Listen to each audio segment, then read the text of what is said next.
Ancient Mysteries and Modern Masonry. By C. H. Vail. Preface. The series of Sunday evening lectures which comprise this book were first given in the Pullman Memorial Church, Albion, N.Y., to the members of Renovation Lodge No. 97, F and A.M., and the congregation of which the author is pastor. The many calls for the lectures in printed form led to their publication. We trust that the book may contribute to a better understanding of the order by the general public, inspiring our brother Masons to greater appreciation of and loyalty to the fraternity, and encouraging all to labor for the realization of the great principles and ideals embodied in the ancient mysteries and our modern Masonry. Charles H. Vail. Albion, N.Y., March 10, 1909. How do you find this book? Any thoughts about the book or the author? Any suggestion for improvement? Please take a moment to share your thoughts in a comment. If you like it, share it with your friends who might enjoy it as well. Subscribe to keep in touch. Visit completeaudiobooks.com for more quality content. Introduction.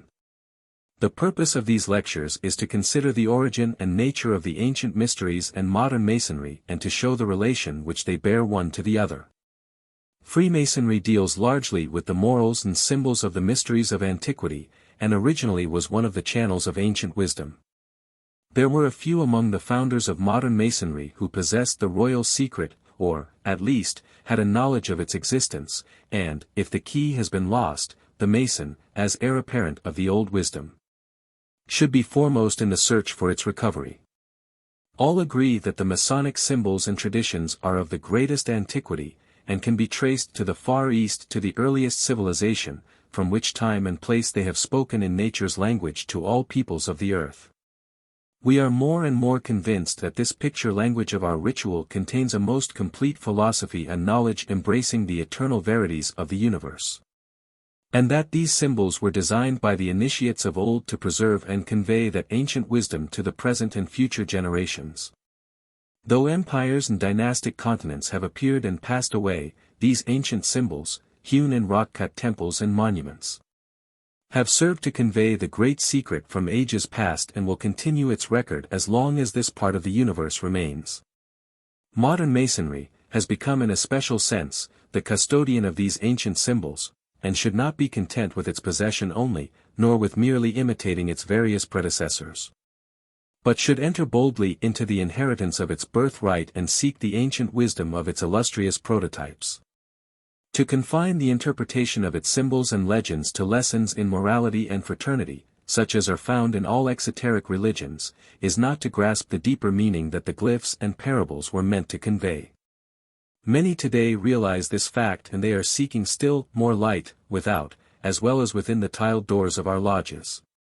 In setting forth the results of modern research concerning the symbols and legends of antiquity and their meaning in modern Masonry, I shall not lift the veil from the secrets of the order, but will endeavor to lead the initiate to the clearer light that he may not only see for himself the connection, linking the past, with the present, but will begin to know, through the development of his higher Masonic manhood, the mighty truth of which these symbols speak.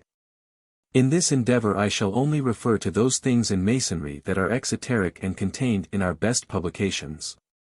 I do not claim the knowledge that would enable me to completely unfold the mystery and philosophy embodied in the glyphs of ancient times, but that they do embody an occult science no thinking man of today has any doubt. And if I am able to throw even a little light on the great subject of ancient symbolic mysteries, I shall feel amply repaid for my efforts.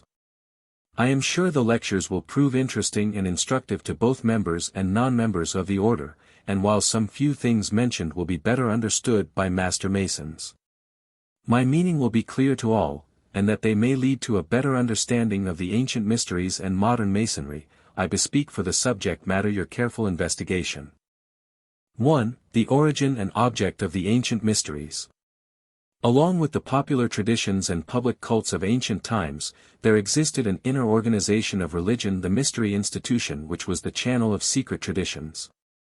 While our knowledge of the mysteries is not so extensive as we could desire, Owing to the fact that they were anciently guarded with the greatest care, the slightest violation of the oath of secrecy being punishable by death, we know that the mystery side of religion, a knowledge of its highest cult and doctrines, was only attained through initiation. Every great teacher of antiquity passed through these portals. This one fact in itself makes the study of the mysteries of the utmost importance to Masons. The institution of the mysteries was to be found in all parts of the world.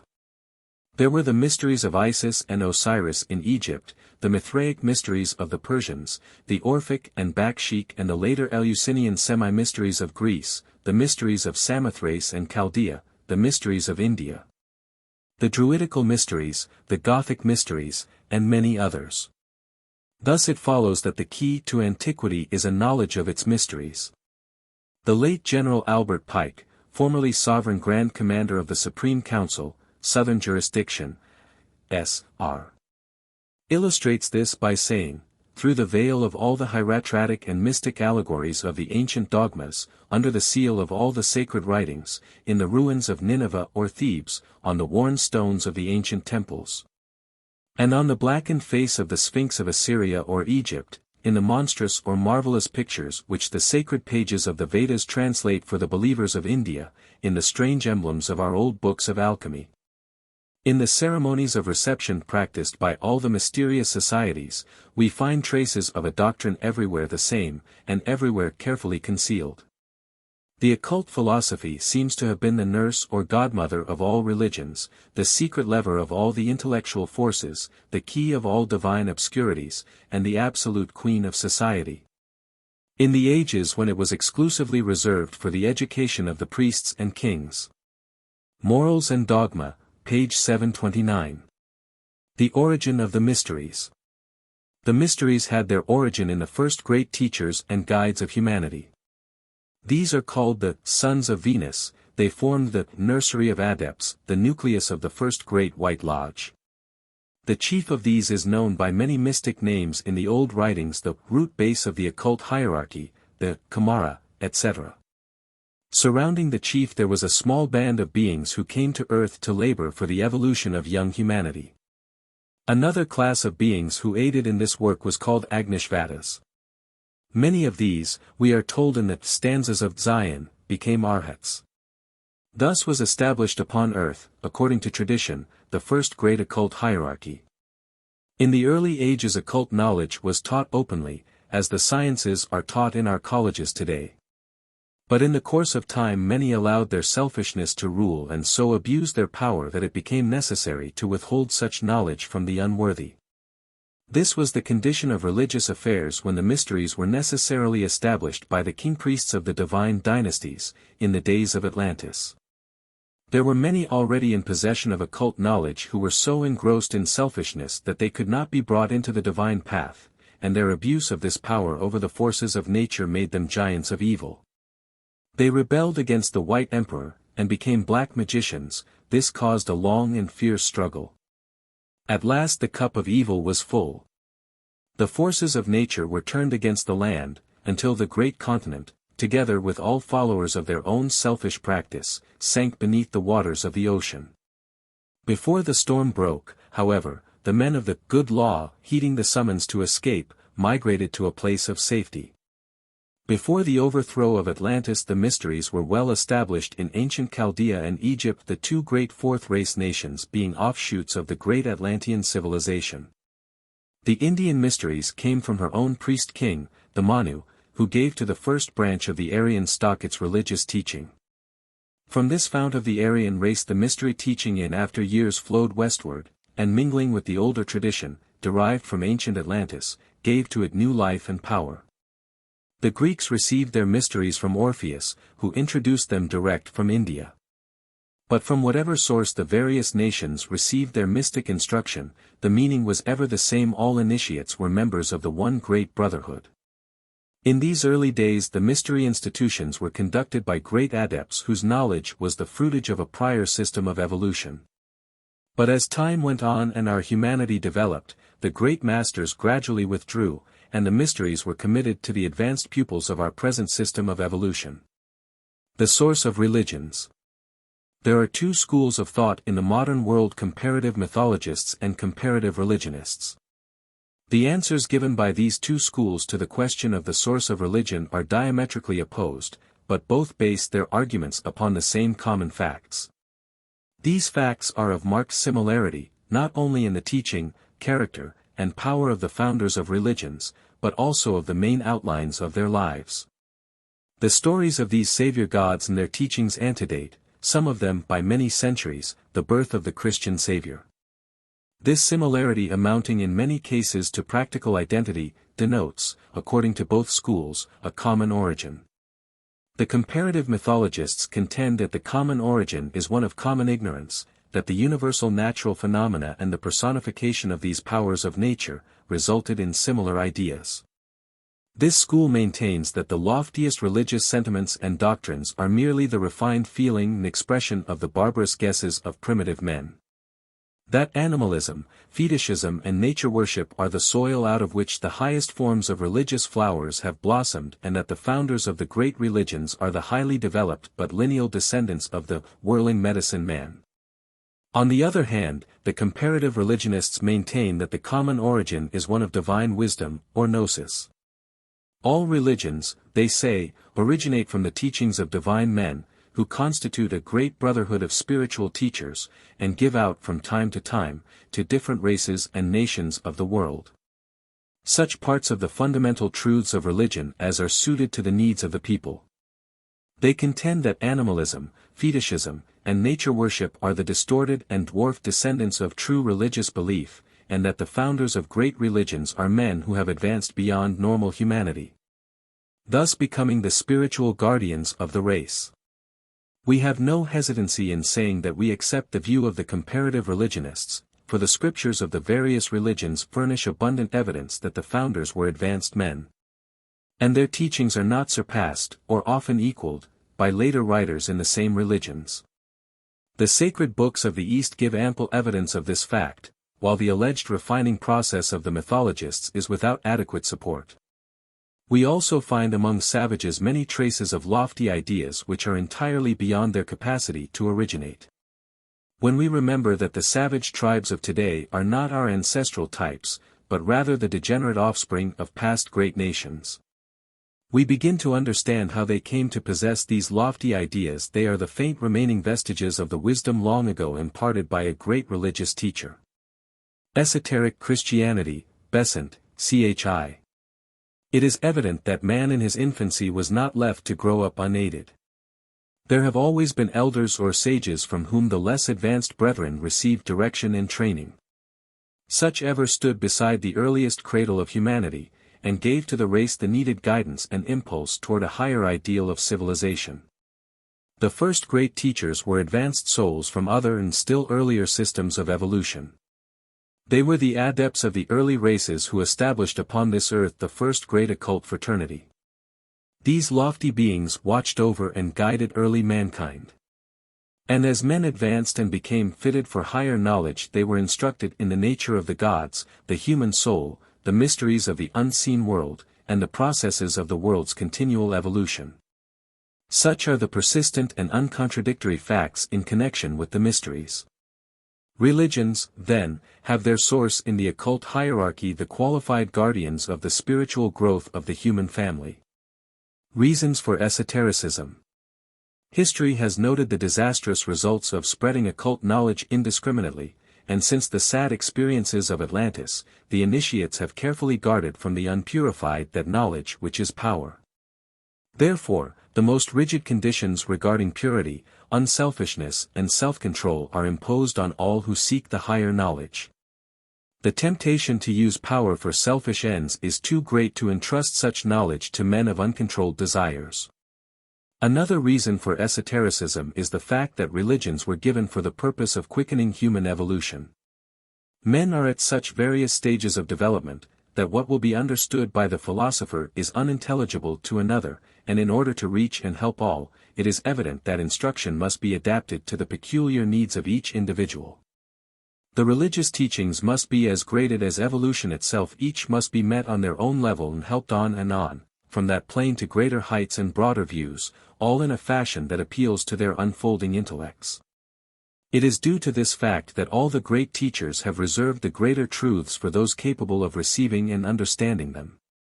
Secrecy of initiates. This has been the method of all great instructors. Initiates of all ages have maintained a profound silence concerning the truths learned in the mysteries.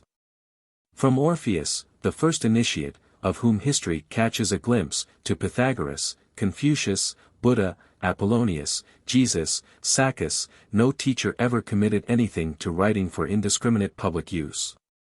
Herodotus, in speaking of the reasons why animals were worshipped, says, "If I were to explain these reasons, I should be led to the disclosure of these holy matters, which I particularly wish to avoid, and again in other matters. Concerning these, at the same time that I confess myself sufficiently informed, I feel myself compelled to be silent. Of the ceremonies also in honor of Ceres, I may not venture to speak, further than the obligations of religion will allow me." Jesus charged his disciples that they tell no man that he was the Christ, also saying, "Give not that which is holy unto the dogs, neither cast ye your pearls before swine, lest they trample them under their feet and turn again and rend you." He surely had good reason for his secrecy. Many have learned the wisdom of these words when too late. Anaxagoras, Pythagoras, and Socrates are notable examples. The great teachers instructed their chosen disciples in the higher knowledge and propagated these truths in allegories and parables. All that can be said concerning the gods, says Strabo, must be by exposition of old opinions and fables. It being the custom of the ancients to wrap up in images and allegory their thoughts and discoveries concerning nature. Pythagoras, the great mathematical mason, divided his classes into the exoteric and esoteric, and his secrets were forbidden to be committed to writing.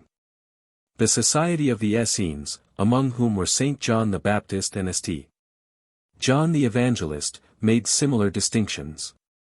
Dividing their adherents into neophytes, brethren, and perfect, while Ammonius Saccas obliged his disciples by oath not to divulge his doctrines, except to those who had been thoroughly instructed and prepared.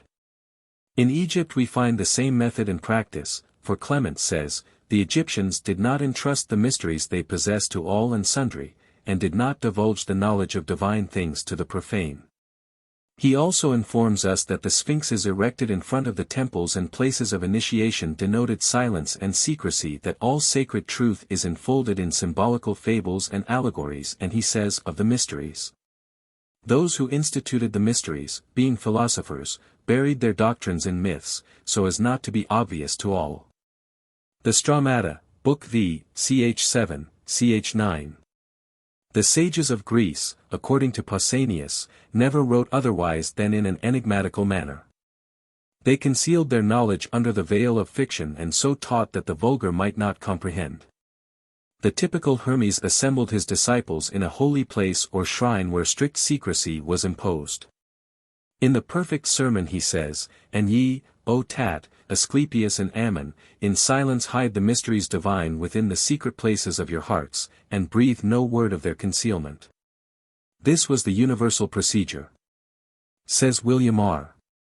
Singleton, 33d°, past Grand Secretary, Grand Lodge of the District of Columbia, the wisdom of the Chaldeans, Phoenicians, Egyptians, Jews of Zoroaster, Sanconiathon, Pharisaids, Cyrus, Pythagoras, Socrates, Plato.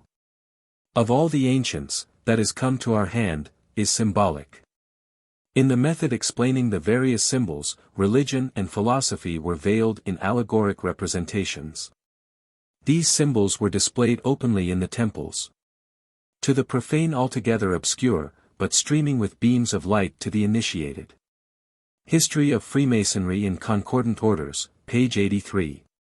Occult Systems of Writing.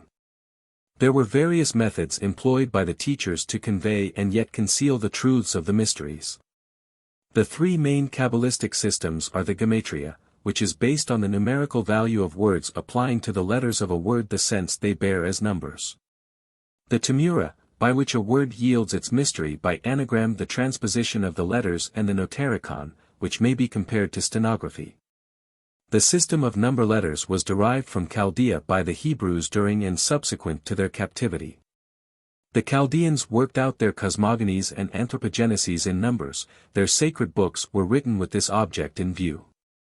Pythagoras had a number philosophy, which in all probability held many resemblances to the number books of Chaldea.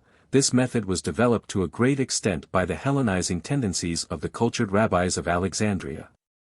The Gnostics also made much use of this number symbolism, the system of Marcus being quite elaborate, and the books of Hermes are probably the oldest repositories of number symbolism in Western civilization. Closely connected with this was geometrical symbolism, which was also used by Pythagoras: the square, triangle, point within the circle, cube, double triangle, 47th, problem of Euclid, etc. The geometrical figures representing the numbers objectively.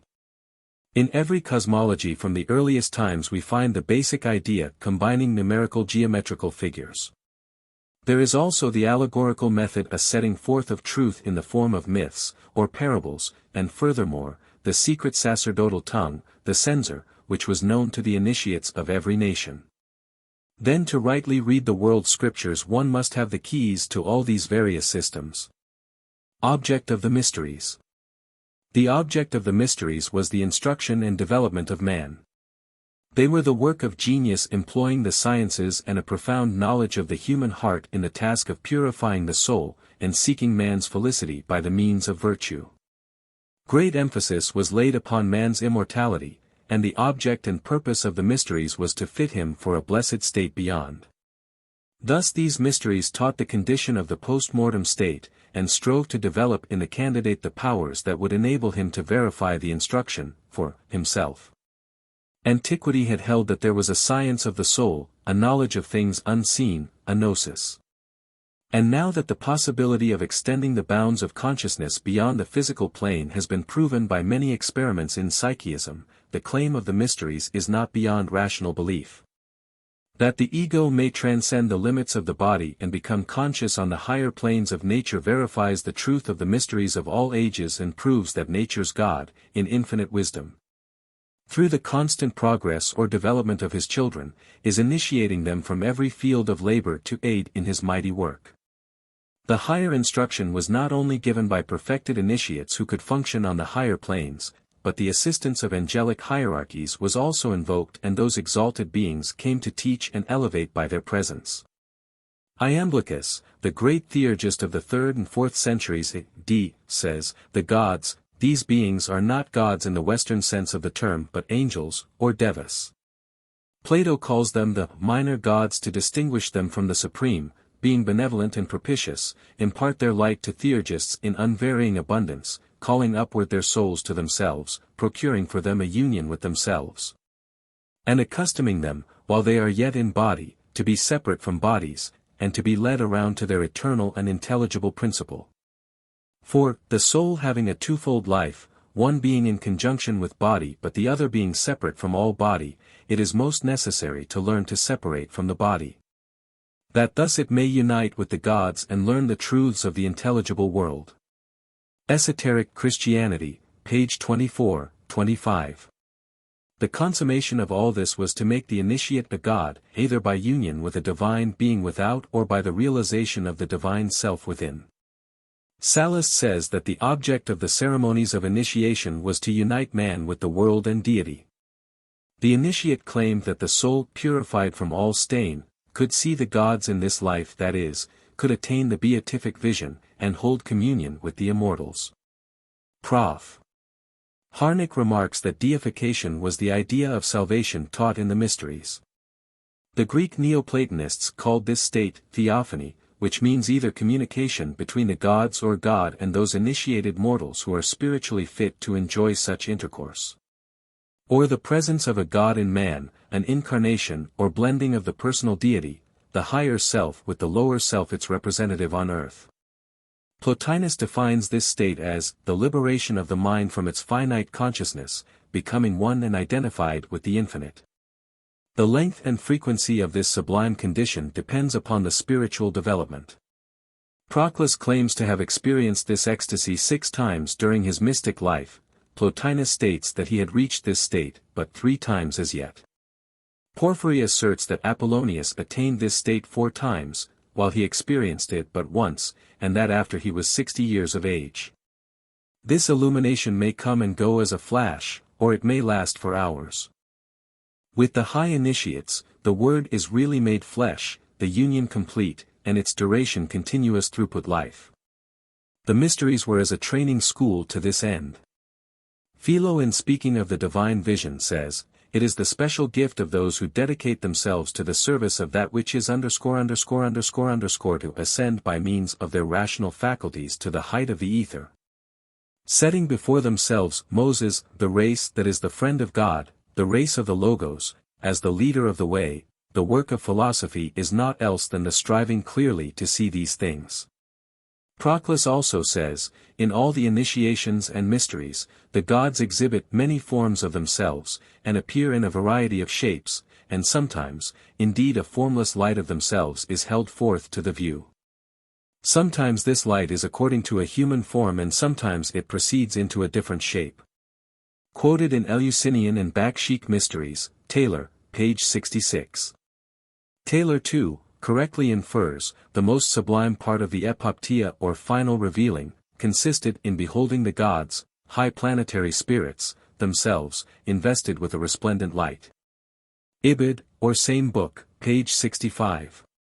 In Plato's Phaedo, Socrates is made to say, "Those who instituted the mysteries for us appear to have been by no means contemptible, but in reality to have intimated long since that whoever shall arrive in Hades unexpiated and uninitiated shall lie in mud, a symbol of the gloomy surroundings of the lowest region of the astral world. But he that arrives there purified and initiated, shall dwell with the gods." Plato, Corey's translation, Volume 1, page 68. Again in Phaedrus, Plato says, "Initiated into that which may be rightly called the most blessed of all mysteries, which we celebrated when we were whole and unaffected by the evils that awaited us in time to come. And moreover when we were initiated in, and beheld in the pure light, perfect, simple, calm, and blessed visions, being ourselves pure, and as yet unmasked with this which we now carry about with us and call the body. Fettered to it like an oyster to its shell." Ibid, page 326. If we admit the existence of faculties in man capable of piercing the veil of matter, we shall find no reason for rejecting the plain evidence of ancient writers that the mysteries were associated with a psychic and spiritual revelation. Hermes in his sermons has much to say on the gnosis. Gnosis of God is the science of sciences. In The Key, he tells us that the distinctive feature of good, God, is that it should be known. This is the vision glorious. As stated by Mead in his commentary, this consummation of ecstasis, the extension of consciousness, we are told, was a transcending of the limitations of body, and was a faculty possessed by the forebears of the race into which Hermes and now Tat are being born. Thrice Greatest Hermes, Volume 2, page 162. The nature of ecstasy is further explained as the fruit of meditation and contemplation. The gnosis of the good is holy silence and a giving holiday to every sense. This is in accord with the yoga of the Upanishads, which shows identity of thought of those who have had first-hand experience. Hermes proceeds, "For it is possible, my son, that a man's soul should be made like to God, even while it still is in a body, if it doth contemplate the beauty of the good. This is the true deification or apotheosis. Man is like God in that he becomes a god." The result of the evolution of the soul was the attainment unto the first steps of deathlessness, spoken of by Paul as the resurrection of the dead. The soul's vice, says Hermes, is ignorance. But on the other hand, the virtue of the soul is gnosis. For he who knows, he good and pious is, and still while on the earth divine. Here we have the attainment of the divine state, that of adeptship while still in the body. Proclus held that initiation elevated the soul, from a material, sensual, and purely human life, to a communion in celestial intercourse with the gods. And that a variety of things, forms, and species were shown to initiates, representing the first generation of the gods. In speaking of Petasiris, Proclus tells us that this Egyptian philosopher had an intimate knowledge of every order of the gods and angels, and refers to a hieratic formula of theurgic invocation to the greatest of the goddesses, necessity, for inducing the vision of this power. Valens tells us of Nicepso who attained to direct knowledge of the inner way. Vettius, in the first half of the 1st century A.D., laments that he did not live in those days of initiate kings, rulers and sages who occupied themselves with the sacred science. In those days so great was their love for the holy mysteries, so high their virtue, that they left the earth below them, and in their deathless souls became heaven walkers, and knowers of things divine. Vettius also quotes a Greek apocalyptic treatise of Nicepso where the king tells us that he had remained in contemplation all night gazing into the ether, and so in ecstasy he left his body and had then heard a heavenly voice addressing him. This voice was not merely a sound, but appeared as a substantial presence, who guided Nicepso on his way through the heavenly space. Thrice Greatest Hermes, Volume 1, page 101. Cicero considered the establishment of the Eleusinian mysteries to be the greatest of all benefits conferred by Athens on other commonwealths. Their effect having been to civilize men, soften savage ferocious manners, and teach them the true principles of morality, which initiate man into the only kind of life worthy of him. Cicero cited in Morals and Dogma, page 380. The mysteries procured for man a real felicity on earth by means of virtue. He was taught the immortality of the soul and the inflexible laws of divine justice, and the great moral precepts were made known not only to the initiates but also to the profane. The mysteries pointed out to men the way to live better and die happier, but, as we have seen, the object of the mysteries was not merely to teach morality, for as Gen. Pike well says, had moral truths alone been taught the initiates, the mysteries could never have deserved nor received the magnificent eulogiums of the most enlightened men of antiquity of Pindar, Plutarch, Isocrates, Diodorus, Plato, Euripides.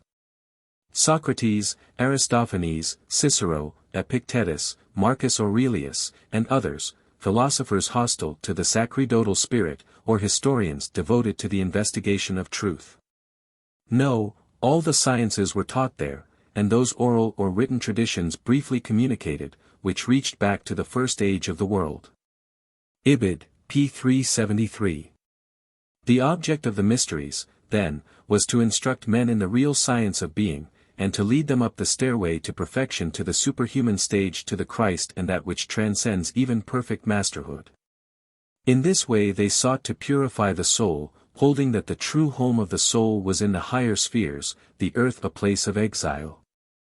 And that to return to its birthplace the soul must free itself from the power of the world, must be emancipated from the passions and the hindrances of the senses. The mysteries taught men how to attain the dominion of the soul, which was absolutely necessary as, we must flee from everything sensual, says Porphyry, that the soul may with ease reunite itself with God. Thus the mysteries sought to sanctify men, to illuminate their souls and fit them to return consciously to union with the deity. The Gnostics all claimed that a man could so perfect himself that he would become a conscious worker with the Logos. The object of the mysteries, then, was not only to teach the unity of God and the immortality of the soul, as Warburton, Mackey and other Masonic writers contend, but to enable each man to verify these great spiritual facts for himself. These citations from the ancient classic writers and philosophers regarding the mysteries might be greatly extended, but this will suffice to show the reverence and admiration in which the mysteries were held. Would these mysteries have received such high praise had they not known them to be of divine origin? As has been well said, when men like Pythagoras, Plato, and Iamblichus, renowned for their severe morality, took part in the mysteries and spoke of them with veneration, it ill behoves our modern critics to judge them upon their merely external aspects. Many have accepted without question certain derogatory statements of the early Christian apologists concerning the mysteries, without taking into consideration the fact that the writers were animated by the spirit of bitter controversy. Due allowance should be made for this, placing such statements in the same category as those of the pagans, when they charged the Christians with being atheists, and practicing shameful rites. To suppose that the mysteries were the invention of charlatanism is the height of absurdity. True, they degenerated in the lapse of time as did the Christian agape, but in the beginning and for long ages they were pure and noble, and the wisest and best men of antiquity were not willful falsifiers. The mysteries were truly the greatest institutions of ancient times. They contained all that was most profound in philosophy and most spiritual in religion. Such were the ancient mysteries of which Masonry is the successor. 2. The Egyptian, Hindu, and Persian mysteries. Undoubtedly the ceremonies of initiation were originally few, and all were intended to symbolize the progress of the human soul. They were the outward signs of an inward fact.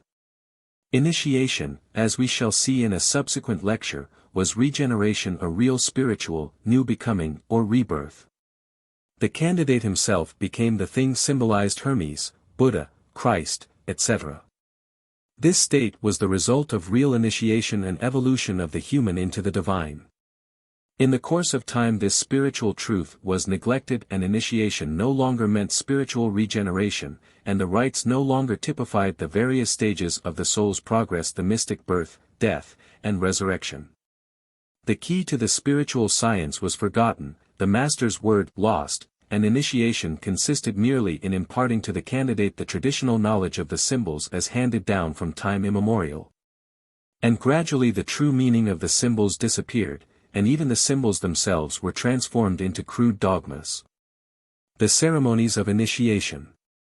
The ancient mysteries were divided into two stages: the probationary path and the advanced or path proper. In most schools the probationary path was merely preliminary, but, as some schools began with the preliminary in numbering the stages or divisions, one needs be on guard to avoid misunderstandings.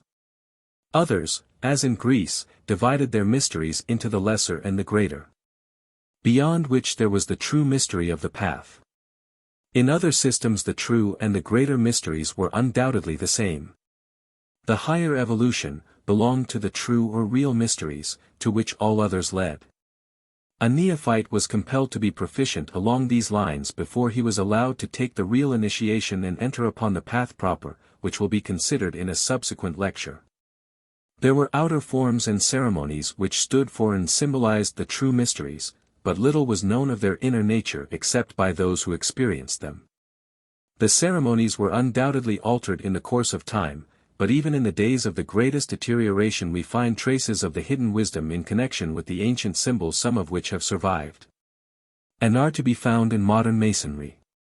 The Egyptian mysteries. The learned Greek Plutarch, himself an initiate into the Osirica, of which there was probably a Thyasos at Delphi, gives much valuable information regarding the mysteries of Egypt. Of course, he could only give hints, for, as he says, in speaking of the priests, their philosophy, which for the most part was hidden in myths and words, logoi, containing dim reflections and transparencies of truth, as, doubtless, they themselves make indirectly plain by fitly setting sphinxes up before the temples, as though their reasoning about the gods possessed a wisdom wrapped in riddle.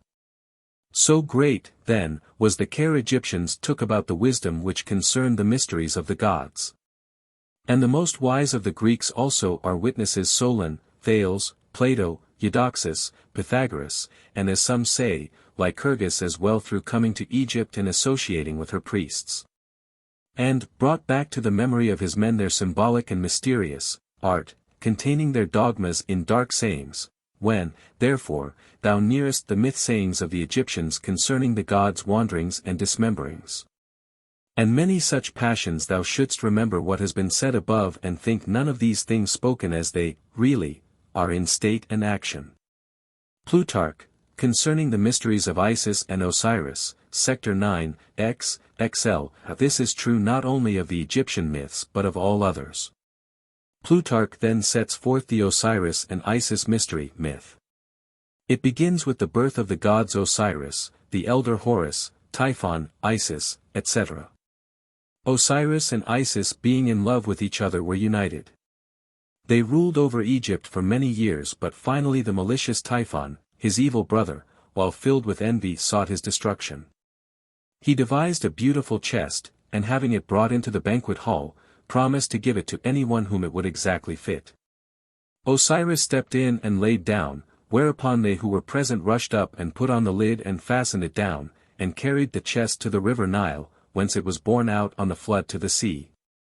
When Isis heard what had been done, she set forth in search of the chest, which, meanwhile, had been carried by the waves to the Byblos country, where the landwash brought it to rest in a certain heather bush or tamarisk tree, a species of acacia.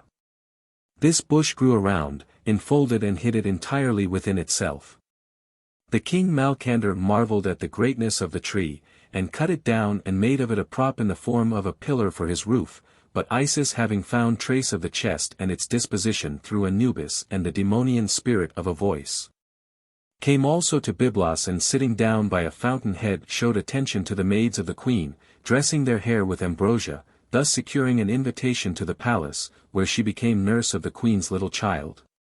Then, finding time ripe to reveal herself, the goddess claimed for her own the pillar of the roof, and taking it down, she cut the tree from around the coffin, and placing the chest in a boat, carried the body to her son Horus, who concealed it in a deep forest.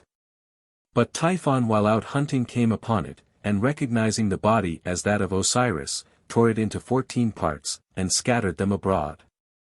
Isis, hearing what had been done, sought to recover the parts, and succeeded in finding all but one, which had been cast into the river and eaten by the fishes.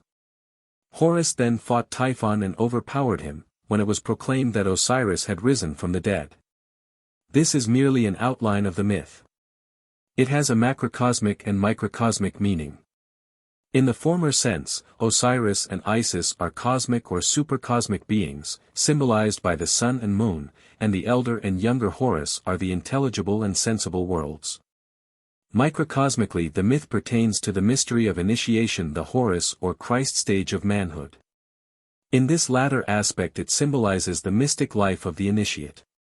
In regard to initiation, Plutarch says, when the initiates of Isis at their death are adorned in these robes, it is a symbol that this reason, Logos, is with them.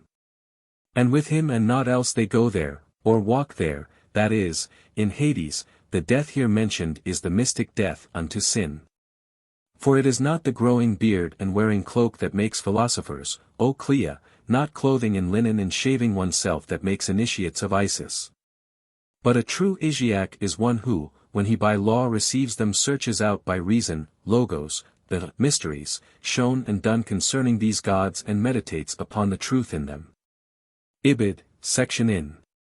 This mystery rite is referred to by Epiphanius as solemnized in the temple of Isis, who is called the Virgin Mother, or World Virgin. In speaking of the Feast of Epiphany, which was a great day in Egypt connected with the birth of the Aeon, a phase of the birth of Horus, he says, indeed, the leaders of the idol cults, filled with wiles to deceive the idol worshippers who believe in them, in many places keep highest festival on this same night of Epiphany, the manifestation of light, so that they whose hopes are in error may not seek the truth. For instance, at Alexandria, in the Coraion, as it is called, an immense temple, that is to say, the precinct of the Virgin. After they have kept all night vigil with song and music, chanting to their idol, when the vigil is over at cock-crow, they descend with lights into an underground crypt, and carry up a wooden image lying naked on a litter, with the seal of a cross made in gold on its forehead, and on either hand 2 similar seals, and on both knees 2 others, all 5 seals being similarly made in gold. And they carry around the image itself, circumambulating 7 times the innermost temple, to the accompaniment of pipes, tabors, and hymns, and with merrymaking they carry it down again underground. And if they are asked the meaning of this mystery, they answer and say, today at this hour the maiden, Kore, that is, the Virgin, gave birth to the Aeon. In the city of Petra also, the same is done, and they sing the praises of the Virgin. And him who is born from her, Deuceres, that is, alone begotten of the Lord. This also takes place in the city of Eleusa on the same night, just as at Petra and at Alexandria.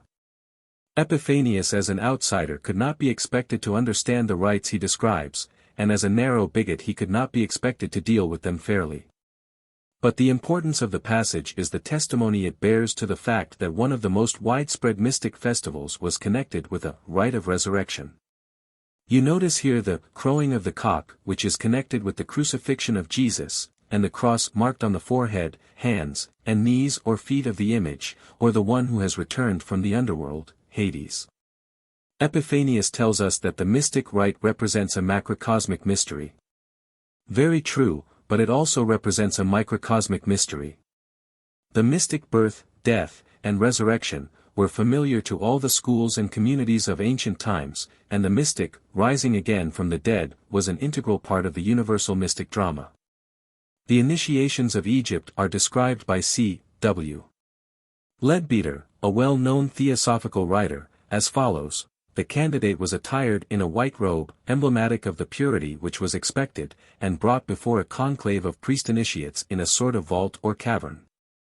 He was first formally tested as to the development of the clairvoyant faculty which he had been previously instructed how to awaken, and for this purpose had to read an inscription upon a brazen shield, of which the blank side was presented to his physical vision. Later he was left alone to keep a kind of vigil. Certain mantrams, or words of power, had been taught him, which were supposed to be appropriate to control a certain class of entities. Other ceremonies of the Egyptian mysteries are of interest. At one stage of his advancement the candidate laid himself upon a curiously hollowed wooden cross and, after certain ceremonies, was entranced. His body was then carried down into the vaults underneath the temple or pyramid, while he himself descended into Hades, or the underworld, that is to say, in our modern nomenclature, he passed on to the astral plane. Here he had many experiences, part of his work being to preach to the spirits in prison.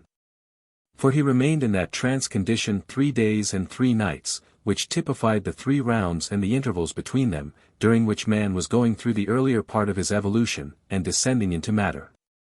Then after 3 days and 3 nights in the heart of the earth / on the morning of the 4th day, he rose again from the dead, that is. His body was brought back from the vault, and so placed that the rays of the rising sun fell upon his face and he awoke. This symbolizes the awakening of man in the 4th round, and the commencement of his ascent out of matter on the upward arc of evolution. Some Glimpses of Occultism, p. 73.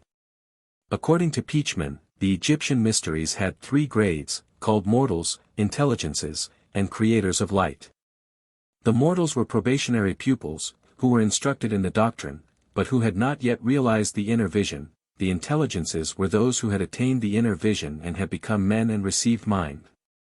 The creators or sons of light were those who had become one with the light, had attained to true spiritual consciousness. These 3 stages are called by W. Marsham Adams, initiation, illumination and perfection.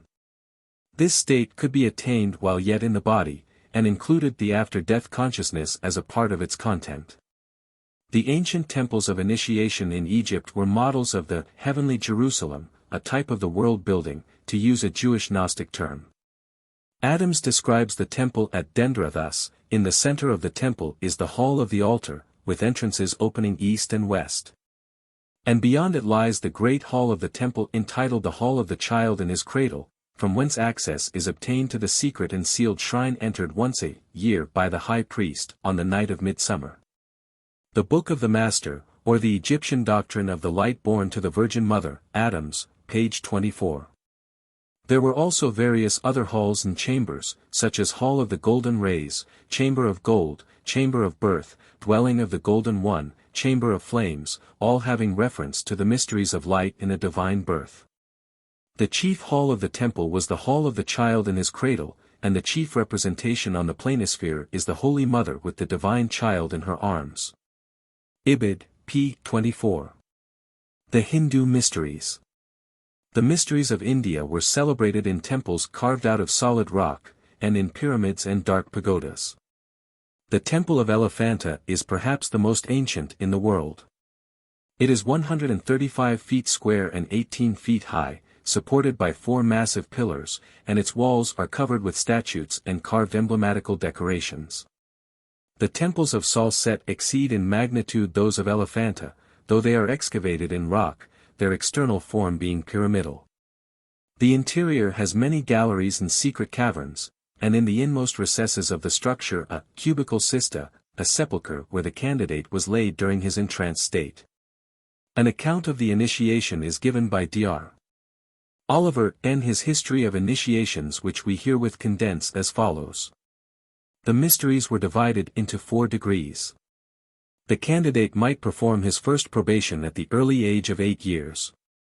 This consisted of an investiture of the zener or sacred cord of 3 threads, corresponding to our cable toe. This investiture was attended with numerous ceremonies and ended with an extended lecture from the preceptor. After this the candidate was clothed in a linen garment without seams, and a cord put over his right ear, and he was placed under the care of a Brahmin, as a spiritual guide, to be instructed in the necessary qualifications for the 2nd degree. He was subjected to many hardships and rigid penances and was taught to preserve the purity of his body, to avoid external defilements and to devote much time to study of the sacred books. At the age of 20, if he were found to have made suitable proficiency in the preceding degree, he was admitted on probation to the 2nd. Here his austerities were doubled. At the conclusion of this probation he was initiated into the privileges of the mysteries. Sanctified by the sign of the cross, which was marked on every part of the body, he was subjected to the probation of Pastos, which was denominated the door of Patala or hell, the Tartarus of the Grecian mysteries. This was the mystical death. His perfection of the probationary period being attained, he was led, at the dead of night, to the cave which had been duly prepared for his reception. The interior of this cavern blazed with a light equal to the meridian sun. There sat in rich and costly robes the 3 chief hierophants, stationed in the east, west and south to represent the sacred triad, Brahma, Vishnu, and Shiva, with the attendant mystagogues, clad in holy vestments seated around. The well-known signal from the sacred bell summoned the aspirant into the center of the august assembly, when the ceremony commenced with an anthem and solemn invocation. The oath was then administered, after which the candidate was sprinkled with water, and a mantra pronounced. He was then divested of his shoes, that the consecrated ground on which he stood might not be polluted, and was then made to circumambulate the temple 3 times, exclaiming each time on his arrival in the south, "I copy the example of the sun," and follow his benevolent course. Here we have the origin of the preparation of the candidate, the circuits, etc., of modern Masonry. At the conclusion of the circuits, the candidate was placed in the care of a spiritual guide, and directed to observe proper silence during the succeeding ceremonies. He was then passed through 7 ranges of dark and gloomy caverns. Amid the din of howls, shrieks and dismal lamentations, a sudden explosion was heard which seemed to rend the mountains, flashes of light streamed before his eyes, and then all was darkness and silence. Gradually he beheld shadows and phantoms of various shapes, some with many hands, arms and legs, while others had none. The most terrible and frightful figures appeared, all typifying the generation of the gods and other sacred mysteries. The candidate then personified Vishnu, and was made to perform his numerous avatars. In the 5th manifestation he took 3 steps at right angles, from which we get the 3 steps, as in the master's degree, ending at right angles. All these experiences were designed to teach certain lessons, and illustrate important truths, as the 7 caverns, for instance, bore an allusion to the 7-fold division of the invisible world, the 7 days of reward and punishment. After all these trials, the pealing conch was sounded, the folding doors were thrown open, and the candidate was conducted into paradise, which was a spacious apartment blazing with 1,000 brilliant lights. Ornamented with statues and emblematical figures, decorated profusely with gems and jewels. With eyes riveted on the altar, he was taught to expect the descent of the deity in the bright pyramidal fire that blazed upon it. This gorgeous display filled the mind of the aspirant with admiration, and lighted up the holy fervor of devotion in his heart. And now being fully regenerated, a new name was given him, expressive of his recently attained purity, and he was introduced to the chief Brahmin, in the midst of the august assembly, who received him as a brother and associate. Invested him with a white robe and tiara, seated him in an elevated place, and solemnly delivered the signs, tokens, and lectures of the order. His forehead was marked with a cross. An inverted level or tau cross, was inscribed on his breast. This was a badge of innocence and a symbol of eternal life. Lai was invested with the sacred sash or belt, and finally, he was entrusted with the sublime name which was known only to the initiated. The arch-Brahmin then entered on an explanation of the various emblems which were arranged around him. With the arcana of the hidden science enfolded under the holy gloom of the mysterious veil. An extensive system of symbolical instruction was also used in the Hindu mysteries, and their philosophy was veiled under the impervious shade of hieroglyphical symbols, unintelligible to the profane, and intended to lead them into a maze of error, from which it was difficult to extract a single idea which bore any semblance to the original truth. These symbols were publicly displayed in their temples, bearing streams of light to the initiated, while to the profane they were but an obscure mass of unintelligible darkness. Oliver's History of Initiations, ch. 2. The Persian Mysteries. The Persian Mysteries or the Mysteries of Mithras are among the most important of antiquity. Even Pythagoras is said to have traveled from Greece to receive initiation at the hands of those Persian hierophants. The candidates were prepared for initiation by various lustrations and 40-degree days of probation, which ended by a 50 days fast. These trials were undergone in a subterranean cavern, where the candidate was bound to perpetual silence. At the conclusion of his probation he was guided into the hall of initiation, and received on the point of a sword presented to his naked left breast. He was conducted into the inner chamber where he was purified by fire and water, and then conducted through the 7 stages of initiation. Dar. Oliver describes these stages as follows: from the precipice where he stood, he beheld a deep and dangerous vault into which a single false step might precipitate him down to the throne of dreadful necessity, which was an emblem of those infernal regions through which he was about to pass.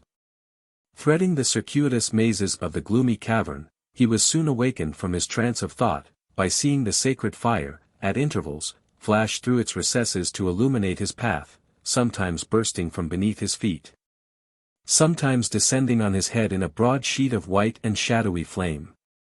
Amidst the admiration thus inspired, his terror was excited by the distant yelling of ravenous beasts, the roaring of lions, the howling of wolves, the fierce and threatening bark of dogs. Enveloped in blackest darkness, he was at a loss where to turn for safety, but was impelled rapidly forward by his attendant, who maintained an unbroken silence, towards the quarter from whence the appalling sounds proceeded. And at the sudden opening of a door he found himself in a den of wild beasts, dimly enlightened with a single lamp.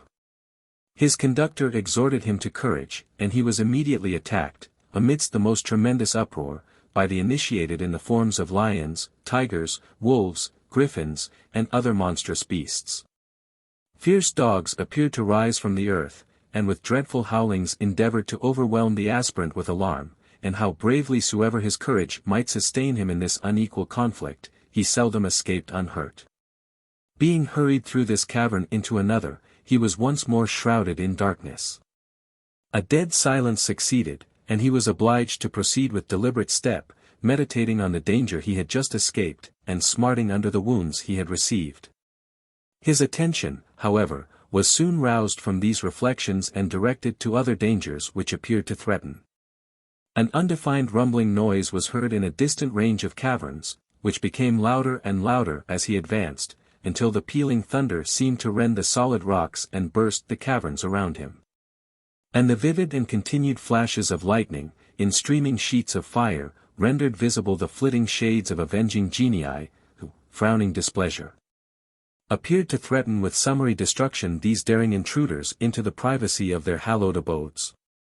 Scenes like these were multiplied with increasing horror, until nature could no longer endure the trial. And when the aspirant was ready to sink under the effects of exhaustion and mental agony, he was conveyed into another apartment to recruit his strength. Here, a vivid illumination was suddenly introduced, and his outraged feelings were soothed by the sound of melodious music, and the flavor of grateful perfumes.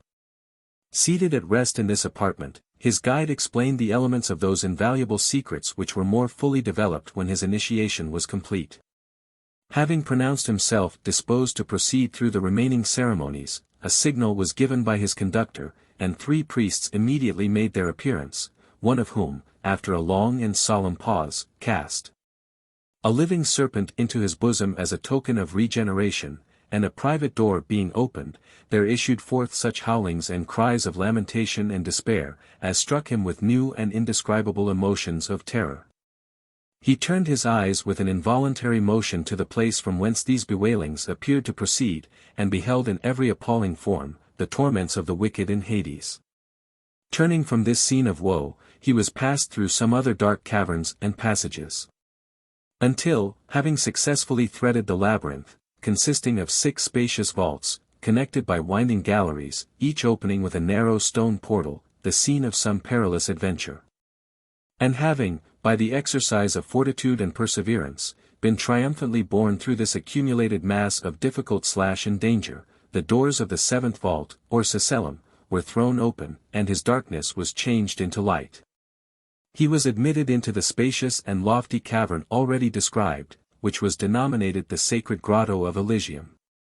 This consecrated place was brilliantly illuminated, and sparkled with gold and precious stones. A splendid sun and starry system emitted their dazzling radiance, and moved in order to the symphonies of heavenly music. Here sat the Archimagus in the east, elevated on a throne of burnished gold, crowned with a rich diadem decorated with myrtle boughs, and habited in a flowing tunic of a bright cerulean tincture. Round him were arranged in solemn order the Presules, and dispensers of the mysteries, forming altogether a reverend assembly, which covered the awestruck aspirant with a profound feeling of veneration. And by an involuntary impulse, frequently produced an act of worship. Here he was received with congratulations. And after having entered into the usual engagements for keeping secret the sacred rites of Mithras, the sacred words were entrusted to him, of which the ineffable Tetractes, or Name of God, was the chief.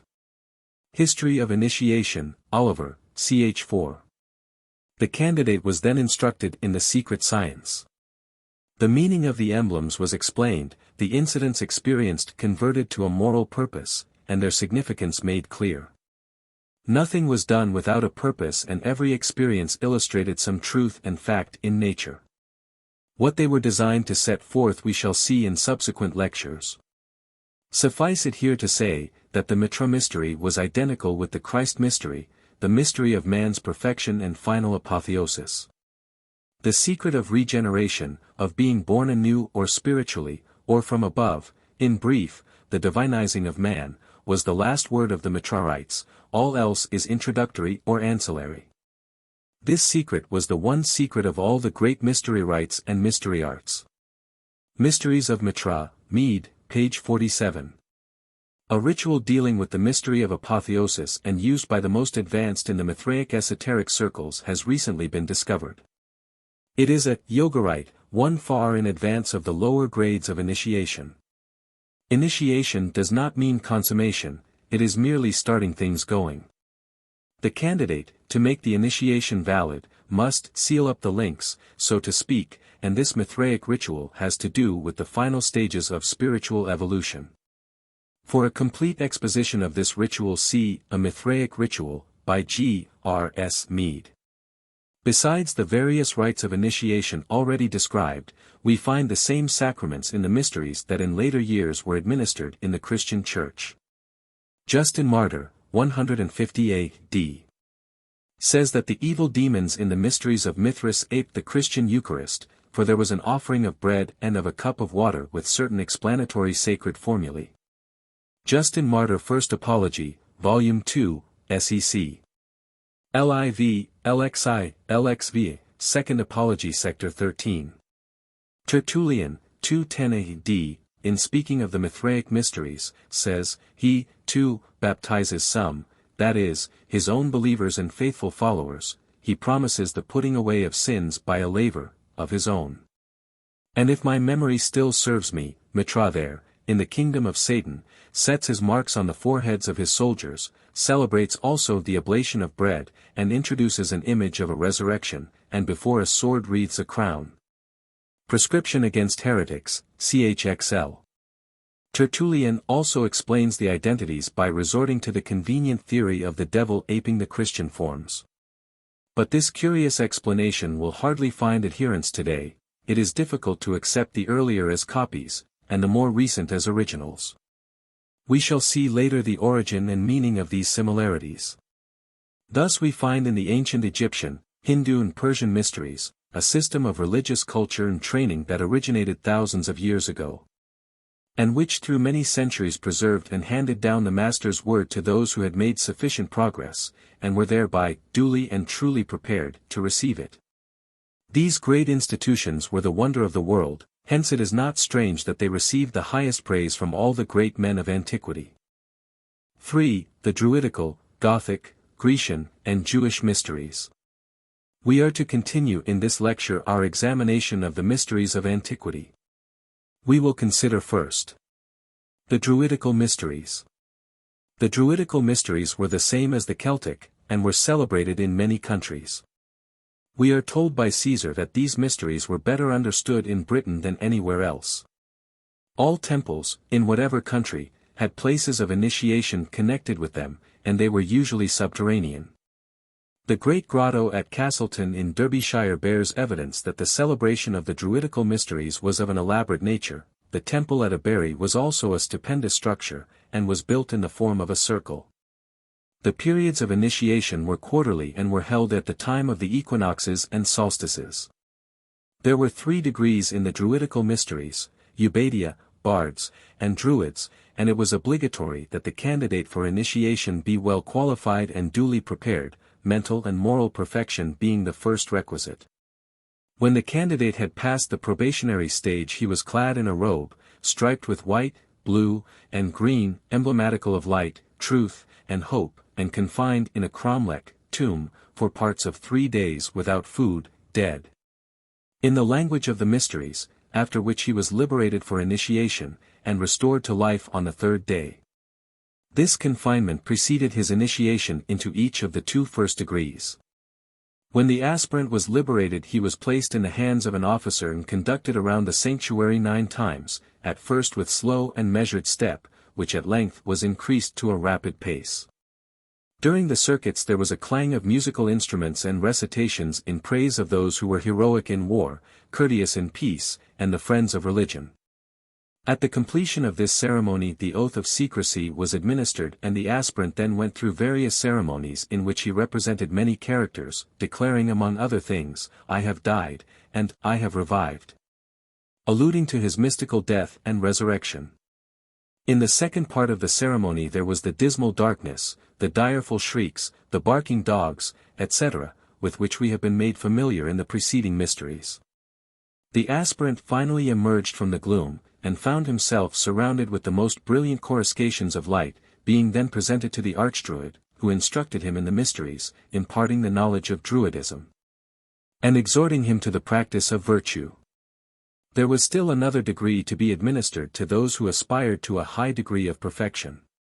To obtain this further advancement they were subjected to the most arduous purification and were committed to the tomb for 9 months, where in solitude they studied theology, philosophy, cosmogony, astronomy, etc. Dar. Oliver says this was the death and burial of the mysteries. And on its expiration he was said to be newly born from the womb of Ceridwen, and was pronounced a regenerate person, cleansed from his former impurities by the mystical contents of her cauldron. History of Initiation, Oliver, page 146. When the period of gestation in the womb of Ceridwen was complete, as the confinement in the tomb was termed, the candidate was ready for further instruction. Another trial, however, must be braved before the highest degree of light could be conferred. The candidate, now called the newborn infant, was placed in a boat, and committed to the mercy of the waves. If he succeeded in securing a safe landing place, he was triumphantly received, and this completion of the 3 degrees made the aspirant, a thrice horn, conferring upon him the power of inspiration and prophecy in the highest form. The Druids maintained a high intellectual standard, for they taught their disciples astronomy, botany, anatomy, languages, medicine, etc.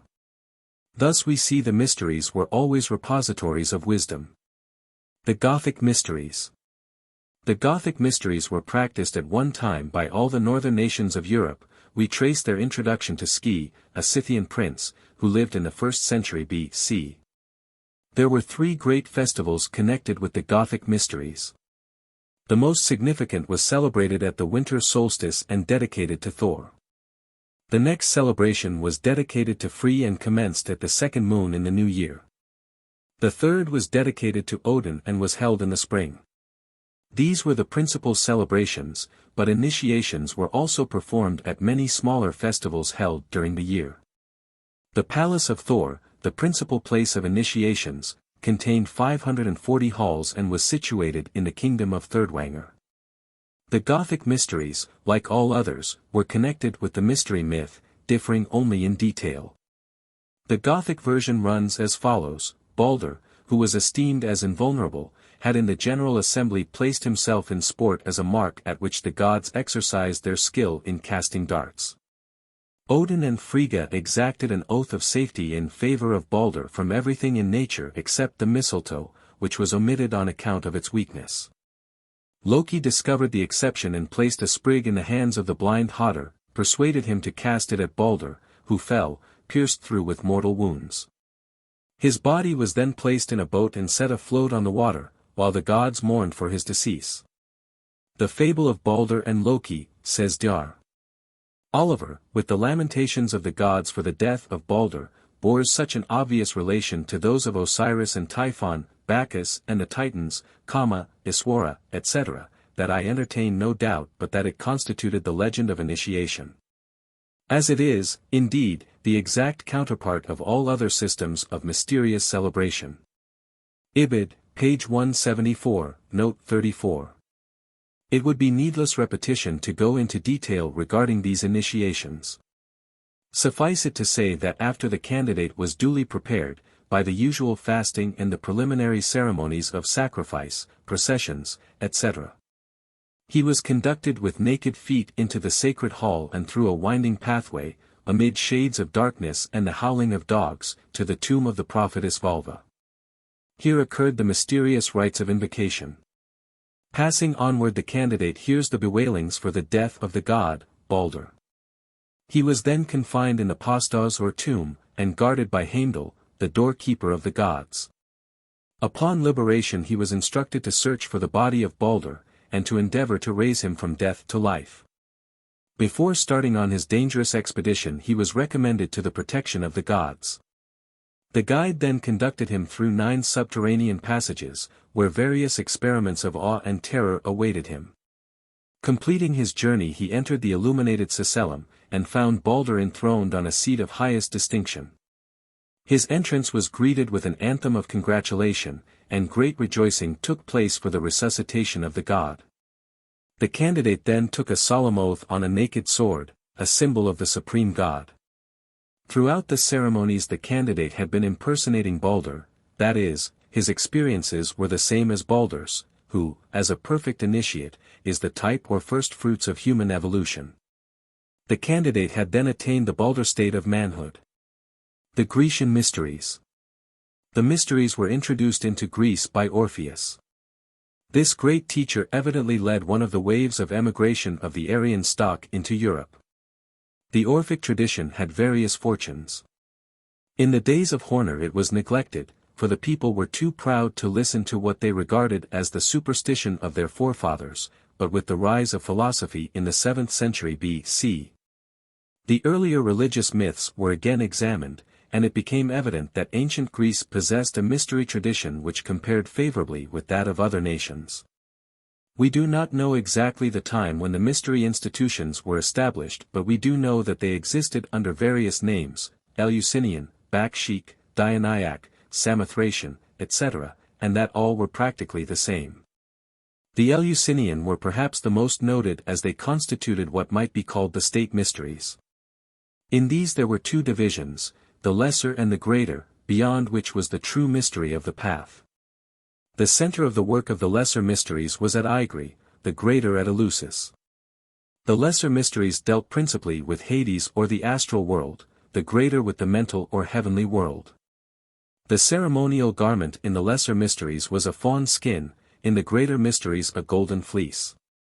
The candidates for initiation were naturally divided into 2 classes, those who were only capable of receiving instruction in the things pertaining to the unseen, and those who were capable of special training in the development of clairvoyance.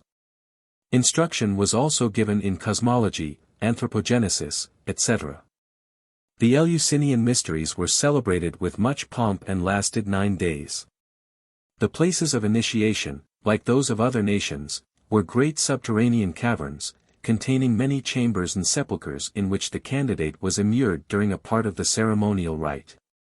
Some of these places of initiation, with their tombs cut into the solid rock, are described at length by Mr. Mondrel. Every temple had a cavern connected with it for initiation. In some countries the place of initiation was a pyramid erected over a subterranean cavern.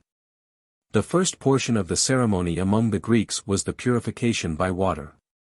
The candidate was then conducted to the vestibule and inverted with the sacred robes, and after being exhorted to courage the aspirant was led through a series of caverns, where he met with practically the same experiences as we have found in the other mysteries, the dark and gloomy surroundings, the pealing thunder, the howling dogs and wild beasts, the flashes of vivid light, monstrous appearances, etc.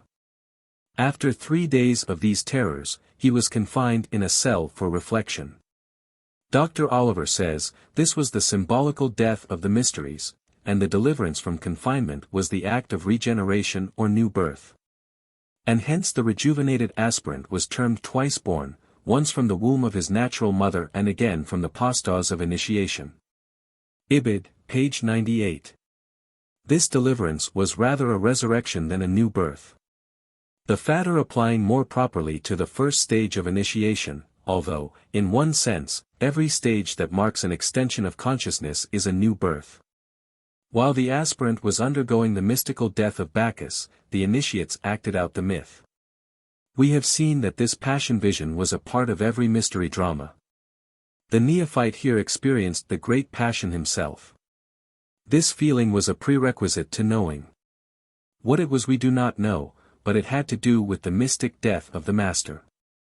During this part of the drama there were loud lamentations over the death of their god, and Rhea, like Isis, went in search of his remains. At a given signal from the Hierophant the mourning was turned into joy, for it was announced that the body had been found and restored to life. The candidate was liberated from his confinement, and after various experiences in the infernal regions, gained the verdant plains of Elysium, where the souls of the just were observed in the enjoyment of pure delights. Here the Hierophant delivered a lecture on the purpose of the mysteries, gave the usual instruction in the secret science, and bestowed the insignia of the order. Clement says of the Greek mysteries, after these, the lustrations, are the minor mysteries, which have some foundation of instruction and of preliminary preparation for what is to come after. And the great mysteries, in which nothing remains to be learned of the universe, but only to contemplate and comprehend nature and things, Stramata, Book V, ch. 11. The Bakshik or Dionysiac mysteries grew to be mere festivities toward the last, and Bacchus himself regarded as the god of wine, instead of the manifestation of the Logos. The mysteries of Greece and Rome shared the same decadence as the nations. We cannot judge them by their relics, any more than we can judge the grandeur of Rome by the period of her decay. Besides the public mysteries there were the ancient schools of philosophy of Pythagoras and Plato, which have sometimes been called the private or philosophic mysteries. The founders of these schools were initiates. Pythagoras is said to have been initiated into the Egyptian, Chaldean, Orphic and Eleusinian mysteries. These schools of philosophy worked in connection with the mystery teaching. It is a mistake to suppose that Pythagoras and Plato formulated a new doctrine, for their philosophy was part and parcel of the old wisdom which had been handed down by the Hierophants through the mysteries. The genius of these great teachers consisted in clothing the great truths, enshrined in the ancient myths, in modes of thought suitable to the time. In the Pythagorean schools the students were divided into 3 degrees or classes. The followers of Pythagoras were noted for purity of life and loftiness of aim and purpose, and the higher religious life of Greece is to be sought in this connection. There were also Orphic communities which deserve mention. The members of these communities were known as Orphics, and were said to live the Orphic life, a life of holiness. It was with these communities that the Pythagoreans took refuge when their school at Crotona was broken up. The Jewish mysteries. The ancient Jews had their mysteries, as well as all other peoples of antiquity. Mr. Elba, in his book, Future Life, p. 107, says that it appears to be an established fact that the Israelites had their mysteries, as well as the Egyptians and the majority of ancient races. Although they had these secrets, occult knowledge and Kabbalistic teaching, which passed from mouth to ear for generations among the Jewish priests, as did the Brahminical teaching before it was reduced to writing. Yet we do not find the Jewish rites as elaborate as those practiced by other nations. The Jewish Kabbalistic doctrines were not written down until the 1st century of our era. Rabbi Eliezer, the son of Rabbi Simeon ben Jokai, compiled the Kabbalistic teaching of his father into a work called the Zohar. These teachings did not originate with that noted rabbi, they reach far into remote antiquity. This book, which was edited between 70 and 100 A.C., was lost, and its sacred contents were preserved only in a number of scattered manuscripts. The Zohar was rewritten, according to Monk, by Moses de Leon, in the 13th century, and was based upon those fragmentary manuscripts and ancient documents which have been partially destroyed or lost to the general world. The Sefer Yetzirah, or Jewish Book of Creation, is first mentioned in the 10th century, although its contents are very ancient. These two books, the Zohar and Yetzirah, are the storehouse of all subsequent Kabbalistic works. The Kabbalistic writings, then, are comparatively modern, but their doctrines came to the Jews from the Chaldeans and Egyptians. Moses was an initiate, and knew the primitive universal mystery language, also the numerical system on which it was based, but his writings have not come down to us, the books attributed to him are not the original Mosaic records. The early Hebrew teachings derived from Moses had various fortunes. The original scrolls were probably lost and rewritten many times before the days of Ezra, and when the Jews were carried away into captivity, the Jewish scriptures were destroyed. Ezra endeavored to restore them as best he could, but they have been tampered with even since his day. The Samaritans repudiate the Jewish canonical books. They are disfigured, they say, beyond all recognition by the Talmudists. They have their books of Moses, differing materially, yet claimed by the Samaritans to be carefully copied from the original. The black Jews of southern India know nothing of the captivity, thus proving that they emigrated previous to 600 BC. They also have a book of Moses which differs greatly from either of the above canonical books. Although the Jews are right in declaring that Moses originally gave them their cosmology and laws, still the records of these laws have been so changed that the present books attributed to him are not the original books at all. Some fragments of the earlier writings and traditions may have been available at the time of Ezra, but in all probability the main allegories were taken from the symbolical records of the Chaldeans. As the earlier allegories had been adopted from similar records in Egypt. The doctrine of the Kabbalah is practically the same as that of the ancient universal teaching. Ein Sof is the Western and Semitic Parabrahman. Between the absolute Ein Sof and the heavenly man, there is an impersonal first cause. Dr. Ginsburg says, "For to reveal itself to us, the concealed of all the concealed sent forth the 10 emanations, Sephiroth, called the form of God, form of the heavenly man. Yet since even this luminous form was too dazzling for our vision, it had to put 011 another garment, which is the universe. The universe, therefore, or the visible world, is a further expression of the divine substance, and is called in the Kabbalah, the garment of God.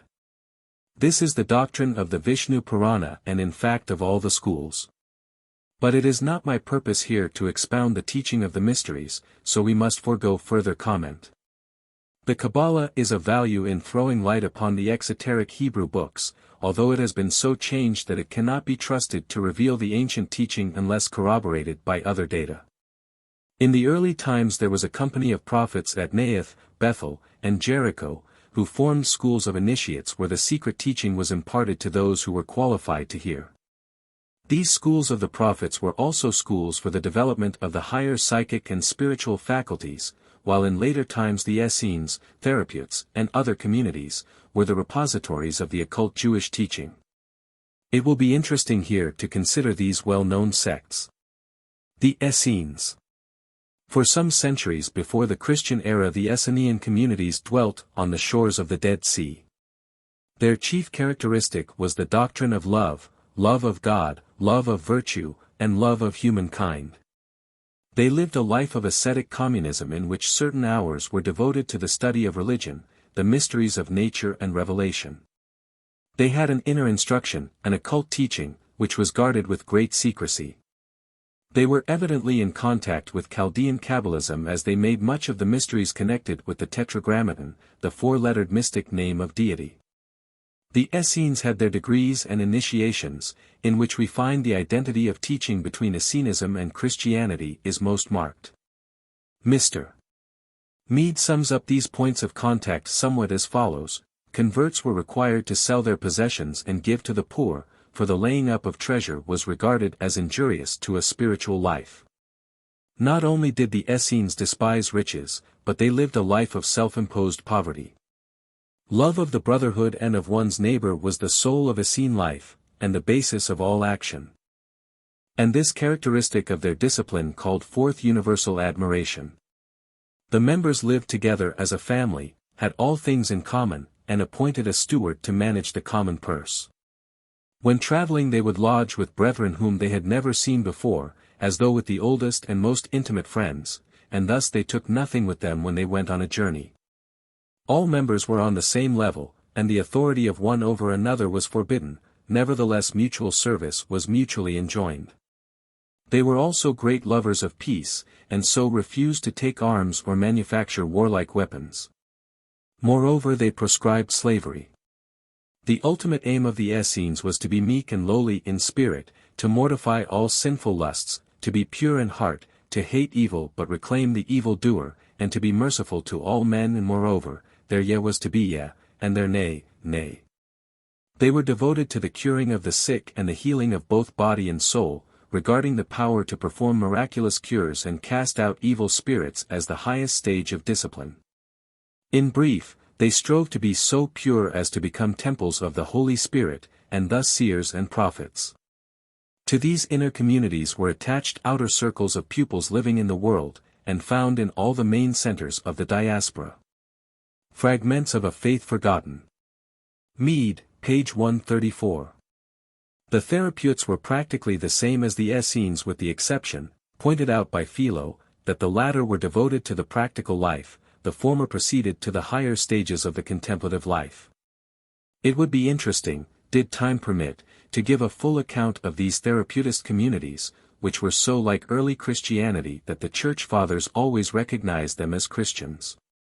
Philo in his Contemplative Life gives a full description of these wisdom lovers. Through their yearning for the blessed life they abandoned the world and sought some secluded spot, and gave themselves entirely to study and contemplation. In Egypt there were many in every province, and especially around Alexandria. The most advanced joined the Mareotic colony, which was situated just south of Alexandria on a small plateau. The dwellings of this community were very simple, each containing a small chamber or closet in which, in solitude, they performed the mysteries of the holy life. Philo would lead us to believe that the therapeutes were all Jews. This was probably true of the Mareotic community with which he was connected as lay pupil, but this was only one of a vast number of such communities scattered all over the world. It is quite probable that many of these were as strongly tinged with Egyptian or Zoroastrian or Orphic elements as the one south of Alexandria was with Judaism. Many of these communities were purely eclectic, combining traditions and elements of the various schools. The Pharisees.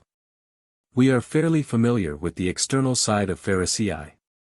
The minute ceremonialism and elaborate rules of external piety, but the inner side is not so well understood. The most learned of the Jews belonged to this sect, which originated in Babylon, and represented the mainstream of Chaldean and Persian influence on Judaism. In the course of time it became divided into many schools, the strictest of which led a life of internal piety. The highest aim of this school was to attain to such a state of holiness, as to be able to perform miraculous cures and to prophesy. The degrees of holiness practiced by this sect are given by Mr. Mead as follows: I. The study of the law and circumspection. 2. The novitiate, in which the apron was a symbol of purity. 3.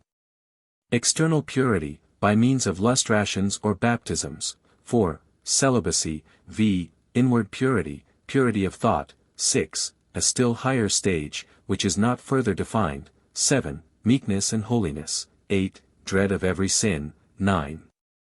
The highest stage of holiness, X, the stage which enabled the adept to heal the sick and raise the dead. Ibid, page 133. It is quite evident that there was a wide difference between the tenets of the healers and the other Pharisees who believed in the blood sacrifices of the temple worship and the resurrection of the physical body. This again illustrates the difference between the exoteric and esoteric cults. All these mystic schools constituted links in the chain of the wisdom or gnosis transmission. Jesus himself taught nothing new, he merely illuminated the traditions of the gnosis, and in his public teaching practically threw open to all some of the intermediate grades of the mysteries. The Jews, then, in common with all the ancient nations, were in possession of an occult teaching, which is the same old wisdom religion, that has ever stood as the background of the popular religious systems.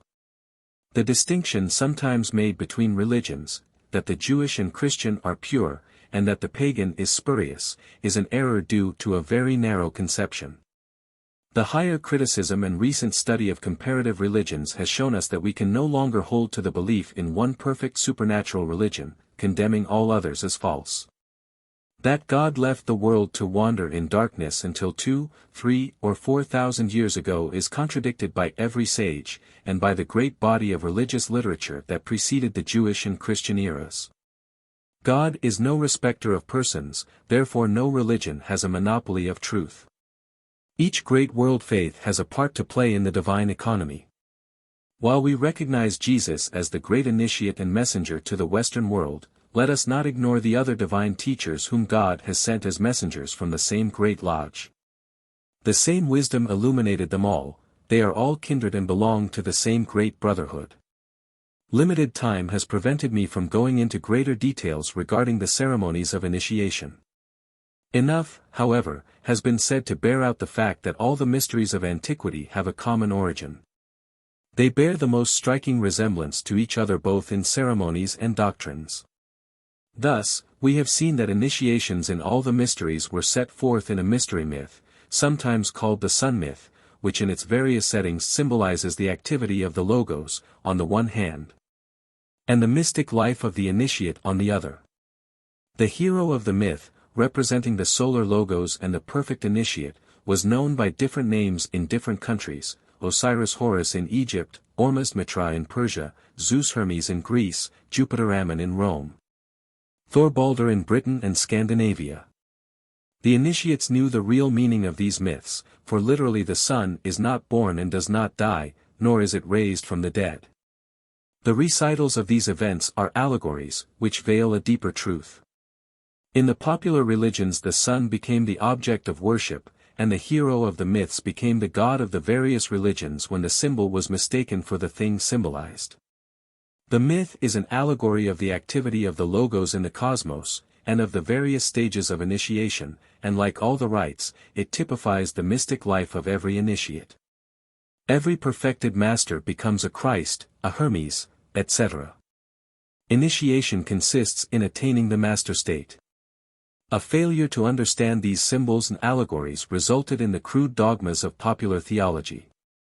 Many have read this later thought into the mysteries themselves, and have supposed that the rites merely symbolized the death and resurrection of some hero or demigod, some special divine personage who was considered by the celebrants as a god. According to this, the aspirant was merely representing the death and resurrection of the god from whom the mysteries derived their name. This crude conception falls far short of the reality, for the cosmic aspect of all these religious tragedies was symbolized by the activity of the logos in the universe, but these sun myths also typified the mystic life of the initiate. The initiate did not merely represent some hero, he was the hero himself, and the rites typified what he became: a Buddha, a Christ, a Mitra, etc. One whose mystic life represented the mystic lives of all who had previously trod the path, though that was not the primary significance of the ceremony. Perhaps after the mysteries became corrupt and degraded, so-called initiates might have misread the allegories and symbols, but such was not the case in the days of the real initiates, before the key to the sacred science was lost. The use of the image, in some instances employed to represent the candidate, evidently came into use when the institution had become so changed that the candidate objected to being laid away in the tomb, as was originally the custom. And another indication of decline was the physical terror to which the candidate was subjected. This was to test his courage and was supposed to illustrate the experiences he would meet in the invisible world. In the early days, we are told, the candidate was entranced when laid away in the tomb. He then actually visited the invisible world and encountered the grotesque images and forms to be seen there. He was taught the words of power and the signs of power, although they were only a means of strengthening the will, which alone, however, is sufficient to overcome the phantom terrors. The Hierophant also used his occult power to materialize illustrations of various post-mortem conditions. That the mysteries were designed to reveal the invisible world, is clearly stated by Plutarch, who was himself an initiate of high standing. He says that when a man dies he goes through the same experiences as those who have their consciousness increased in the mysteries. Thus in the terms, to die, and to be initiated, we have an exact correspondence, word to word and fact to fact. First of all there are wanderings and weary journeyings and paths on which we look with suspicion, and that seem to have no termination. Then, before the end, every kind of terror, shuddering, trembling, sweating, stupor. But at last a marvelous light shines out to meet us, pure scenes and fair fields welcome us, with song and dance and the solemnities of sacred sounds and holy sights. In which state he who has already perfected himself in all things, and received initiation, accomplishes his mystery, reaches his full freedom, and passing everywhere at will, he receives the crown, and is in communion with the holy and pure. Now gazing down upon the unpurified multitude of the uninitiated who are still in life, wallowing in the deep mire and mist, and abiding in misery from fear of death and want of faith in the blessedness of the soul life. Plut. Frag v. 9 edition Didat. The vision of Eridusi, also given by Plutarch was, according to Mead, either a literary subterfuge for describing some of the instruction in certain mysteries, or a partial description of the invisible world and the conditions of the soul after death, although, as we have said, the former was a revelation of the latter. But when the power to directly reveal the future state was lost, they had to illustrate it by dramatic and scenic representations.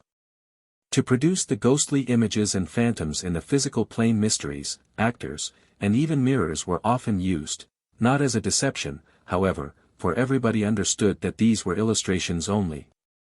With the loss of the higher means of revelation, corruption gradually crept in and man at last was left to win his deliverance without the visible aid of the great teachers. Yet we are assured by wise preceptors that those great souls remain constant, even though unseen, and are ever ready to aid and assist the needy whenever they comply with the great occult law of the universe. The decline of the mysteries. The cause of the decline of the mysteries was the personal ambition of crafty priests and despotic rulers. They began to lose this grandeur and glory before the days of Aristotle. Their retrogression, however, was gradual. For at the time of Cicero they retained much of their early sanctity and purity, and even as late as the time of Nero, for as unscrupulous as he became he did not dare to aid in the celebration of the mysteries after committing a hideous crime. The great occult knowledge which had moved westward for thousands of years began about 500 BC to recede to its eastern source. Owing to the Ethiopian invasion 570 BC. The royal throne fell into the hands of Ahmoses, a man of low birth, who destroyed the priestly order. It is not strange, that in the decadence of Greece and Rome, even the mysteries should share in the general degradation. Selfishness ruled with an iron hand, and before the end of the Roman Empire, the true spirit of the mysteries was withheld, leaving only the outer forms behind. It would be unfair to judge the real mysteries from the relics of this period. The last of the pagan mysteries in Europe disappeared with the destruction of the great cities of Gaul, Alesia, Bibractis and Arles, and although the great worldwide institution nearly perished except in the East, the secret doctrine was not lost, nor entirely abandoned even in the West. It is quite a task to follow it through the shifting religious life of the Middle Ages, but recent investigations have shown that it has been unbrokenly continued in secret fraternities from age to age. We shall trace this descent in a future lecture. 4. The Christian Mysteries. The testimony of Jesus and the Apostles. The Christian religion, in common with all the great religions of antiquity, originally possessed an inner or occult teaching. W. J. B. MacLeod Moore 33 degrees, Supreme Grand Master ad vitam of the Sovereign Priory of Canada, United Orders of the Temple of Malta, says, the secrets of the mystery of Christianity were only communicated to the initiates. And these initiates were first made Christians, then advanced in Christianity, and finally raised to a knowledge of its apparecta. There were 3 degrees or steps in Christianity, and its religious system was known as the disciplina arcana, the discipline of the secret. There was an esoteric and exoteric doctrine. The 3 classes who received the 3 degrees of the primitive church were the catechumens, the competents, and the Illuminati. In the first degree of Christianity the candidate was baptized. Baptism introduced the believer to the Christian mystery. The sacred doctrines taught in the several degrees were those of the Trinity in unity, the incarnation of the Ixigos or Son of God, the crucifixion, the resurrection / and the secret of the liturgy. Baptism initiated the candidate, while a participation in the Lord's Supper, or Eucharist, marked the raising of the candidate to the highest degree of Christian light and doctrine. All through the writings of the early Fathers of the Church reference is made to the Christian mysteries and their secret doctrines.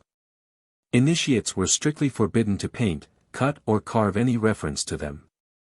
History of Freemasonry in Concordant Orders, page 746. Before we examine the records to see if this contention can be substantiated, let us first note something of the Christian movement. The origin of Christianity is involved in great obscurity. Even the period at which Jesus lived is a matter of controversy. The following occult account accords with the Talmud in stating that Jesus lived in the days of King Janai, who reigned over the Jews 104 to 78 B.C. And is as follows: the child whose Jewish name has been turned into that of Jesus was born in Palestine, B.C. 105, during the consulate of Publicus Rutilius Rufus and Gnaeus Malleus Maximus. His parents were well-born though poor, and he was educated in a knowledge of the Hebrew Scriptures. His fervent devotion and a gravity beyond his years led his parents to dedicate him to the religious and ascetic life, and, soon after a visit to Jerusalem, in which the extraordinary intelligence and eagerness for knowledge of the youth were shown in his seeking of the doctors in the temple, he was sent to be trained in an Essene community in the southern Judean desert.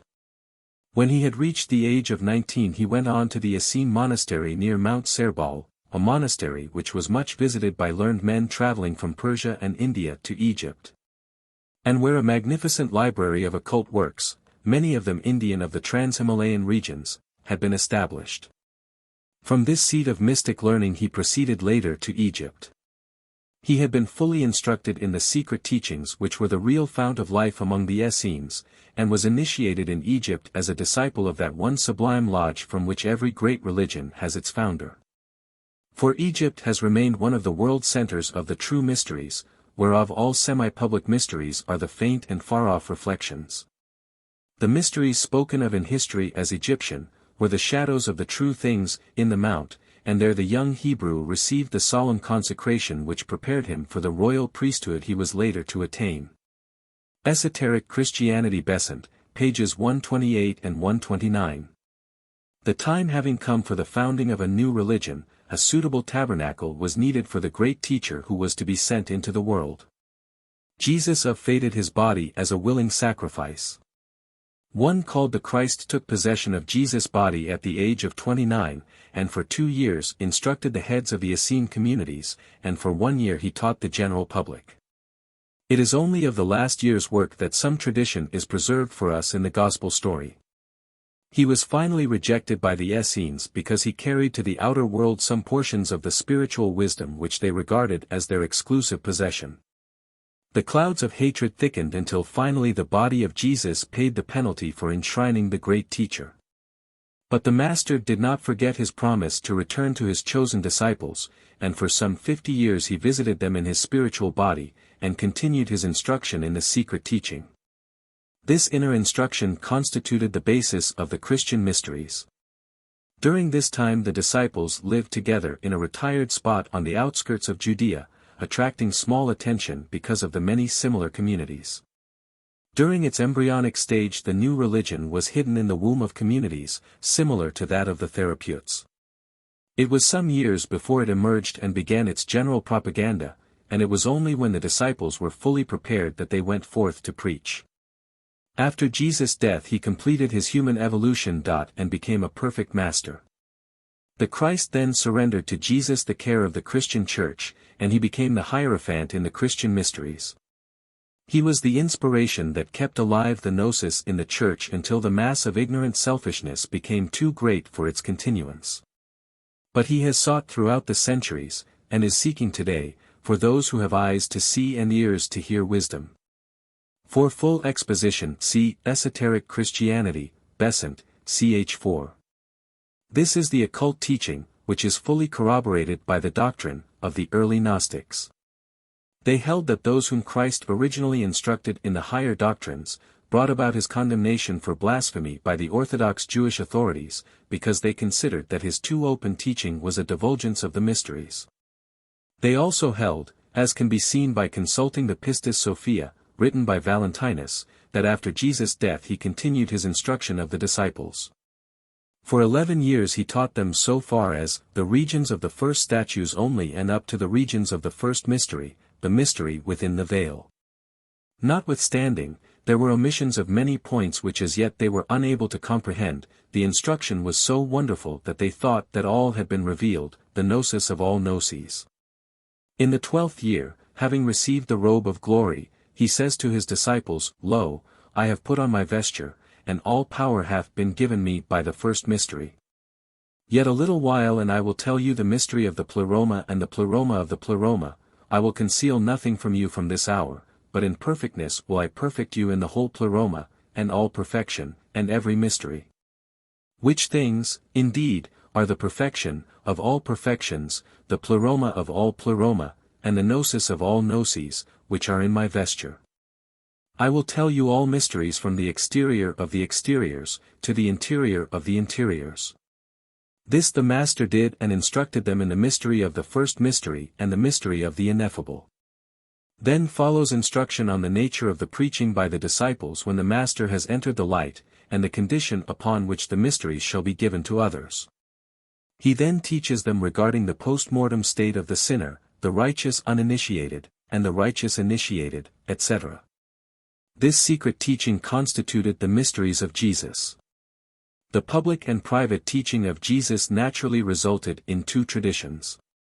The mystic tradition represents the inner teaching, and the Ebionite represents the public teaching. It was against the original followers of the public tradition that Paul contended in his efforts to universalize Christianity. The Petropauline controversy was a struggle between the external and mystic sides of the new movement. The Ebionites undoubtedly preserved the original and true tradition regarding the birth and nature of Jesus, for they held that Jesus was a man born as other men, the natural son of Joseph and Mary. That the tradition of the Ebionites or Nazarenes differed widely from the historicized dogmas of later times, may be seen, even today, from the Codex Nazarceus of the Mandates. The descendants of the Nazarceans who dwell in the marshes of southern Babylonia. We must not confuse the early form of Ebionitism with the later forms which were of a Gnostic nature, the outer communities being finally influenced by the inner Jewish tradition. Paul himself was a mystic, in touch with the inner communities, and he saw that Christianity was designed to be the religion of the new race about to be born. It is evident that Paul was not acquainted with the later accounts of the canonical Gospels, for he does not teach the historical Jesus, but the mystic Christ.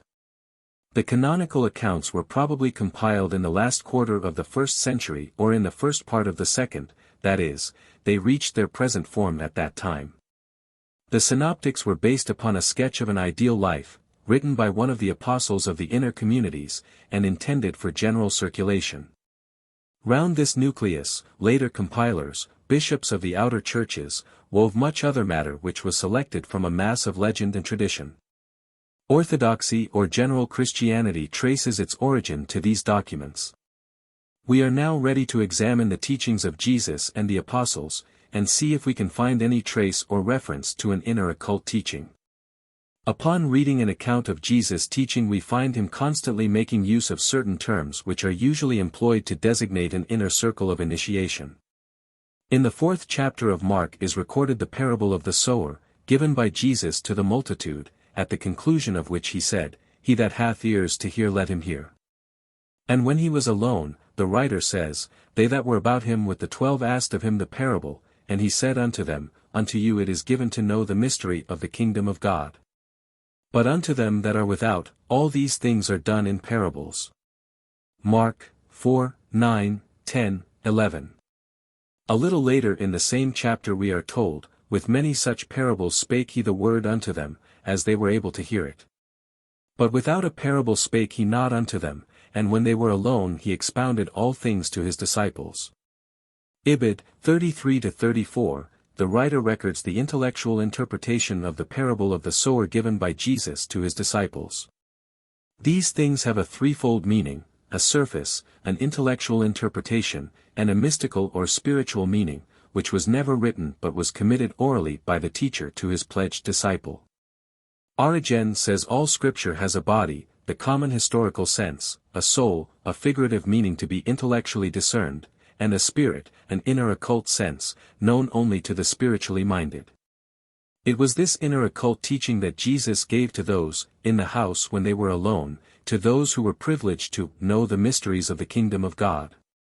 The kingdom of heaven or kingdom of God refers to the mystery institution or to the spiritual state which, the discipline and knowledge or gnosis revealed in the mysteries, enabled one to attain. In the Pistis Sophia Jesus is said to have brought the keys of the mysteries of the kingdom of light, meaning, that the perfect initiate had attained the kingdom, the high spiritual state, even while on earth. In the Book of the Great Logos, another early Gnostic treatise, we are told that those who have received the greater mysteries, the mysteries of the light treasure, have already inherited the kingdom of God while still on earth. They have their share in the light treasure and are immortal gods.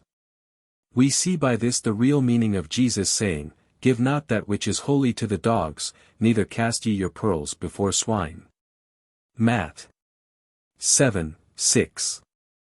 Dogs, like the vulgar and the profane, was a term applied by those within a certain circle, to all who were on the outside. This was the sense in which Jesus used the terms. For those not initiated into the mysteries of the knowledge could not understand the inner teaching, and to give it to them would be like casting pearls before swine. Again the names, kingdom, the kingdom of God, or the kingdom of heaven, the straight gate, the narrow way, the saved, are all technical terms connected with initiation and the mysteries. This is evident from the passages in which these terms occur. The question was asked Jesus, Are there few that he saved? And he replied, Strive to enter in at the strait gate, for many, I say unto you, will seek to enter in, and shall not be able. Luke 13, 23, 24. Again, he said, Enter ye in at the strait gate, for wide is the gate, and broad is the way, that leadeth to destruction, and many there be which go in thereat, because strait is the gate, and narrow is the way, which leadeth unto life. And few there be that find it. Matt. 7, 13, 14. The application of this passage to the future world is without foundation. To suppose that many will earnestly seek to enter heaven but will be unable to gain admission is both unreasonable and unscriptural. When the seer of the Apocalypse describes the heaven world, he does not behold merely a few, but a great multitude which no man could number. Reverend 7, 9. The strait gate here is not the gateway of heaven, but the gateway of initiation. Few, indeed, have succeeded in entering this strait gate, although many have sought its portals. There are some, even today, who can bear witness to this statement, some who for years have striven but have not yet reached the goal. The saved, the true initiates, those who have attained the kingdom, or spiritual nirvana, have always been few. Some 3,000 years earlier, Krishna said, Among thousands of men, scarce one striveth for perfection. Of the successful strivers scarce one knoweth him in essence. The great multitude have always followed the broad way which leadeth time and again to destruction. Only the few have sought the narrower and steeper road of initiation that leadeth direct unto life. The student of the world scriptures is familiar with the symbol of the narrow way. It is the old narrow way so often referred to, the path difficult to tread as the edge of a razor. Jesus does not use the symbol in any new sense. It is the old straight gate and narrow way of initiation. This was symbolized in the ancient mysteries by the narrow stone orifice which separated each of the 7 caverns from its successor, and through which the candidate had to pass in going from one chamber to the next.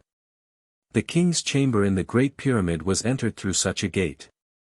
Regarding this, Mr. Stan Island Wake says, the so-called king's chamber was probably the place to which the initiate was admitted after he had gone through the narrow upward passage, and the grand gallery with its lowly termination which gradually prepared him for the final stage of the sacred mysteries. Origin and Significance of the Great Pyramids, page 93. This passage symbolized the narrow, or straight gate, which leadeth unto life, the new spiritual rebirth, to which Jesus referred. It was a symbol, the meaning of which was well understood by every initiate. The Mason will recall a similar symbol in the gateway through which he passed in the Royal Arch degree. It is of interest to note, in this connection, the incident of the young man who came to Jesus and addressing him said, "Good Master, what good thing shall I do that I may have eternal life?" He wished to secure a permanent abode in that world where they die no more. In other words, he was seeking liberation from the necessity of repeated births and deaths. Remember, the Jews believed that all imperfect souls return to earth life. In reply, Jesus gave the usual exoteric answer, "Keep the commandments." But when the young man said he had kept all these from his youth up, Jesus said to him, "If thou wilt be perfect, go and sell that thou hast and give to the poor, and thou shalt have treasure in heaven, and come and follow me." Matt. 19:21. To be perfect is to attain a certain stage of initiation. Jesus here uses a technical term, the meaning of which was well known at that time. The Essenes used the term to denote a certain class in their communites. They had 3 divisions, the neophytes, the brethren, and the perfect. If thou wilt be perfect, a member of the kingdom, you must comply with the conditions, poverty and obedience. Such has always been a condition for initiation. When the young man heard the necessity of this, he went away sorrowful, for he had great possessions. Jesus then turned to his disciples and moralized upon the difficulties that stand in the way of a rich man entering upon the higher stages of human evolution, saying, "It is easier for a camel to go through the eye of a needle than for a rich man to enter the kingdom of God." Ibid 24. To apply this to the future state is absurd. Does anyone really believe that no rich man can enter heaven? There seems to be no great haste in getting rid of riches on account of the text. But when we understand that the kingdom of heaven means the brotherhood of the initiated, we see at once that the statement is literally true. One cannot gain that knowledge of God which is eternal life, the condition of the perfect, while engrossed with the cares of great wealth. It is only when one is stripped of these cares and anxieties, incident upon the possession of great riches and vast interests in the material world, that he can pass the narrow gateway of the world of the Spirit. Poverty, obedience, and chastity were the vows taken by the candidate for initiation in all ages, and Jesus simply repeats the universal teaching. Another indication of Jesus' knowledge of the technical terms of initiation is in the words spoken to Nicodemus, "Verily, verily, I say unto thee, except a man be born again, he cannot see the kingdom of God." John 3, 3. This birth or baptism is spoken of as of water and of the Spirit. The first baptism is the first initiation, when the candidate is welcomed as a little child. There was a later initiation, the baptism of the initiate, in his manhood, called the baptism of the Holy Ghost and fire. Matt. 11. In the Codex Nasarceus of the Mandates there is a beautiful story of this mystic baptism. Jesus comes to Johanna to be baptized, seeking initiation into the mystic school of Johanna. But Johanna recognizes him as the master by whose power he had been teaching and initiating for 42 years. Johanna gives the lower initiation of external baptism to Jesus, and receives in turn the true spiritual baptism from the Master himself, when he gave him the grip of the Rushta, and laid his hand upon him in Jordan. And he made him lay off his garment of flesh and blood, and he clothed him in a raiment of glory. The phrases, little ones, little child, and children, were used in the mystic circles of the time to denote one just initiated. Johanna says, "Come in peace, little one. Now, I go with thee, little one, that we may enter the stream. Come, come, little one of 3 years and 1 day, youngest among his brethren but oldest with his father, who is so small yet his sayings are so exalted." In the Essene and Therapeut communities seniority was reckoned not by age, but by the years the brother had been a member of the order. The second birth is also a well-recognized and universal term for initiation. This will be clearly seen when we consider more definitely the question of initiation in a succeeding lecture. On the night preceding his death, Jesus said to his apostles, "I have yet many things to say unto you, but ye cannot bear them now." John 16, 12. Some of these things were undoubtedly said by Jesus after his resurrection, during the period when he remained with his disciples, speaking to them of the things pertaining to the kingdom of God. Of course, none of these things pertaining, as they did, to the kingdom of God, the mysteries, are publicly recorded, but one cannot doubt that they were treasured and handed down orally as a precious heritage. There is a tradition in the early church that this instruction continued, not only 40 days, but for many years.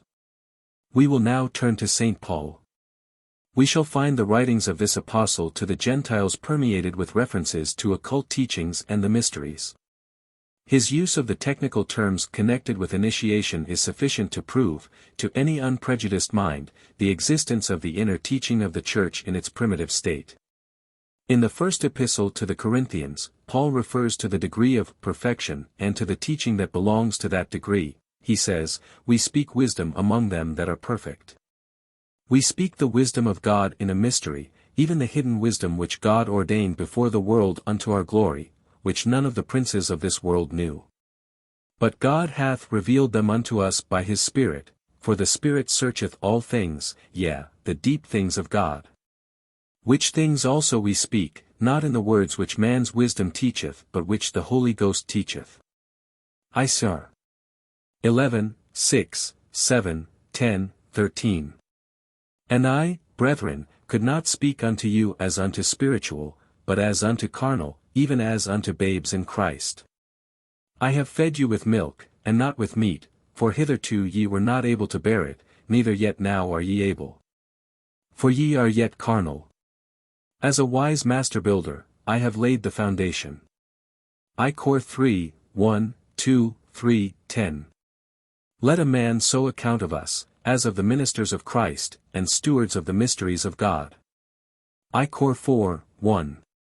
Is it not evident from these passages that the apostle possessed an inner wisdom that the Christians at Corinth were not yet able to receive? Remember that these words were addressed to those who were in full membership of the church. They had all that the modern church gives to its members, but there was a hidden wisdom which they could not yet bear. This wisdom was only given in the mysteries, where wisdom was spoken among the perfect. The recurring technical terms in these passages should evidence their connection with the worldwide mysteries, the perfect, the wisdom, the hidden wisdom, the wisdom of God in a mystery, the wise master builder. Stewards of the mysteries of God, Paul constantly uses these technical terms which belong to the mystic tradition.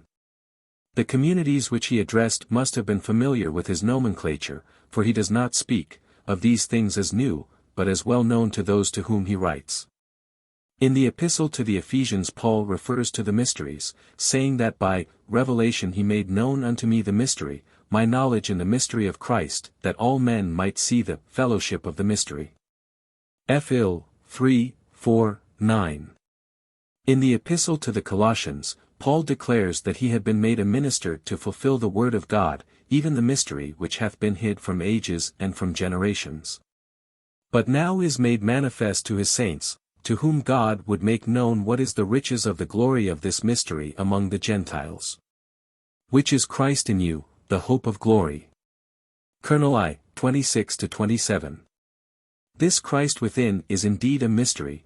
It is the life of the initiate, which, when fully developed, will present the man perfect in Jesus Christ. In the Epistle to the Philippians Paul says, "I count all things but loss for the excellency of the knowledge of Christ Jesus. That I may know him, and the power of his resurrection, and the fellowship of his sufferings, being made conformable unto his death, if by any means I might attain unto the resurrection of the dead." Not as though I had already attained, either were already perfect. Let us therefore, as many as be perfect, be thus minded. Phil 3, 8-15. The resurrection which the apostle was striving to attain was not the ordinary resurrection of Christian belief, for this requires no effort. But there is a resurrection which is not easily attained. Jesus refers to this in his reply to the Sadducees, "But they which shall be accounted worthy to obtain that world, and the resurrection from the dead, neither marry nor are given in marriage, neither can they die any more, for they are equal unto the angels, and are children of God, being the children of the resurrection." Luke XX, 35, 36. Jesus here connects the resurrection with liberation from death. Those attaining the resurrection do not die any more. The perfected initiate was liberated from the circle of generations, of birth and death. He was worthy to obtain that world of permanent abode. The real man is sexless, and those who are able to abandon their animal nature, return to the eternal essence above, where there is neither male nor female, but a new creature. This is the true resurrection. When the neophyte reached a certain stage of interior development or enlightenment, he was said to rise from the dead. The phrase resurrection from the dead is a mystical phrase denoting the new birth or Gnostic illumination. The apostle was striving to attain that resurrection, and he urges, as many as are perfect, to strive also. He does not urge the ordinary believer, for only those who had attained to the degree of the perfect could hope for immediate deliverance. He was already of the perfect, and he says to his fellow initiates, "I press toward the mark for the prize of the high calling of God in Christ Jesus." Let us, therefore, as many as be perfect, be thus minded. The initiate was to become the risen Christ. The ordinary believer had put on Christ. They were babes in Christ. Christ was the Savior to whom they looked for help, knowing him after the flesh. But when they had conquered the lower nature and were no longer carnal, then they were to enter on a higher path, and were themselves to become Christ. Esoteric Christianity, Besant, page 63. Paul had struggled to attain this ideal and had at last succeeded. He says, "I am now ready to be offered, and the time of my departure is at hand. I have fought a good fight, I have finished my course, I have kept the faith. Henceforth there is laid up for me a crown of righteousness." 2 Timothy 4, 6-8. This was the crown given to him that overcometh, of whom it is said, "By the ascended Christ, I will make him a pillar in the temple of my God. And he shall go no more out." Reverend 12. For after the resurrection the initiate has become the perfect man, the master, and he goes out no more from the temple. Esoteric Christianity, page 65. In the first epistle to Timothy, Paul exhorts his son in the faith to see that nothing is done contrary to sound doctrine. Paul declares that the glorious gospel of the blessed God has been committed to his trust, and he commits to Timothy an important charge in this connection. "This charge I commit unto thee, son Timothy." 1 Timothy, 18. And again he says, "O Timothy, keep that which is committed to thy trust." Ibid 6, 20. "Hold fast the form of sound words which thou hast heard of me, that good thing which was committed unto thee, keep by the Holy Ghost which dwelleth in us." 2 Timothy 13, 14. "Neglect not the gift that is in thee, which was given thee by prophecy, with the laying on of the hands of the presbytery, of the initiates." 1 Timothy 4, 14. This knowledge which had been committed to Timothy and which he was to guard so completely, was not the common knowledge possessed by Christians in general. There was no special obligations laid upon him regarding that. But it was the doctrine committed to his trust as an initiate. Paul instructs him to select deacons from among those who had a knowledge of the mystery of the faith, and the mystery of godliness. He was further to provide for the transmission of this sacred teaching, the things that thou hast heard of me among many witnesses, in the assembly of initiates, the same commit thou to faithful men, who shall be able to teach others also. 2 Timothy 2:2. This, of course, refers to the sacred oral teachings given only to initiates. If the ordinary doctrines of the Church were meant, Timothy would have been instructed to write it down for transmission, or rather Paul would have written it out himself. But the secret teaching could not be written. They were not the things read by Timothy, they were Paul's private instructions, given within the sacred precincts, they were to be transmitted to others by word of mouth. Paul initiates Timothy into the mysteries of the Church, and exhorts him to keep that which is committed to his trust, and to provide for the due transmission of this knowledge to other teachers. We thus have provision made for the transmission of the occult wisdom for 3 generations.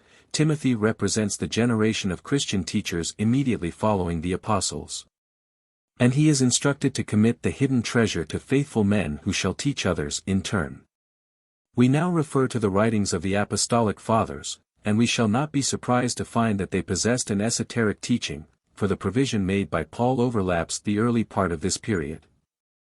In our next lecture we will consider the testimony of the early Church. 5. The Christian Mysteries, concluded. Testimony of the early Church. In the last lecture we examined the testimonies of Christ and his apostles, and found that they had an inner teaching, a deep spiritual knowledge, which was not imparted to the masses.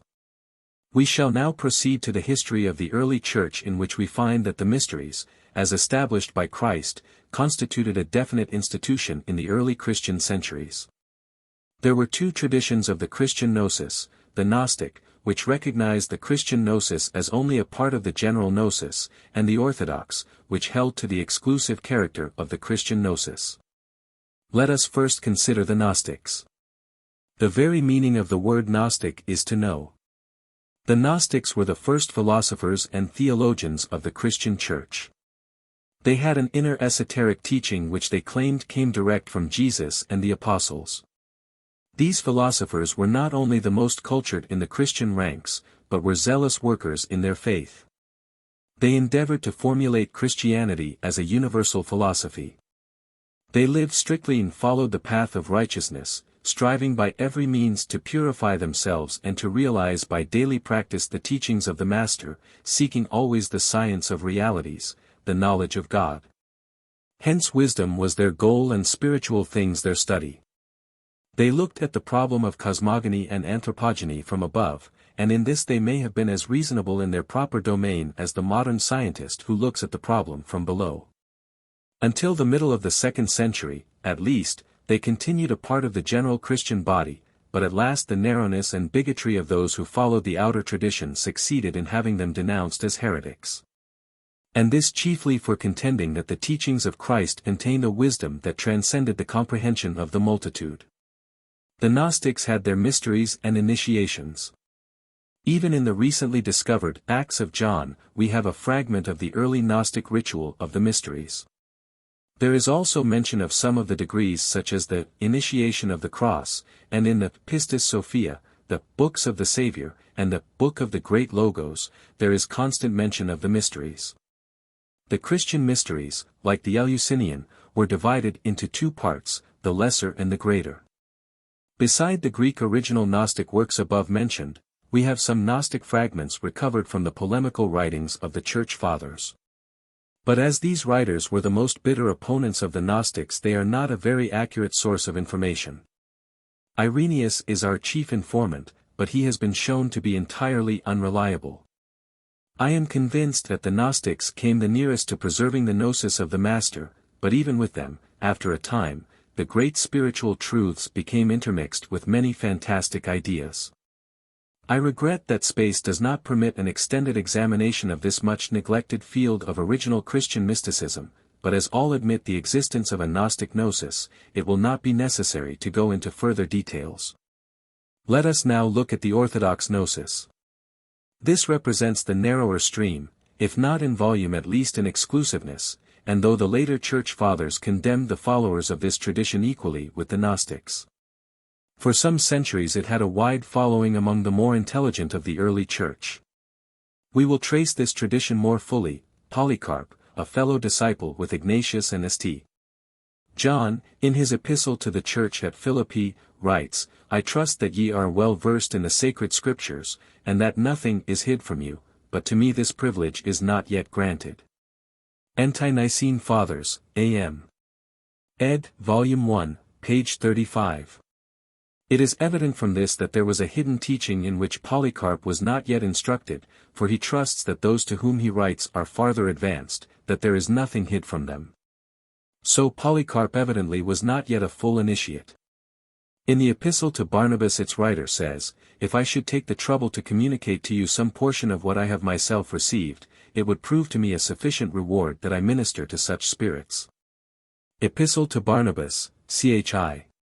It is clear from this that Barnabas had received instruction in addition to that possessed by those to whom he wrote. Ignatius, in his epistle to the Ephesians, writes, "I know both who I am and to whom I write.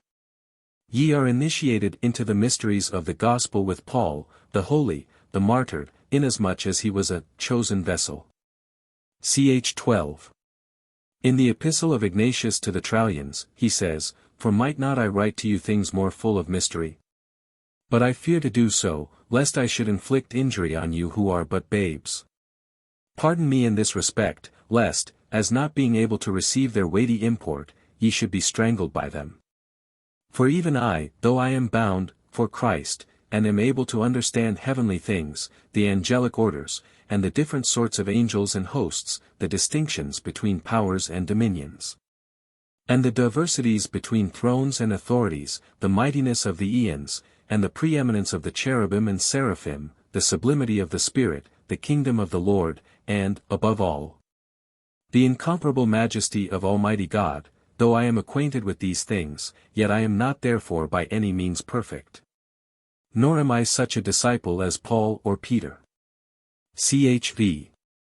This passage is important as showing that the mysteries dealt with heavenly things, the angelic orders, etc. In his Epistle to the Philadelphians, he says, "The priests indeed are good, but the high priest, Hierophant, is better, to whom the Holy of Holies has been committed, and who alone has been trusted with the secrets of God." Ch. 9.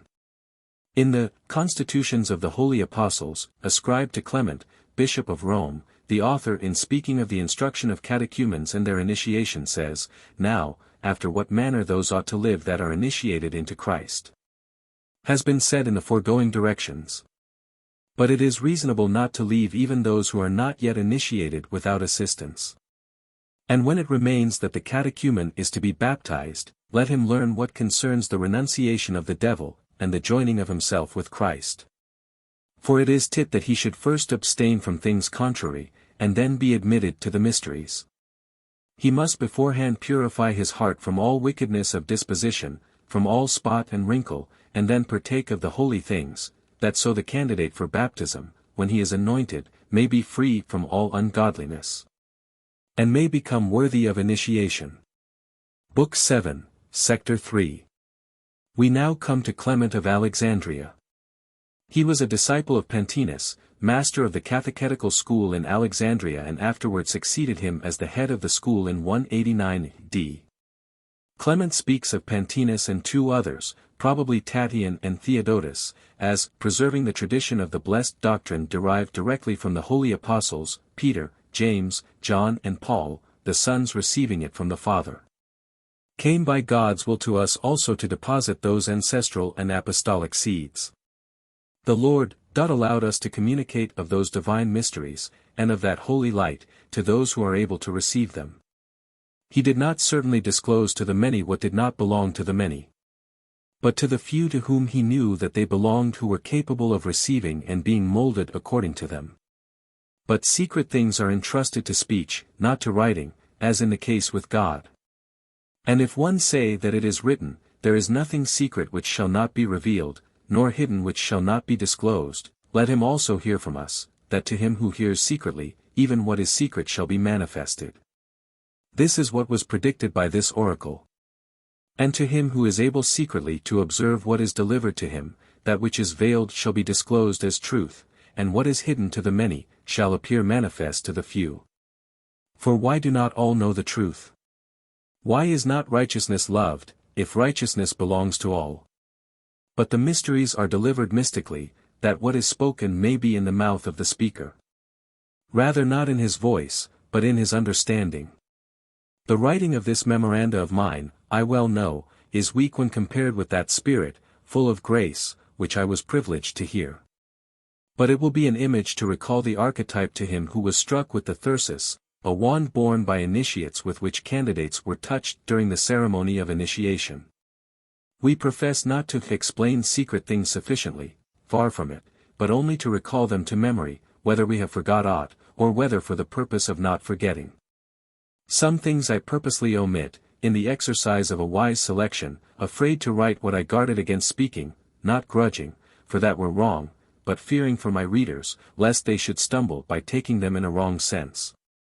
And, as the proverb says, we should be found reaching a sword to a child.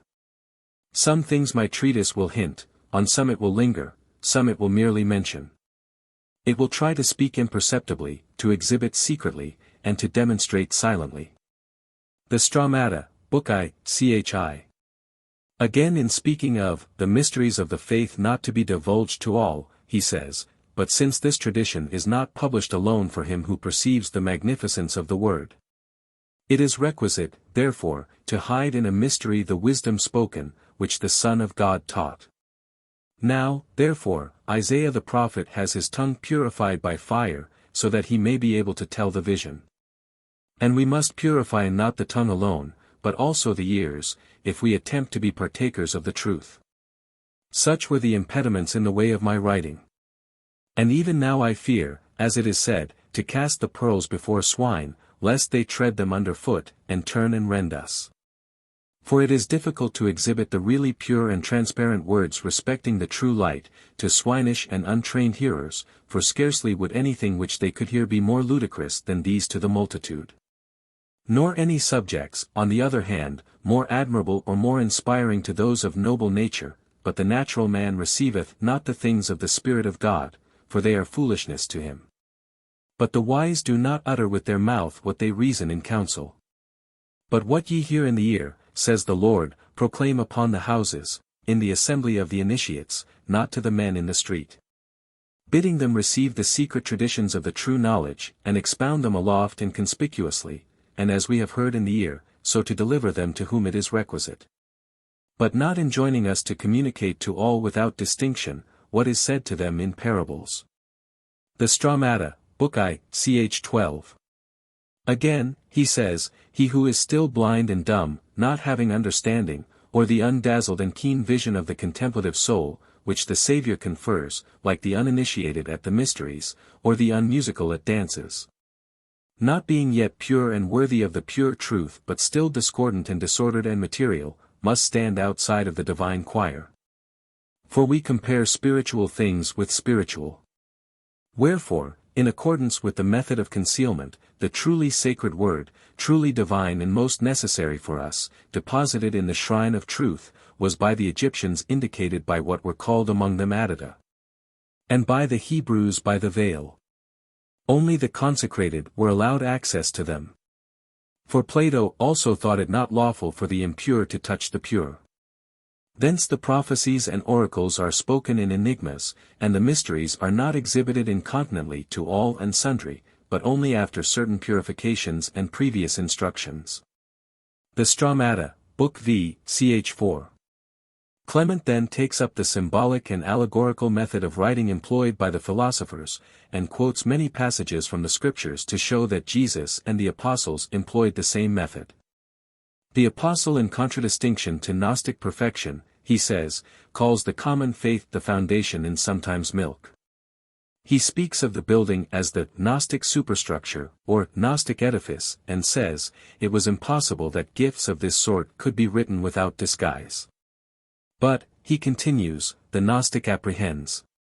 Now, then, it is not wished that all things should be exposed indiscriminately to all and sundry. Or the benefits of wisdom communicated to those who have not even in a dream been purified in soul, for it is not allowed to hand to every chance comer what has been procured with such laborious efforts. Nor are the mysteries of the word to be expounded to the profane. Stramata, Book V, ch. 9. In the next chapter he says distinctly that, there is an instruction of the perfect. To whom God wished to make known what is the riches of the glory of this mystery among the nations. So that on the one hand, then, are the mysteries which were hid till the time of the apostles, and were delivered by them as they received from the Lord and concealed in the Old Testament, were manifested to the saints. And, on the other hand, there is, the riches of the glory of the mystery in the Gentiles, which is faith and hope in Christ, which in another place he has called the foundation. He says that the knowledge does not appertain to all, and quotes Paul to this effect, Colonel 11, 2, 3. Blessed be our Lord, brethren, he says, who has put into our hearts wisdom and the understanding of his secrets. It is but for few to comprehend these things. Instruction, which reveals hidden things, is called illumination, as it's the teacher only who uncovers the lid of the ark. For I know, says the apostle, that when I come to you, I shall come in the fullness of the blessing of Christ. He then quotes Paul concerning the fullness of the blessing of Christ, designating the spiritual gift, and the Gnostic communication, which being present he desires to impart to them present as, the fullness of Christ.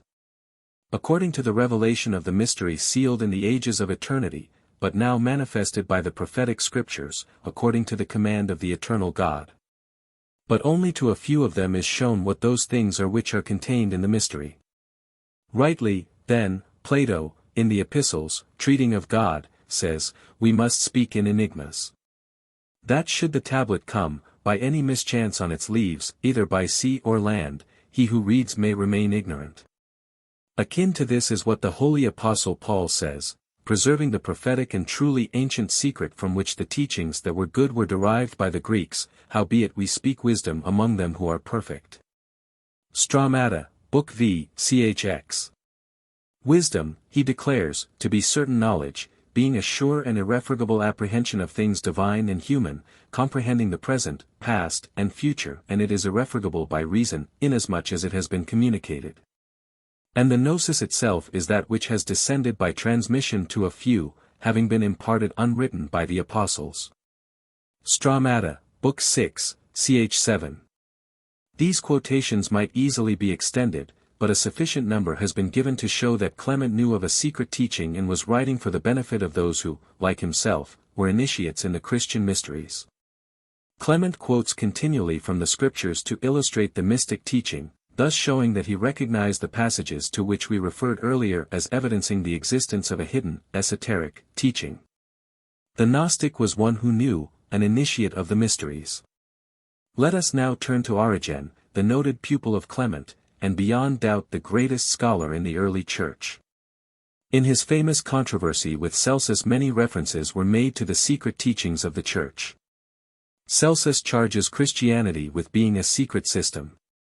Origen replying, that while certain things were secret, others were public, says, but that there should be certain doctrines, not made known to the multitude, which are, revealed, after the exoteric ones have been taught. Is not a peculiarity of Christianity alone, but also of philosophic systems, in which certain truths are exoteric and others esoteric. Some of the hearers of Pythagoras were content with his ipse dixit, while others were taught in secret those doctrines which were not deemed fit to be communicated to profane and insufficiently prepared ears. Moreover, all the mysteries that are celebrated everywhere throughout Greece and barbarous countries, although held in secret, have no discredit thrown upon them. So that it is in vain that he endeavors to calumniate the secret doctrine of Christianity, seeing he does not correctly understand its nature. Origen against Celsus, Book I, ch. 7. Again Origen says, I have not yet spoken of the observance of all that is written in the Gospels, each one of which contains much doctrine difficult to be understood, not merely by the multitude, but even by certain of the more intelligent. Including a very profound explanation of the parables which Jesus delivered to those without, while reserving the exhibition of their full meaning for those who had passed beyond the stage of exoteric teaching, and who came to him privately in the house. What we have said is sufficient by way of answer to the unphilosophic sneers of Celsus, in comparing the inner mysteries of the Church of God to the cats and apes, and crocodiles, and goats, and dogs of Egypt. Origen against Celsus, Book 3, chxxi. A little further on in the same book he again says, "And if you come to the books written after the time of Jesus, you will find that those multitudes of believers who hear the parables are, as it were, without and worthy only of exoteric doctrines, while the disciples learn in private the explanation of the parables." Origen against Celsus, Book 3, chlvi. Celsus criticized the Christians for inviting sinners into the church. He says that in other mysteries he only is invited who has clean hands and a prudent tongue. He only who is pure from all pollution and whose soul is conscious of no evil and who has lived well and justly. Origen replies that, it is not the same to invite those who are sick in soul, to be cured, and those who are in health to the knowledge and study of divine things. We, however, keeping both these things in view, at first invite all men to be healed, and exhort those who are sinners to come to the consideration of the doctrines which teach men not to sin. And those who are devoid of understanding to those which beget wisdom, and those who are children to rise in their thoughts to manhood, and those who are simply unfortunate to good fortune. Or, which is the more appropriate term to use, to blessedness. And when those who have been turned toward virtue have made progress, and have shown that they have been purified by the word, and have led as far as they can a better life, then and not before do we invite them to participation in our mysteries. For we speak wisdom among them that are perfect. Origen against Celsus, Book 3, chlax. Origen then explains that in the Christian mysteries as in all others those are received who have clean hands, who are athletes in piety and every virtue. Whoever is pure not only from all defilement, he says, but from what are regarded as lesser transgressions, let him be boldly initiated in the mysteries of Jesus, which properly are made known only to the holy and the pure. He who acts as an initiator, according to the precepts of Jesus, will say to those who have been purified in heart, he whose soul has, for a long time, been conscious of no evil, and especially since he yielded himself to the healing of the word. Let such a one hear the doctrines which were spoken in private by Jesus to his genuine disciples. Therefore in the comparison which he institutes between the procedure of the initiators into the Grecian mysteries, and the teachers of the doctrine of Jesus, he does not know the difference between inviting the wicked to be healed, and initiating those already purified into the sacred mysteries. Not to participation in mysteries, then, and to fellowship in the wisdom hidden in a mystery, which God ordained before the world to the glory of his saints, do we invite the wicked man, and the thief, but such as these we invite to be healed.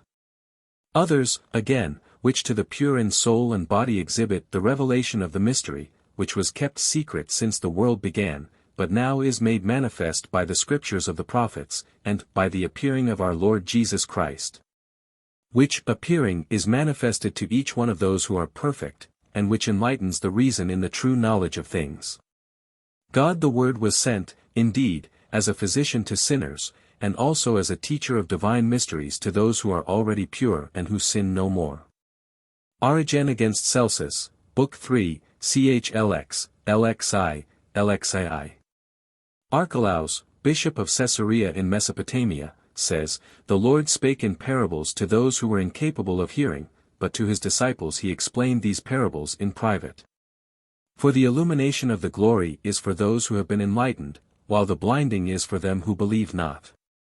These mysteries, which the Church now declares to you who are transferred from the lists of the catechumens, it is not her custom to declare to the Gentiles. For we do not declare the mysteries touching the Father, and the Son, and the Holy Spirit to a Gentile, neither do we speak of the mysteries plainly in presence of the catechumens. But many a time we express ourselves in an occult manner, so that the faithful who have intelligence may apprehend the truths referred to, while those who have not that intelligence may receive no hurt. Ante-Nicene Fathers, Volume 6, page 235. Quotations of this import could be extended, if necessary, but it is now beyond question that there existed in the early Church a definite institution called the Sacred Mysteries, or the Mysteries of Jesus, wherein was taught a higher wisdom.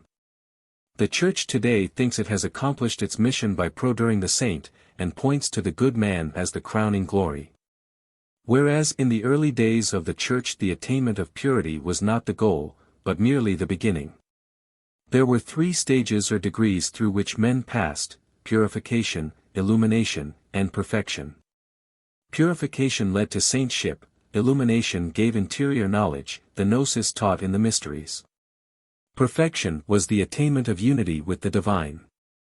The early Church went on from the point where the modern Church leaves off, and taking the saint led him to the beatific vision. During these early centuries there was a struggle between the 2 elements in Christianity, the few who possessed the inner teaching, and the mass of common believers. The exoteric element finally gained supremacy, and the mystics were denounced as heretics. The mysteries, as an organized institution, ceased temporarily for lack of suitable material. The sublime secret, however, was not lost, for the light continued to burn through all the ages. From time to time efforts were made to revive the institution to its former glory, but the conditions of the age were too gross and superstitious. 2 streams may nevertheless be tracked through Christendom, streams which had as their source the vanished mysteries. One was the stream of mystic learning, flowing from the wisdom, the gnosis, imparted in the mysteries, both pagan and Christian. The other was the stream of mystic contemplation, equally part of the gnosis, leading to the ecstasy, to spiritual vision. This latter, however, diverted from knowledge, rarely attained the true ecstasies. Esoteric Christianity, page 107. These 2 streams can be traced through the Gnostic schools of Syria and Egypt, the Manichaeans, Paulicians, Albigenses, Cathari, Templars, the Knights of Malta, Troubadours, Lollards, Rosicrucians, Alchemists, Hermetic Masters, and many other mystic orders. Thus the secret teaching has been passed along down the ages. Scholars, saints and martyrs have everywhere sought the hidden truth, and the various occult brotherhoods, mystical associations, and many so-called heretical sects, have been links in the chain of that wisdom religion, which is the source of all religious schools and philosophies. The great spiritual hierarchy, the guardian of the mystic tradition, which constitutes the science of the soul, has always been and always will be as ready to give, as man in his evolutionary condition is ready to receive instruction in divine wisdom. With the growth of the race old forms perished, and those who identified the spirit with the form thought all was destroyed. But as the form perished the conscious life sought new embodiment, and thus have the guardians of truth passed along the higher knowledge to those who were ready to receive it. Who then can doubt a definite design in the preservation of the divine truth through all the ages? We shall now turn to Freemasonry and show that this institution is a vehicle of the same occult knowledge. That the ancient wisdom is still embodied in its symbolism and rites and is obtainable as it always has been, by those who possess the key. In showing this connection and possession we will consider more fully the meaning of initiation in the pagan and Christian mysteries, to which I invite your attention in the following lecture. 6. The meaning of true initiation. It is a well-known fact that the biographies of all the great world saviors closely resembled each other. All are represented as divinely begotten, and born at the same time of the year. All are threatened with death in infancy, all are tempted, persecuted, and finally slain, all descend into hell and after 3 days rise from the dead, and at last all ascend into heaven and become glorified gods. What is the explanation of this wonderful similarity in the lives of Jesus, Apollonius, Mitra, Buddha, Krishna, Zoroaster, etc.? The solution of this remarkable identity is to be found in the fact that all these saviors were initiates into the mysteries of antiquity. The various narratives do not describe the physical life of the heroes, but the inner mystic life, being but a materialization of the mystic life of the initiate. The physical plane biographies might greatly vary, but their lives as initiates are ever the same. In our study of the meaning of true initiation we shall see the origin of these stories. I will commence at the beginning and trace the various stages of progress. In the first place, a man to be recognized as a candidate, must be pure and holy, and possess a well-developed and well-trained mind. Having attained the exoteric, good life, he enters on the preparation for initiation. Certain conditions have now to be fulfilled and certain attributes acquired. The aspirant for initiation must be worthy and well qualified, duly and truly prepared. During this period the candidate is said to be treading the probationary path, the path which leads up to the straight gate, beyond which is the narrow way or the path of holiness, the way of the cross, which leadeth unto life. Let me briefly sum up the attributes to be acquired. 1. Discrimination. This means that the aspirant becomes able to distinguish between the eternal and the temporal, the real and the unreal, so that what is unreal to the world becomes real to him. He must set his affections on things above, loosen the ties on worldly objects, and fix his aspirations on things pertaining to the unseen. This has been called allegiance to the higher self. 2. Devotion to right. The aspirant here learns to do what is right because it is right, without regard to his own gain or loss. This is sometimes called indifference to personal reward as the fruit of good actions. This indifference is the natural result of the previous step. Men cease to crave for earthly rewards when they realize their impermanent character. 3. The 6 qualifications, a. Control of thoughts, purity and calmness which result from control of the mind, b. Control of actions, mastery of one's actions and words. c. Tolerance, freedom from bigotry, from an exaggerated attachment to any doctrinal belief, leading to a wide impartiality, d. Forbearance, freedom from resentment in respect to real or fancied wrongs.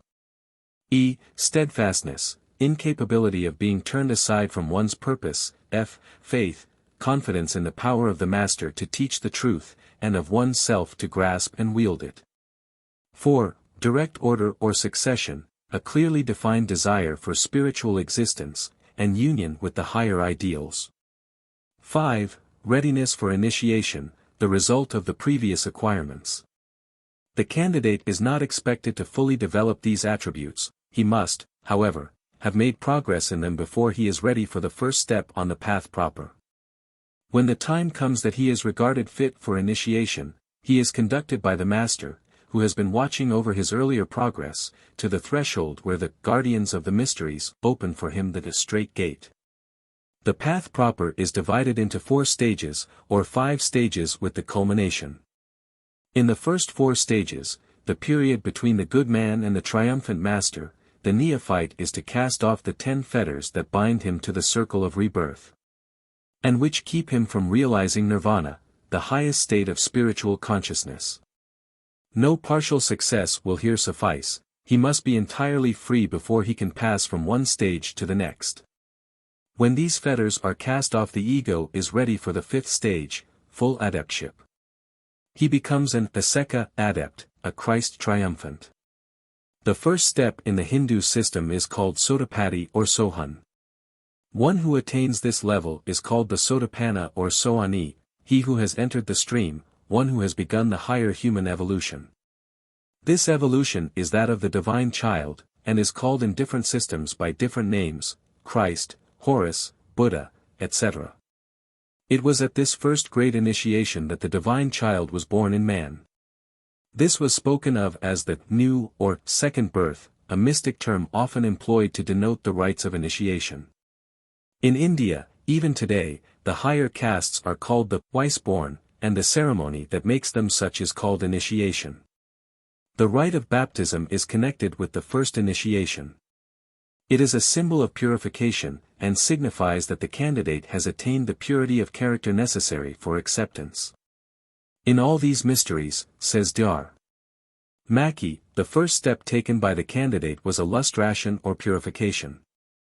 The aspirant was not permitted to enter the sacred vestibule, or take any part in the secret formula of initiation, until, by water or by fire, he was emblematically purified from the corruptions of the world which he was about to leave behind. Symbolism of Freemasonry, Mackey, page 93. The purification of the body was symbolic of a purification of the heart. Frederick Portal, in speaking of the Egyptian mysteries, says, in Egyptian cosmogony, water was the mother of the world, the matrix of all created beings. Man was considered as an image of the world, the initiate was to be born again to a new life, and the baptism thenceforward symbolized the primeval waters.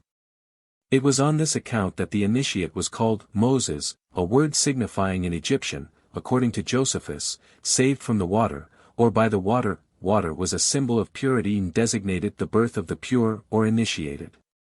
A comparison of Egyptian symbols with those of the Hebrews, page 81. Again, he says, speaking of the method of Egyptian baptism, Horus and Thothlunis pour water on the head of the candidate, who is transformed to divine life and to purity. The legend accompanying this scene he translates thus: Horus, son of Isis, baptizes with water and fire. This is repeated 3 times. The name given to the baptized or anointed, as we have seen, was Moses, signifying regenerated, or begotten again. Remember, the lawgiver of the Jews was called by the Egyptians Moses, one saved by water, or, in other words, one initiated. In the Acts of the Apostles we are told that Moses was learned in all the wisdom of the Egyptians. If so, he must have been an initiate. The great mystery of Egypt was this second birth, the birth of Horus. Says W. Marsham Adams, throughout the sacred writings of Egypt, there is no doctrine of which more frequent mention is made than that of a divine birth. The Egyptian doctrine of light, Adams, page 89.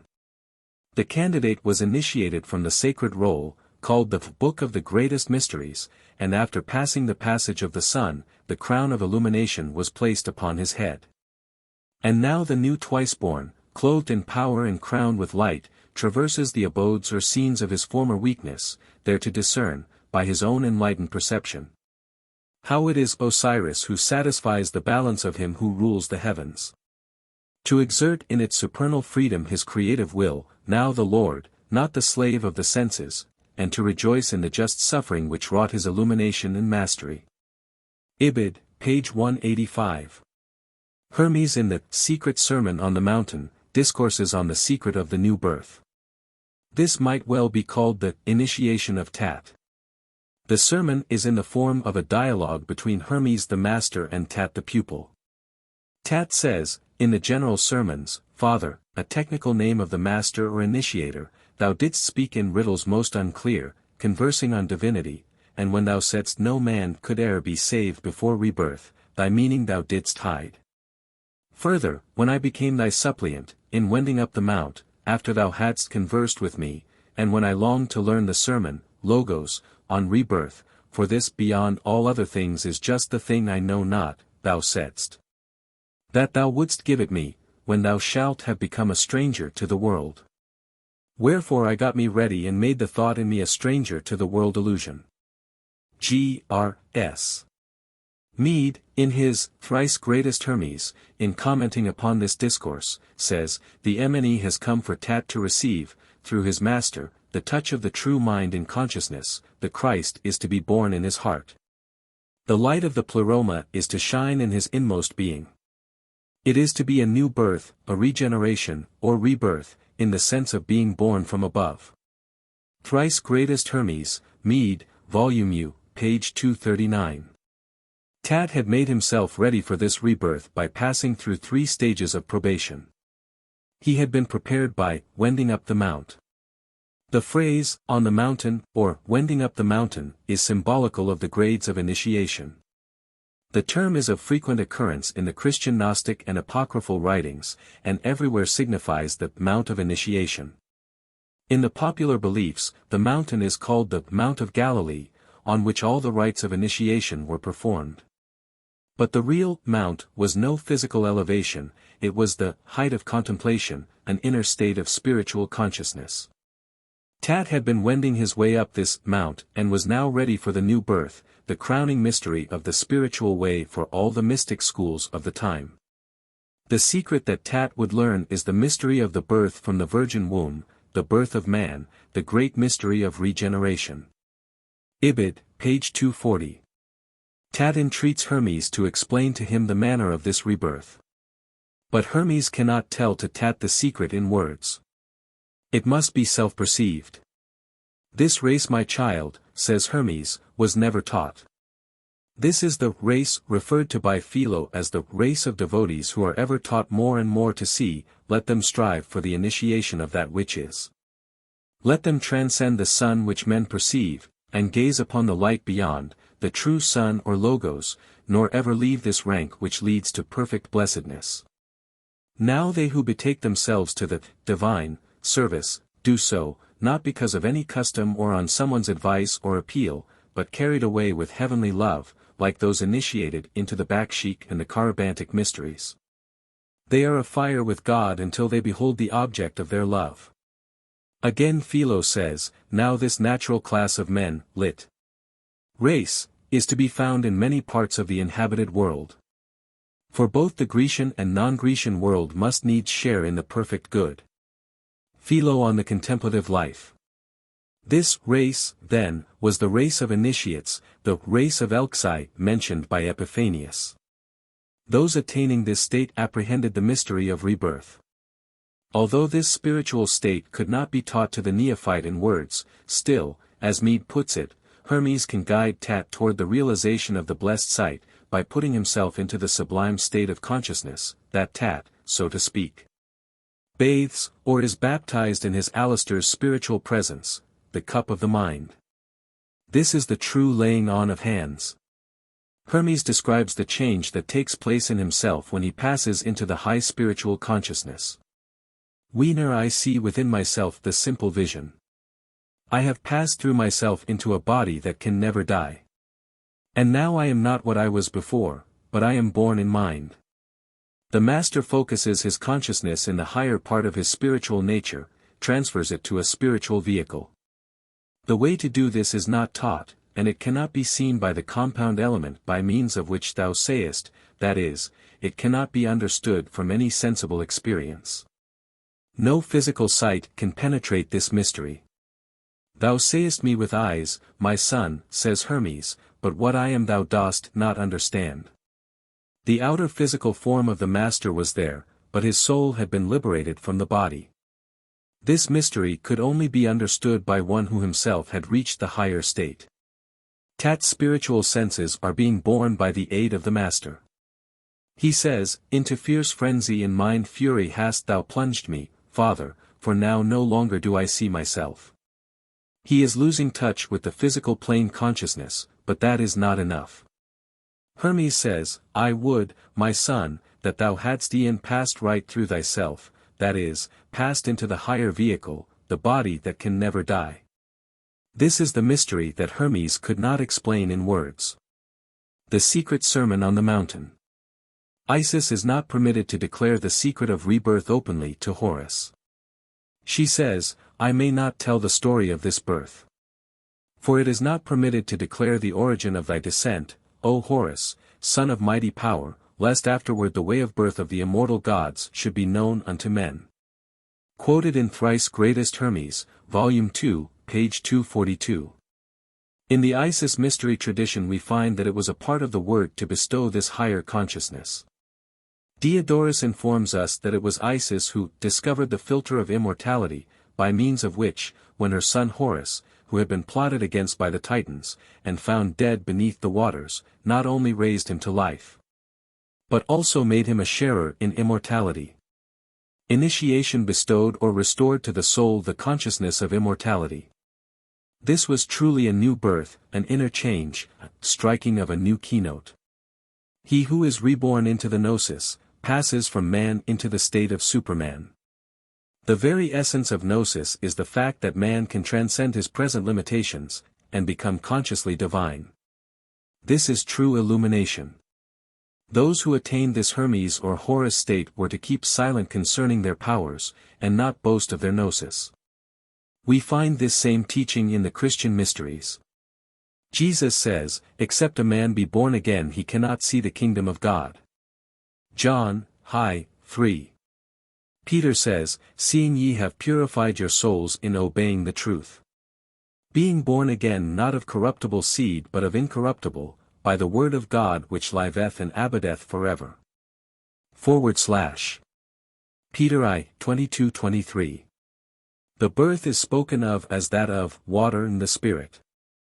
In the mysteries of Jesus, as in all others, baptism was always connected with the first initiatory rite. Many illustrations of this pivot doctrine of the early Church might be cited from Gnostic writings.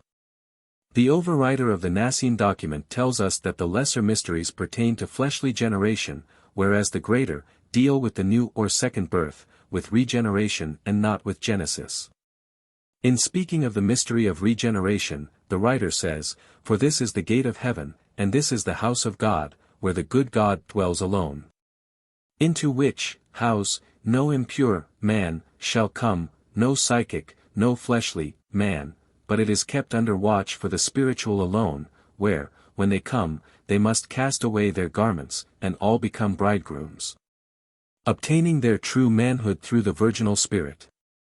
For this is the virgin, big with child, conceiving and bearing a son, not psychic, not fleshly, but a blessed aeon of aeons, that is, an immortal God. This is the birth of the Christ, or Horus in man, the great mystery that awaits us when we have made ourselves strangers to the world illusion, as Hermes puts it, or as Jesus says in one of his new-found sayings, except ye fast to the world, ye shall in no wise find the kingdom of God." This writing is important, as it shows that the inner teaching of Christianity was identical with the tenets of the other mysteries, Eleusinian, Egyptian, Mithraic, Dionysian, etc. The date of this Christian overwriter was about the middle of the 2nd century. In the mystery ritual of initiation in the Acts of John, we read, "Who I am, thou shalt know when I depart," that is, by contrast. "What I am seen to be, that am I not, but what I am, thou shalt see when thou comest." In other words, this spiritual state must be realized to be known, and only those who had attained the Christ state, the perfect initiate, could know it. Remember the words of Hermes already cited, "Thou sayest me with eyes, my son, but what I am thou dost not understand."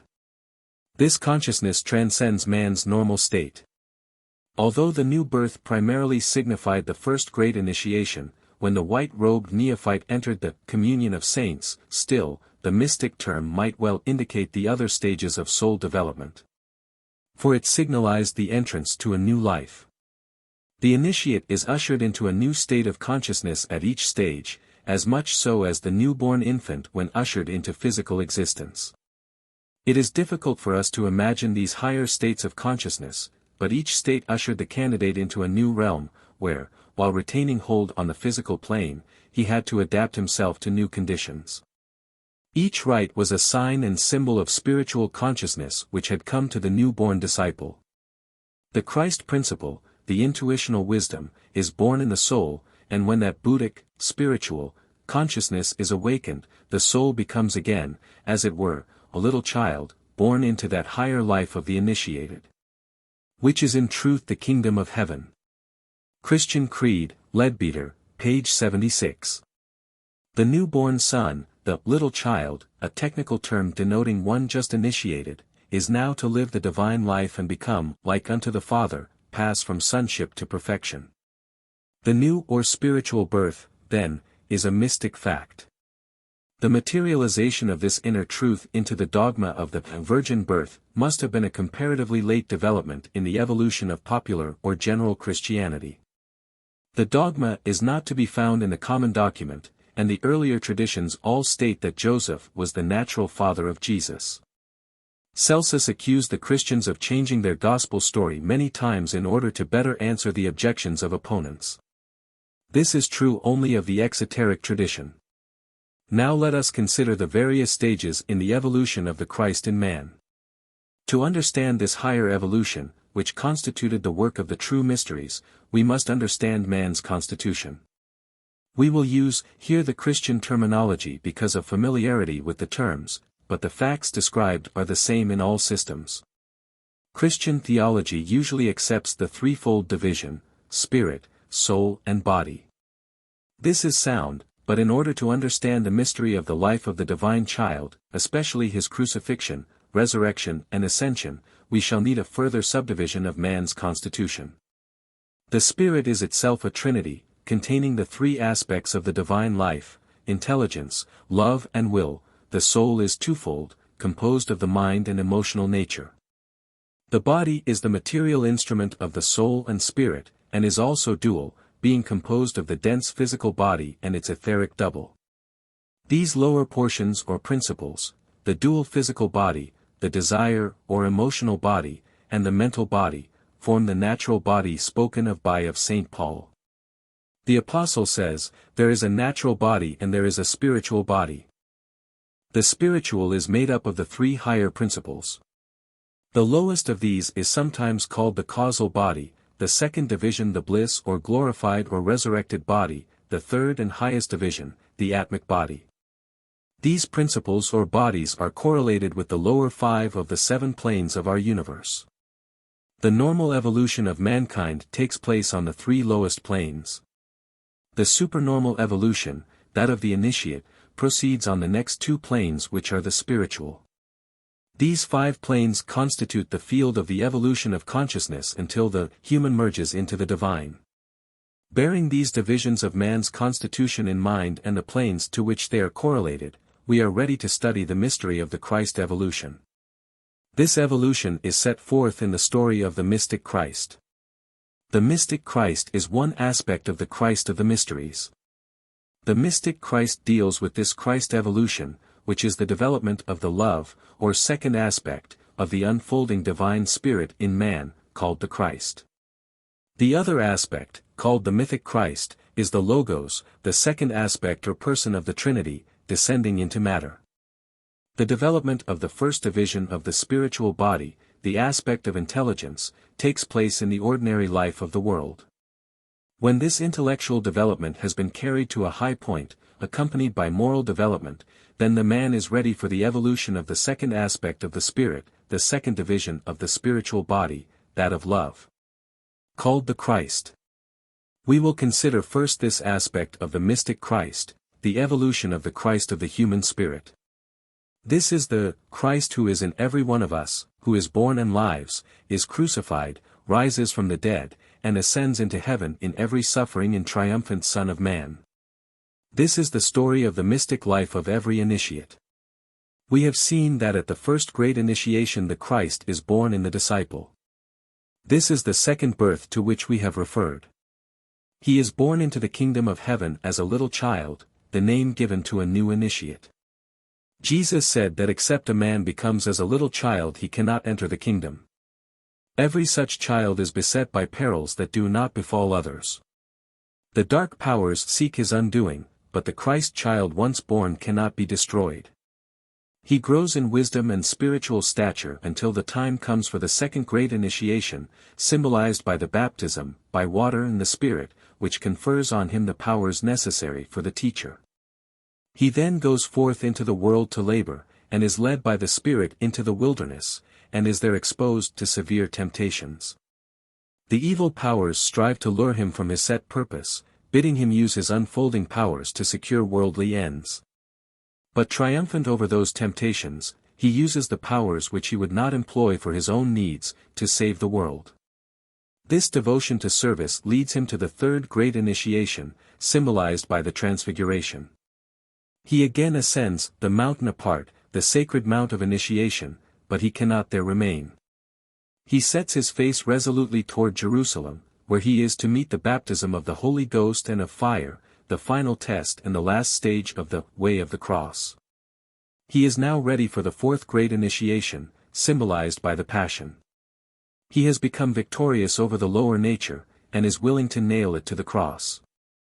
Although he enters into Jerusalem in triumph and in full confidence that he is prepared for the sacrifice, there comes the bitter agony in the garden, and for a moment he prays that the cup may pass, that bitter cup of betrayal, desertion and pain. When in the horrors and darkness of this final trial it seems that even the Father has forsaken him. His inner vision is blinded, and he thinks himself alone, but he is still steadfast, and with an unconquering trust he yields up the lower life, and descends into hell, that no region in the universe may remain untrodden.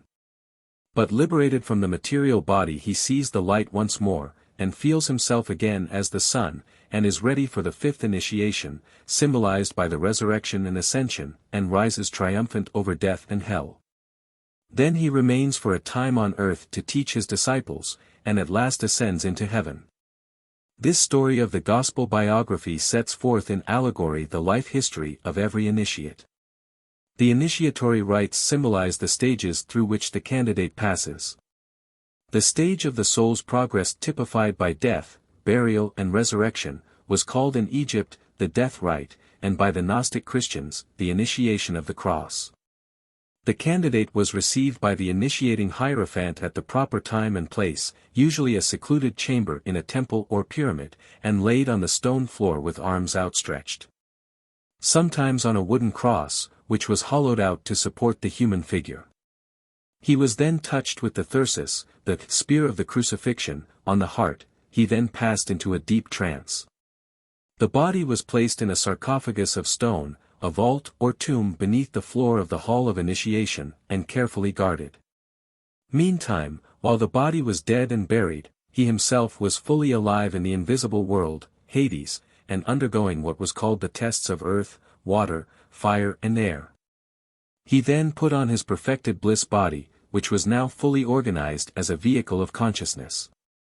After the third day the cross, bearing the body, was lifted up and carried out into the air on the east side of the pyramid or temple and placed on a sloping surface ready to greet the rising sun.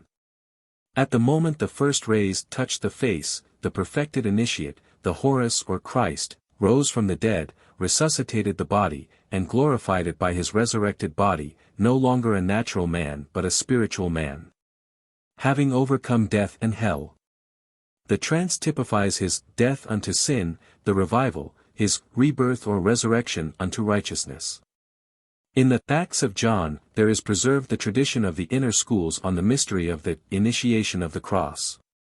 We find here no trace of the literal historic tradition. The crucifixion was an inner experience of the soul. The cross was a symbol of the crucifixion of the soul in the matter and its regenerating. Mystical death, says Dr. Hartman, is identical with spiritual regeneration. Magic White and Black, Hartman, page 185. The cross also symbolizes cosmic processes. If the Acts of John had given the drama of initiation, as well as the liturgy, we should undoubtedly have seen that the Passion of Christ was something quite different from what has been popularly supposed. I have shown in the preceding lectures that the symbolic rites of crucifixion and the resurrection of the dead were connected with the most worldwide mystic festivals of antiquity, a highly important fact. For it enables us to understand the meaning of the Christian crucifixion and resurrection. When the neophyte reached a certain stage of perfection or enlightenment, he was said to rise from the dead. The phrase, resurrection from the dead, is a mystical phrase used to represent the new birth or resurrection, the Gnostic illumination. When the candidate reached this stage he was immortal, had attained unbroken consciousness of his spiritual ego, he became now the triumphant Christ, I am he that liveth and was dead, and behold, I am alive forevermore, Amen. And have the keys of hell and death. Reverend I, 18. Let me here cite several authorities regarding this important ceremony. Dr. Oliver, speaking of initiation, says, it was considered to be a mystical death or oblivion of all the stains and imperfections of a corrupted and evil life, as well as a descent into hell, where every pollution was purged by lustrations of fire and water. And the perfect epopt was then said to be regenerated or new-born, restored to a renovated existence of life, light and purity, and placed under divine protection. History of Initiation, Oliver, page 11. In his Signs and Symbols, he again says, in all the ancient mysteries, before an aspirant could claim to participate in the higher secrets of the institution, he was placed within the postos, or bed, or coffin. Or, in other words, was subjected to a solitary confinement for a prescribed period of time, that he might reflect seriously, in seclusion and darkness, on what he was about to undertake. This was the symbolical death of the mysteries, and his deliverance from confinement was the act of regeneration or being born again, or, as it was also termed, being raised from the dead. The ceremony here alluded to was, doubtless, the same as the descent into Hades. His resurrection from the bed, or tomb, was his restoration to life, or his regeneration into a new world, and it was virtually the same as his return from Hades. The candidate was made to undergo these changes in scenic representation, and was placed under the pastos in perfect darkness, generally for the space of 3 days and nights. Signs and Symbols, Oliver, page 78. Dar. Mackey says, the vault was, in the ancient mysteries, symbolic of the grave, for initiation was symbolic of death, where alone divine truth is to be found. Encyclopedia of Freemasonry, Mackey, page 852. He again says, the intention of the ceremonies of initiation into them, was, by a scenic representation of death, and subsequent restoration to life, to impress the great truths of the resurrection of the dead and the immortality of the soul. They were all funereal in their character, they began in sorrow and lamentation, they ended in joy, there was an aphonism, or burial, apostos, or grave, and ursis, or discovery of what had been lost. And a legend, or mythical relation, all of which were entirely and profoundly symbolical in their character. The Symbolism of Freemasonry, Mackey, page 38. Faber says, the initiation into the mysteries scenically represented the mystic descent into Hades and the return from thence to the light of day. Origin of Pagan Idolatry, Faber, Volume 4, page 34. Many other authorities might be cited in evidence of this ceremony, but this will suffice to prove the ceremony universal and connected with all the mystery institutions. The saying of Jesus that the Son of Man shall remain 3 days and 3 nights in the heart of the earth, corresponds with the ancient rite. But in the gospel story of the resurrection the interval from Friday evening to Sunday morning cannot be regarded as 3 days and 3 nights. It has been suggested that the shortening of the time was due to the fact that in the degeneracy of the mysteries, where attempts were made to minimize all requirements, the original period became so tedious to candidates who could not pass into the trance, that the time was reduced from 72 hours to 27, by just reversing the figures, thus saving the candidate nearly 2 full days of solitary confinement. The materialized gospel story, evidently followed this later practice. These great rites stood originally for great spiritual truths. The body with which the candidate rose from the dead, was the bliss body, the body of the Christ which had been developed during the period of service on earth. This body belongs to the life of the initiate, the Christ life. Its building begins at the second birth, when the Christ is born in man, and reaches its completion at the resurrection. During this evolutionary period, when the Son is being made perfect, the initiate is called the Son of Man. The perfected, risen, and glorified Christ is called the Son of God. There is still another feature of the Christ story, the ascension. This has to do with the third part of the spiritual body, the putting on of the atmic body, or the vesture or robe of glory, as it is called in the Pistis Sophia. Spiritual evolution consists in the organization and vitalization of the various garments or sheaths of man into vestures or robes of power and glory, for the use of the regenerate in the path of ascent, the way above. The highest vesture prepares the Son for union with the Father, and as a spiritual fact this is symbolized by the ascension. The material story of the ascension is an historicization of this inner mystic truth, experienced by every soul that becomes consciously one with God. The ascension for humanity is when the whole race has attained the Christ condition, the state of the Son, and that Son becomes one with the Father, and God is all in all.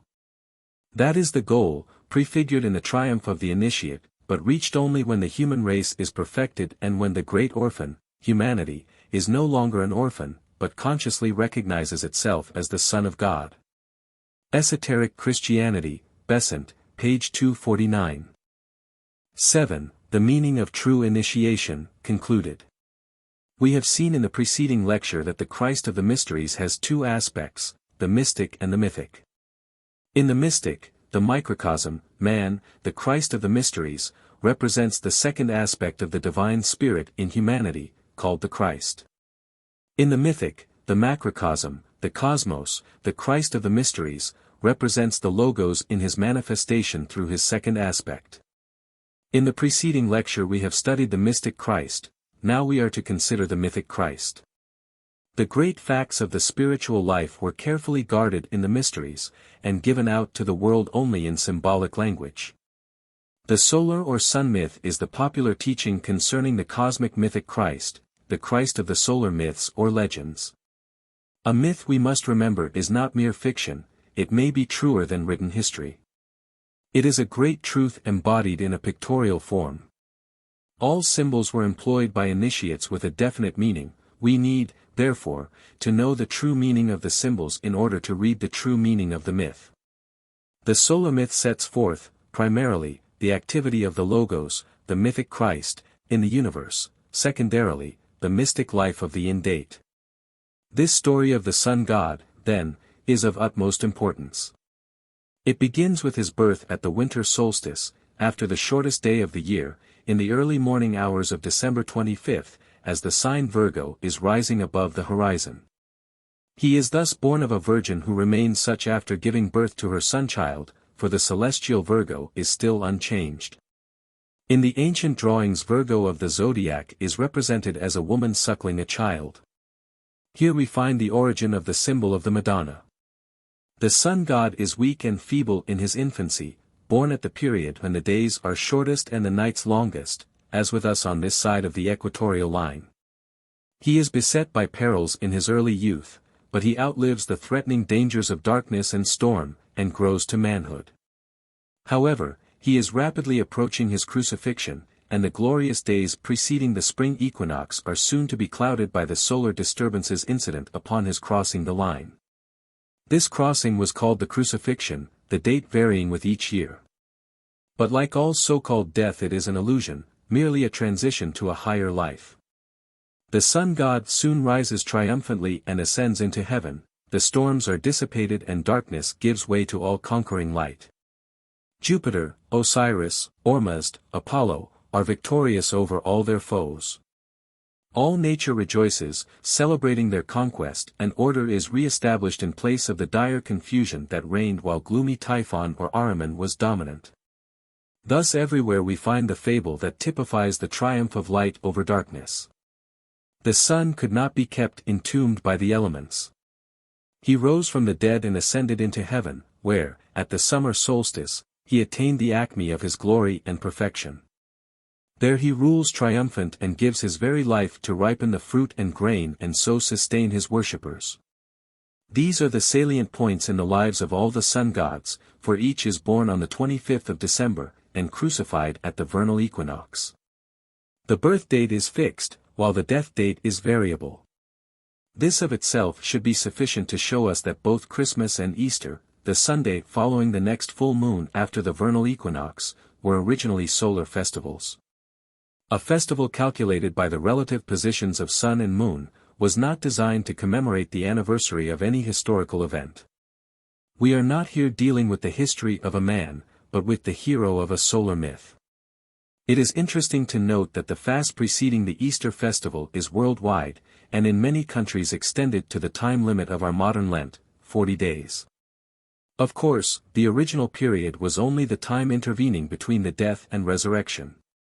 Another interesting fact in this connection is that the animal adopted as the symbol of the hero is the sign of the zodiac in which the sun is at the vernal equinox of his age, and this varies with the precession of the equinoxes. Thus Oannes and Jesus had the sign Pisces, the fishes, Mitra and Osiris Taurus, the bull, Jupiter Moir Aries, the lamb, etc., while Jesus is also represented as the lamb. The sun myth, then, primarily sets forth the activity of the Logos in the cosmos. This activity is reflected in a partial way in the yearly course of the sun. The Logos, in his second aspect, as the cosmic mythic Christ, descends into matter, becomes incarnate, clothed in flesh. He thus sacrifices himself by putting on the limitations of matter, entering the womb of matter which is yet virgin, unproductive. This matter has been vivified by the Holy Spirit that it might presently take form and is thus prepared to receive the life of the second Logos, the Son aspect of God, who took this matter as a vehicle for his energies. The original of the Nicene Creed ran thus, and was incarnate of the Holy Ghost and the Virgin Mary, not of the virgin matter alone, but of matter already pulsating with the life of the third Logos. So that both the life and the matter surrounded him as a vesture. Thus was the descent of the Logos into matter described, in the historicized life of the saviors, as the virgin birth, and in the solar myth as the birth of the sun god. The misapprehension of this allegorical illustration, as the life history of a physical human being, and its identification with Jesus, and the various other world saviors, was most unfortunate and misleading. After the incarnation, come the early workings of the logos in matter, aptly typified by the infancy of the myth. To all the feebleness of infancy his majestic powers bow themselves, letting but little play forth on the tender forms they ensoul. Matter imprisons, seems as though threatening to slay, its infant king, whose glory is veiled by the limitations he has assumed. Slowly he shapes it towards high ends, and lifts it into manhood, and then stretches himself on the cross of matter that he may pour forth from that cross all the powers of his surrendered life. Dead he seems and buried out of sight, but he rises again clothed in the very matter in which he seemed to perish, and carries up his body of now radiant matter into heaven, where it receives the downpouring life of the Father, and becomes the vehicle of man's immortal life. For it is the life of the Logos which forms the garment of the soul in man, and he gives it that men may live through the ages and grow to the measure of his own stature. Truly are we clothed in him, first materially and then spiritually. Esoteric Christianity, page 181. The Logos thus leaves the plane of infinitude, where he is one with the Father, and becomes incarnate, and is finally crucified in space. This is the crucifixion of Christ, the great cosmic sacrifice, represented by the symbol of the crucified man, which at last becomes materialized into an actual death by crucifixion. The story thus historicized became attached to the various world saviors. But the original crucifixion was a disgrace, for the symbol used to represent this mystery is that of the heavenly man, with arms outstretched, pouring life and light into his creatures. The solar myth outlines these great spiritual facts regarding the working of God in the universe. Every symbol has both a primary and a secondary meaning. The sun is a symbol of the Logos in its primary meaning, but it also represents anyone who is representative of the Logos. Thus a great initiate, sent on a special mission to the world, would, by virtue of his office and mission, have the sun as his symbol. All who are thus signified would have certain characteristics in common and pass through certain activities. And thus of necessity there would arise similarities in the lives of these ambassadors, their life history as initiates being outlined by the course of the sun. When one becomes an initiate, or when an initiate is sent out into the world as a teacher of men, and especially when a spirit such as Jesus becomes a hierophant in the mysteries, then the legends of the mythic Christ, which have been told of other great ones, surround him and he becomes clothed in the drapery of the solar myth.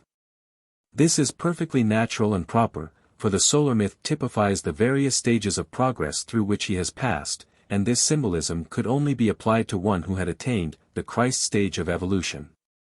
With such a one the festival of his nativity became the date when the sun was born in the Virgin, and the sign of the zodiac at the vernal equinox became that of his crucifixion. Although these dates were purely arbitrary, adopted from the sun myth, the facts symbolized by the birth, death, and resurrection were living realities in the mystic life of every son of God. The adoption of these dates into the materialized life story of the great saviors is thus readily explained. They were derived from the solar symbolism.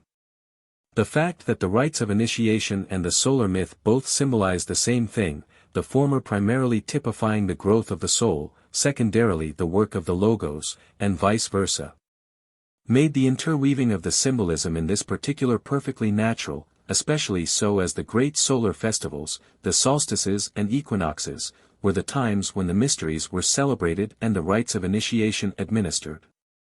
Thus both the mythic and mystic Christ have contributed to the gospel story.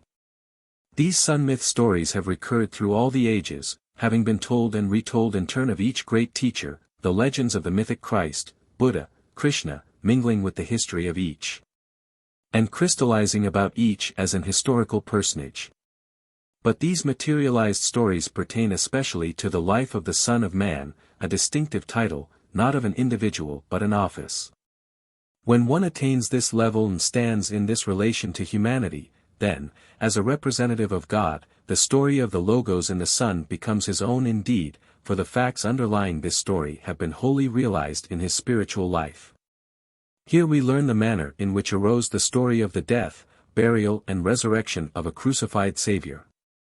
On the lines of the solar myth and the initiatory rites, the materializing tendency of man wrought out for itself, in each religion, an historical narrative of a personal Savior, who is virgin-born, is crucified, rises from the dead, and finally ascends into heaven. Or, the historicizing, may, in some instances, have been purposely done by those who knew, the popular narrative being written for the multitude in such a way as to set forth the mysteries allegorically. In either case, and perhaps both methods played a part, we have abundant proof of the former and many indications of the latter. The account symbolizes the inner doctrine and sets forth figuratively the occult teaching of the gnosis. But the real meaning of the symbolical teaching of the myth and ritual has been practically lost sight of. Most people today regard the narratives as the physical life history of individuals. However, there are some who are beginning to understand that the symbolical teaching of the death, burial, and resurrection are but typical of the soul's progress. Jesus of Nazareth, like Buddha, Krishna, and many others, was draped with the stories of the Logos, and the salient events in the sun myth become the salient events in his physical life.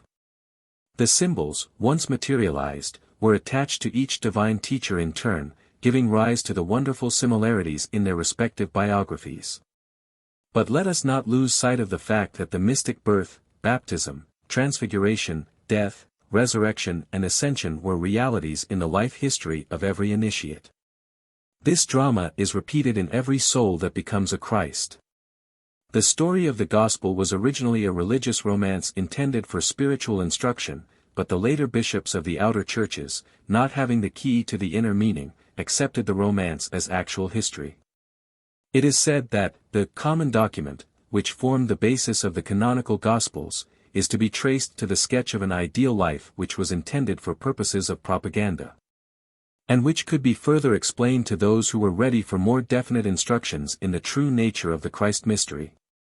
To a certain extent it was based on some of the traditions of the actual historic doings of Jesus, but the historical details were often transformed by the light of the mystery teaching.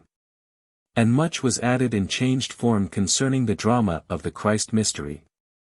Allegories and parables and actual mystery doings were woven into it, with what appears now to be a consummate art which has baffled for ages the intellect of the world, but which at the time was regarded by the writer as a modest effort at simplifying the spiritual truths of the inner life, by putting them forward in the form of what we should now call a historical romance, but which in his day was one of the natural methods of Haggadah and apocalyptic. Did Jesus live 100 years B.C. F. Mead, page 422.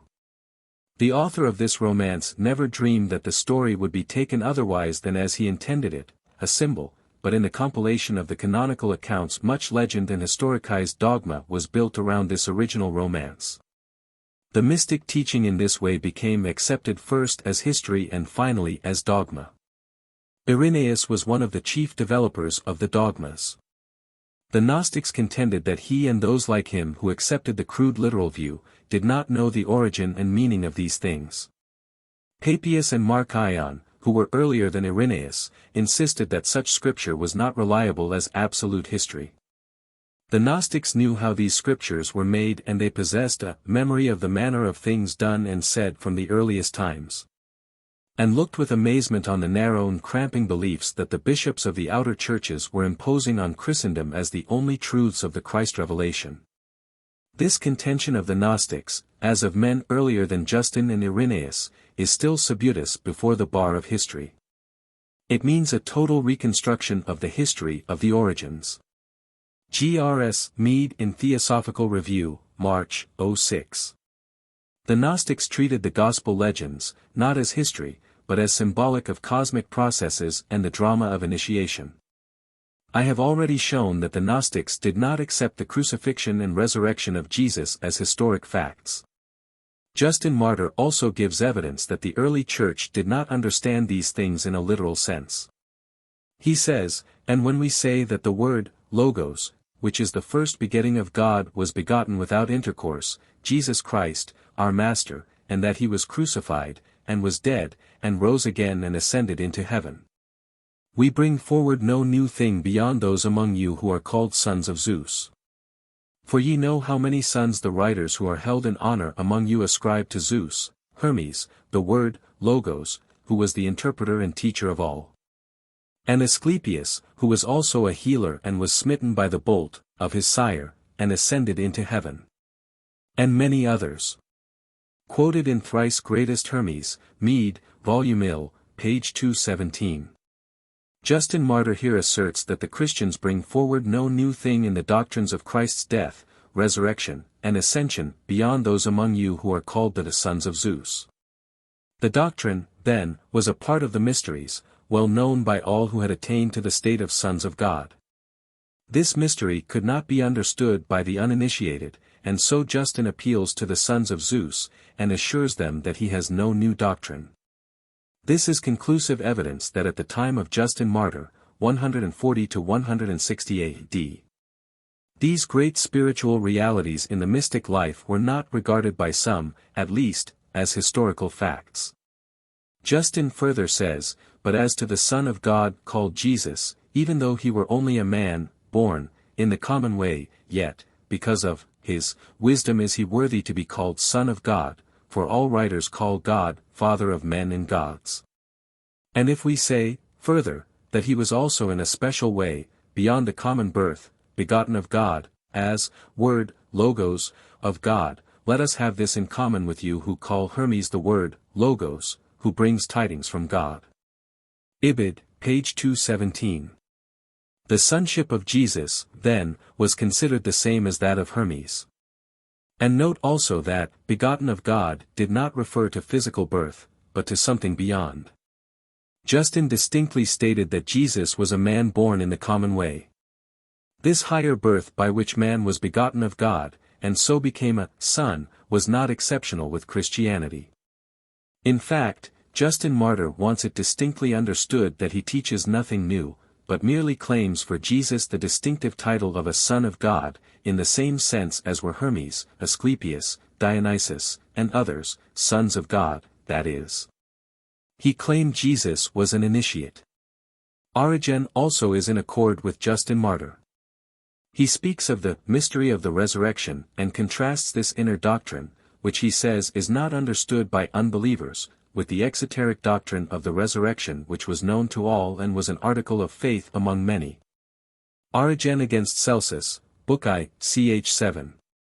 It is quite evident that there was a wide difference between the mystic doctrine of the crucifixion and resurrection, and the popular exoteric faith. Thus studying the inner teaching of the mysteries we see that Christ is not a unique personage, but the first fruits, the promise of man made perfect. The initiate has ever been thus regarded, for to attain the Christ state is salvation. The stage of discipleship was to pass into that of sonship. The life of the Son was to be lived among men till it was closed by the resurrection, and the glorified Christ became one of the perfected Saviors of the world. Esoteric Christianity, Besant, page 250. Every man is a potential Christ, and the purpose of evolution is to raise every human being to the sublime degree of a Master Christ. 8. The origin and history of Freemasonry. The majority of the uninitiated believe that everything connected with Masonry is to be kept a secret. This is an error, for there are many books written on Masonry which are open to the perusal of all, whether they be members of or strangers to the order.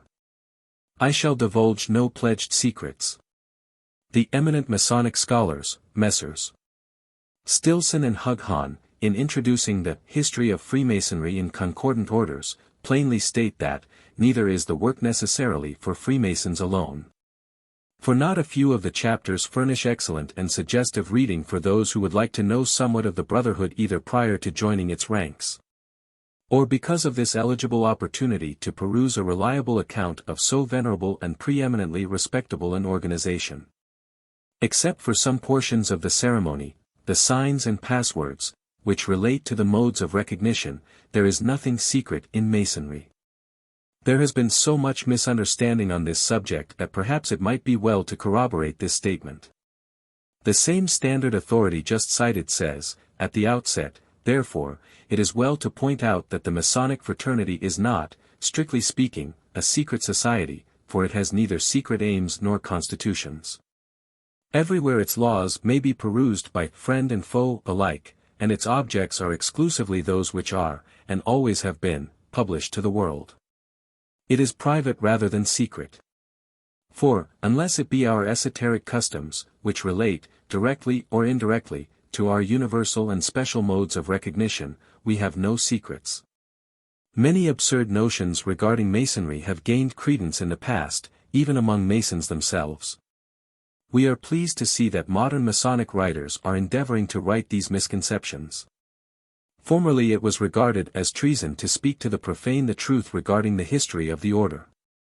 That certain exaggerated statements were made in the days when little was known of the history of the institution, gives no reason for a continuance of these errors. There is no reason today for the pretensions that Freemasonry originated in the days of King Solomon, or with the Jewish patriarchs. Or that the fundamental doctrines of Masonry, the unity of God and the immortality of the soul, were the exclusive possession of any one people or religion. Such claims were made before the science of comparative religions was so well known. For modern investigation of the world religions show us that these beliefs were worldwide, and held by all the great nations of antiquity before the Jewish nation was born, or Abraham had left the valley of the Euphrates. Neither is the old Masonic tradition tenable that all the knowledge of the ancient mysteries and the present interior form of Freemasonry was derived from the Tyrian workmen at the building of King Solomon's temple. There is no evidence that the Jews possessed this interior form, or that Masonry itself included it before 1717 when it was introduced into the order by those who had a knowledge of the ancient mysteries. Masonry, then, is not a lineal descendant of the mysteries, but is molded upon them. The Reconstructionists built upon the ancient myths, using symbols known from the earliest days, and wove these symbols and myths derived from the mysteries, into the symbolism of Solomon's temple. The traveling Freemasons of the Middle Ages may or may not have been descendants of the Dionysian artificers.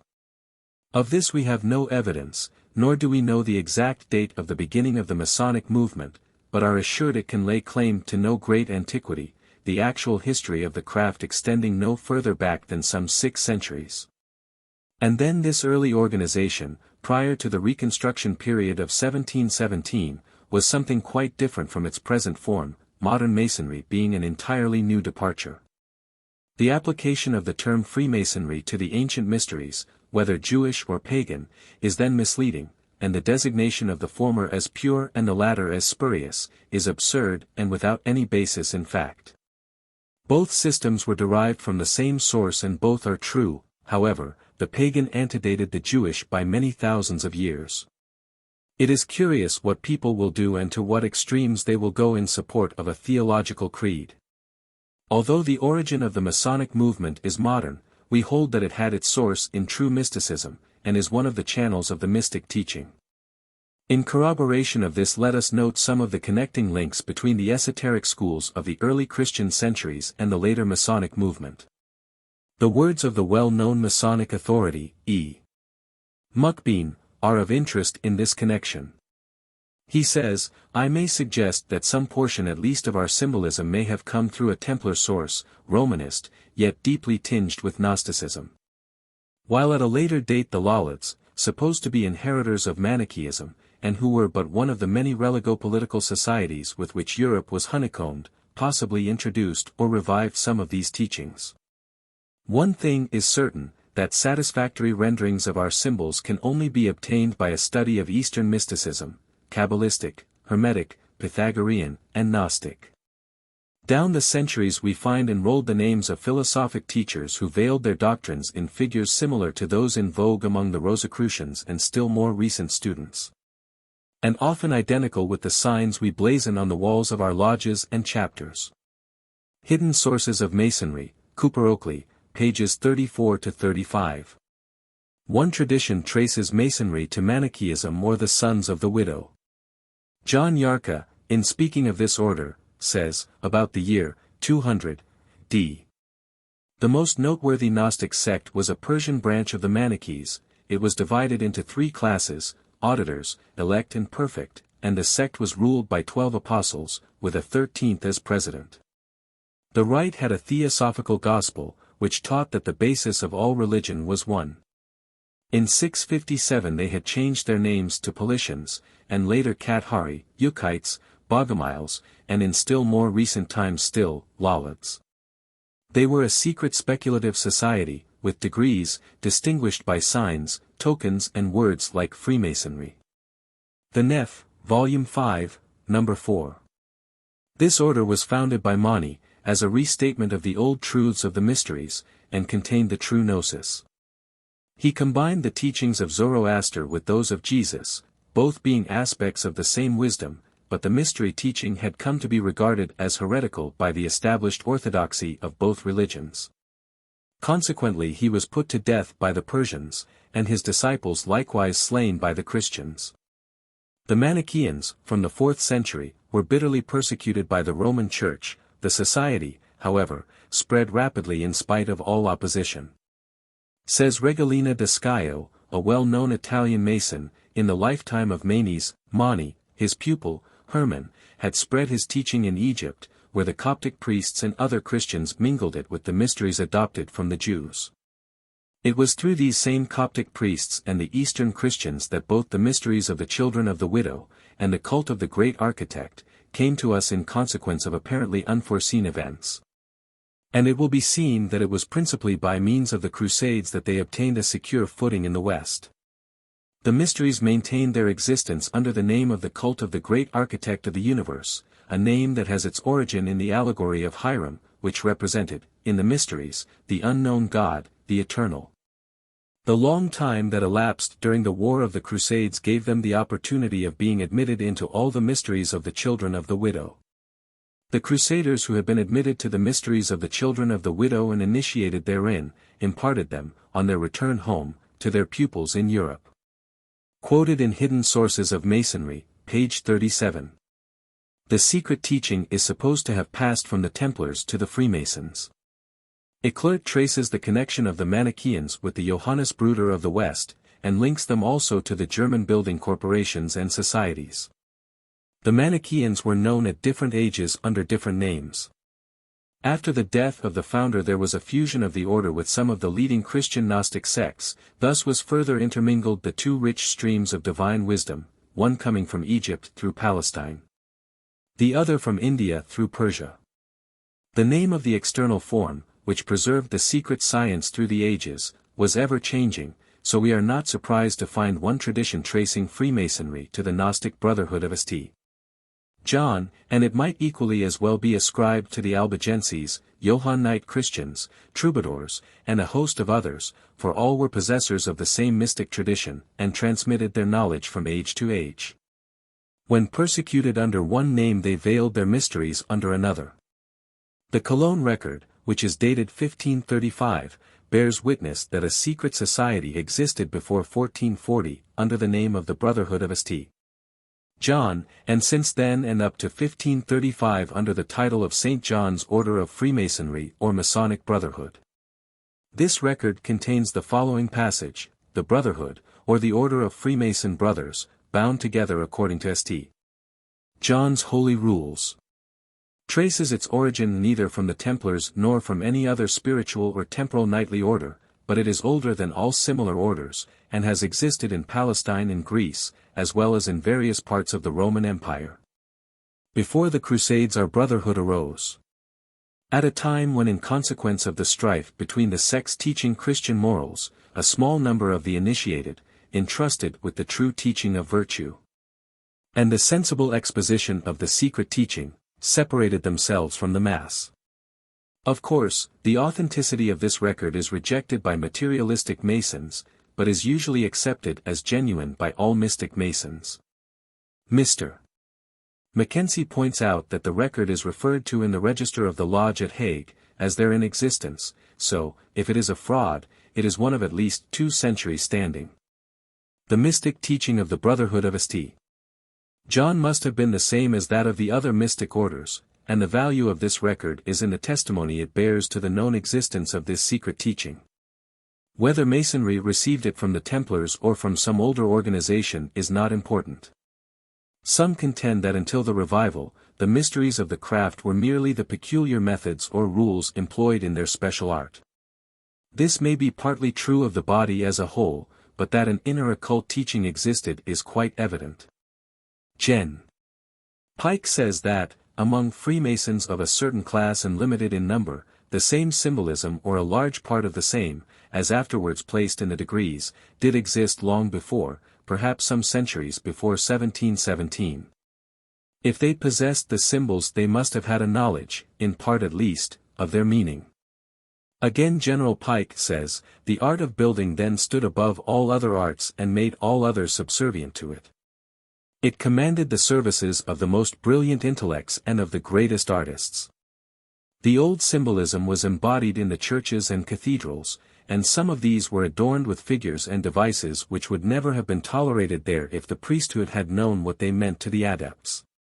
This proves their possession of occult knowledge. Mr. Findell sums up the opinions of the leading Freemasons of Germany as follows: the Grand Lodge of Germany further assumes, that in the building fraternities of the Middle Ages, besides their art, a secret science was carried on. The substratum of which was a real Christian mystery, serving as a preparatory or elementary school and stepping stone to that and the St. John's Masonry, which latter was not a mere system of moral philosophy, but closely allied and connected with this mystery. It was conceded, that the Freemasonry of our days, St. John's Freemasonry, sprang from the building fraternities of the Middle Ages, but at the same time asserted that in the early ages there existed a secret society which strove to compass the perfecting of the human race. Precisely in the same manner, and employing similar means, as did the Swedish system, which in fact only followed in the wake of its predecessor, being concealed in the building fraternities, so that our society did not arise from them, but made itself a way through them. The secret science, the mystery, was very ancient indeed. This mystery formed the secret of the higher degrees of the Rite, which were not merely kept hidden from the rest of the Confederation, but also from the members of the inferior degrees of the system itself. This mystery was fully confirmed by documents, which the Grand Lodge of Germany had in its keeping. This secret legend is the same as that of the Carpocratians, which is that Jesus chose some of the apostles and confided to them a secret science, which was transmitted afterwards to the priests of the Order of the Knights Templars, and through them to the building fraternities, down to the present Freemasons of the Swedish Rite. The Swedish system teaches that there have been men of all nations who have worshipped God in spirit and in truth, and surrounded by idolatry and superstition, have yet preserved their purer faith. Separate from the world, and unknown to it, this wisdom has been preserved by them and handed down as a mystery. In the time of the Jews they made use of the Essenes, in which sect Jesus was brought up, and spent the greater part of his life. Having been instructed by him in a more perfect knowledge of holy things, they had, amid persecution, taught in silence that which was committed to their keeping. At the period of the Saracens and the Crusades they were so greatly oppressed that they must ultimately have sought for protection from without. As fate, however, would have it, 7 of them, Syriac Christians, pursued by unbelievers, near Bastrum, were rescued by the Knights Templars, and afterwards taken under their protection. When they had lived there for a certain time they begged for permission to dwell with the canons or prebendaries of Jerusalem, as the life there led agreed better with their own inclinations and habits. This was accorded them, and Andreas Montabarensis effected a union of these Syrians with the canons, to whom, out of gratitude, they imparted all their science. And so completely did they make the priests of the order the depositories of their secrets that they kept and handed them over to others under certain conditions. Thus, this secret knowledge lived on in the very heart of the Order of Knights Templars till its abolition. The clergy were dispersed with the persecution that ensued, but as the secular arm did not touch them, as it did the knights, they managed to rescue many of their secret writings, and when the knights sought refuge in Scotland, they founded a chapter at Aberdeen, the first prior of which was Petrus de Bononia. The science was disseminated from this place, but very cautiously, first to Italy, then to the extreme north, Sweden and Russia, and France. History of Freemasonry, Findell, pages 299 to 310. To be sure, Mr. Findell quotes this history in a rather skeptical way, but the claim of a secret teaching is too well attested to be seriously questioned. The Middle Ages were honeycombed with mystic societies, each an instrument used in keeping alive and handing along the mystic teaching under various disguises. If Masonry had no part in this work, it was truly an exception to the many societies that existed from the 4th to the 18th centuries. The early history of Freemasonry is very meager, owing perhaps to the nature of the organization.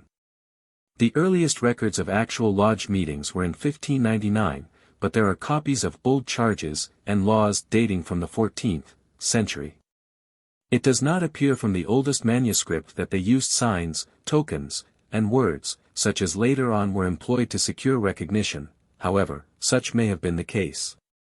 There were certain secrets which pertained to the art of building, which the members of the lodge were bound to keep, and it was these trade secrets which gave to the order its monopoly. But in the course of time the strict regulation of the guilds relaxed and there gradually grew up another body of operatives, which succeeded in breaking down the monopoly, thus opening the way for the purely speculative society. The term Freemason, which originally meant a worker in free stone, came later on to be applied to all craftsmen who had obtained their freedom as masons to work in lodges with the fraternity after due apprenticeship and passing as fellow crafts. As early even as the oldest charges, persons not operative masons were admitted to the order and were designated by the term accepted, to distinguish them from the working masons. For many of this class were attracted to masonry by the moral principles, and perhaps the mystic knowledge of the fraternity. Some of these were men of learning, and it was this class undoubtedly that had much to do with the reconstruction of the order. The introduction of this speculative membership. That is, those who did not follow the trade as a means of livelihood, proved a most fortunate thing for the preservation of the order at a time when the old charges had practically ceased to be influential. Had this not been done, it is doubtful if the institution of Freemasonry would have been in existence today. Speculative masonry existed as far back as the oldest charges, but the proportion which the speculative element bore to the operative is not known. From the few records we have of the 17th century, it would seem that at that time the great majority were speculative Freemasons, although some bodies were chiefly operative. We learn from the old records that apprentices served 7 years, and that being passed to fellow crafts depended upon the result of an examination as to their operative skill, and likewise the passing of fellow crafts to master masons. Of course, this did not apply to the honorary members. Apprentices were members and exercised all the privileges as such, just the same as fellow crafts and masters, for at that time the separate Masonic degrees had not come into existence. 3 grades or classes were recognized, but this did not signify esoteric stages, and we find no intimations of 2 or more degrees being worked before the revival of 1717. By the latter part of the 17th century Masonry in England had begun to retrograde. The society became so commercial that it applied merely to selfish gain, causing some who were more deeply interested in the order to realize that something must be done to prevent total extinction of the fraternity. The 2 moving spirits were Dr. Anderson and Dr. Desaguliers, and at their hands the order saw a complete change in 1717. During that year 4 lodges met in London on June 24, and formed the premier Grand Lodge of the world. This, however, did not include the Masonic body at York. The York Masons remained independent, and formed in 1725 a Grand Lodge of their own, called the Grand Lodge of All England. This body continued until 1790, but it never chartered lodges outside of England. Dr. Anderson and Dr. Desaguliers, together with other old members chosen for their ability, were designated by the order to formulate a new and better method of the history, charges, regulations, etc. As the result of their work we have the free and accepted Masonry, founded on the apocryphal legend of Hiram and the symbolism of Solomon's Temple. In the formation of degrees many of the customs of the ancient mysteries were adopted. The 3rd or master's degree, based upon the Hiram legend, came into use about 1723. In fact, the whole degree system was the work of the Reconstructionists. Says Dr. Mackey, it is now the opinion of the best scholars, that the division of the Masonic system into degrees was the work of the revivalists of the beginning of the 18th century. That before that period there was but 1 degree, or rather one common platform of ritualism, and that was the division into masters, fellows, and apprentices was simply a division of ranks, there being but one initiation for all. Art. Degrees, Mackey's Encyclopedia. W. H. Hughan says, I have carefully perused all the known Masonic manuscript, from the 14th century down to A.D. 1717, of which I have either seen the originals or have certified copies, and have not been able to find any reference to 3 degrees. Quoted in For Old Lodges, page 40. Mr. Gould, another well-known Masonic writer, says that there is no evidence to indicate the existence of the second degree, as now practiced until after the year 1717, nor of the third degree until the year 1735. Quoted by C. F. Francis in M. P. G. M. Address, Philadelphia, 1888, from Goyd's Concise History. W. J. B. MacLeod Moore, Supreme Grand Master ad vitam of the Sovereign Great Priory of Canada, also says, historical investigation clearly demonstrates that in 1717 the present system of degrees was entirely unknown.